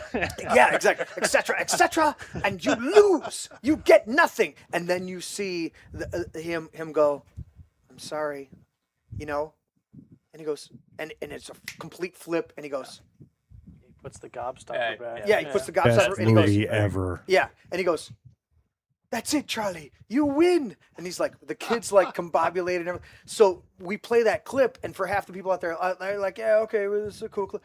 Dude, sitting here being movie guys, we saw the whole scene Yeah. in our head. Yeah. And so when I look at somebody, I go, "You lose." You were like, "Holy shit, dude." Right. Yeah. So it plays that whole thing out. Here's another one. What in God's holy name are you blathering about? So when I play that all the time on the regular show, like on Tuesdays, Teddy will hit that button. What do you blat? The non-movie guys have no fucking clue. They just hear, "What am I blathering about?" Yeah. You know? And I'm like, dude, I'm going to do the next 2 minutes of dialogue from that movie. That's the crazy thing. The crazy thing about the Coen brothers, their actors, there's no improv in any of their movies. It's the exact dialogue. Yeah. It's the exact dialogue. When you see William H. Macy and he's doing in Fargo and he's going, "Yeah, but no, but see, but I was saying," and you go, that was all in the fucking script. Every little Yeah. In fact, Peter Starmer, who's one of the killers in that movie, he goes, the line is, "I want to go to House of Pancakes." And he goes, "It's House of Pancake." He goes, "You want to go to House of Pancake?" Whatever he says, and what's his face has to correct him. He wanted to change the line, and the Coen brothers stopped it. They go, "Dude, say it like it's supposed to say." He goes, "But that's not because he's not American, so he's wanting to get the dialogue right." And he's like, "We don't want you to get a dialogue right. We wrote it exactly like that, where you say House of Pancakes." However he says it. Yeah. And they're like, and everybody knows watching the scene that he's saying it wrong, but you want him to say it wrong because he's got an accent and you expect him to say it wrong. Yeah. And so they wrote it that way. And and Starmeyer tried to fix it, and they're like, "Don't fucking fix it. We wrote it exactly like that." Then you take another movie where you allow your actors to play with it. You're not that type of director. You're not a Coen brothers who've worked out all that dialogue, right? You're another director who wants to do the table reading and have that stuff. It's like those things, you start to get excited about that stuff. You're like, dude, this is you're telling a story, but you've got collaboration, you've got input, you've got all this stuff, and you're creating this visual and audio experience for me, and I want to be immersed in it. I want to feel this and get my emotions stirred by this stuff. Yeah. And I think that's one of the beautiful things about movies, the cinema. It's so unique because we don't have to go to an amphitheater and see a performance one time in a Roman Coliseum or Roman amphitheater. We can go and pop this physical thing in and watch it again and again and again and glean from it. And we know that they spent, an average movie is a couple of years to make from start to finish. And you think these people poured into this, and if it's done right, you go, "Wow, I spent 2 hours, but they spent 2 years, making this." It's a craft. It is, It is and that's craft. back to your guys' point. AI is an abomination to movies. 100%. That's why we're like, we don't want to lose this. Even with it's like, I enjoy going to the theater, and then getting it and reliving it here. Yeah. But that theater experience. Yeah. So that's the beauty of it. The last 2 movies you guys saw in theater. Oh, Odyssey for me. I saw that. What was before that? What was the one with the rooms? Backrooms? Backrooms? I think that might have been mine. Yeah. Okay. What was And- before Oh, no, that? Supergirl. And That's sad. Yeah, it is. where's my wife when I need? She could tell me, and all the ways I'm wrong. Think, Tyler, last 2 movies you saw in the theater? Movies. The Immortal Man. Mortal Man. Immortal Man. The Immortal Man. Oh. I never heard that. That was the series finale of the Peaky Blinders. Oh, that was released in theaters? Yeah, I it just was. watched that on Netflix. And then, Disclosure Day. Yeah. Oh, How was I'm that? sorry. Biggest disappointment Yeah. ever. Yeah. Ever. The hype was not even remotely worthy Yeah. of what the movie was. I haven't even ventured out to see it. The last 2 that I saw in theaters was F1, and I think before that, actually, shit, it could have been Bullet Train. I like that movie. Yeah. Oh, That's a yeah. That's a fun movie. That's a fun that is movie. yeah. That's how I felt about Civil War. Oh, really? Yeah. Not Captain America. Yeah, but The Obama-produced Netflix movie? the photographer's point of view of movie. yeah. I mean, we can't all do shaky camera Cloverfield. Yeah. Right. Can you see anything in the fucking movie? No. For the whole time, I was just like, "Oh, it's MJ from Spider-Man." I don't know like how they, I don't know how they do special effects on movies where the camera is so fucked up that it's like Somehow chaos equals action. Well, no, not really. there used to be an art to that action. You know, when you had to slow down, dude. When they had to, well, you talked about the fight scene with Anakin and Obi-Wan, right? And they had to slow it down. When Bruce Lee was when he was doing his movies, still alive, they had to constantly tell him to slow down. He was so fast that the cameras, they had the best cameras, couldn't capture his movements. He was moving too fast. They're like, dude, you got to slow it down. It's not being captured on the film. You were here, and the guy's laying on the ground. You know, 1 frame later. I'm Bruce Lee. He's like, you have to be like the water. I feel like I watch movies more than you guys in theaters. I kind of go almost every week. You know what? I've been doing a lot of stuff here. Shit, I was working on the studio here. But, hey, excellent, awesome episode 1 of Just Movies. We're going to do more of these. We don't have to always do them on Sundays. I'll get together with you guys. But thank you guys for tuning in tonight. Appreciate all of you. Like, share, subscribe, do all that stuff. We're going to have more good content for you. And with that, we're out of here.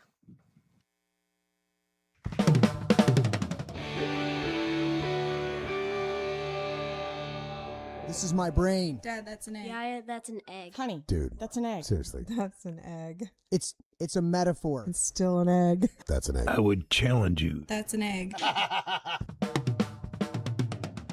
I know my brain is not actually an egg, okay? It's a metaphor. Metaphor or not, that's not your brain. It's just an egg.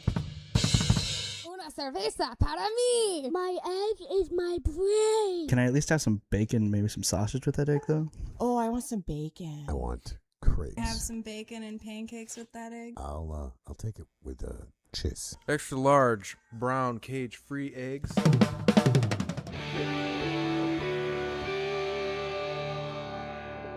Can I have your brain with hot cakes? A little sausage and a little toast and potato. That would be great. Does it have antibiotics? I don't know, man. I'm not good at this shit. Well, they gotta be able to resist some diseases. You resist the disease. Has it got any hormones? Maybe. It's cage free. Vegetarian? Maybe. Are they vegan? No, I eat steak. Never apologize and never explain. Never apologize. Yeah. Never apologize and never explain.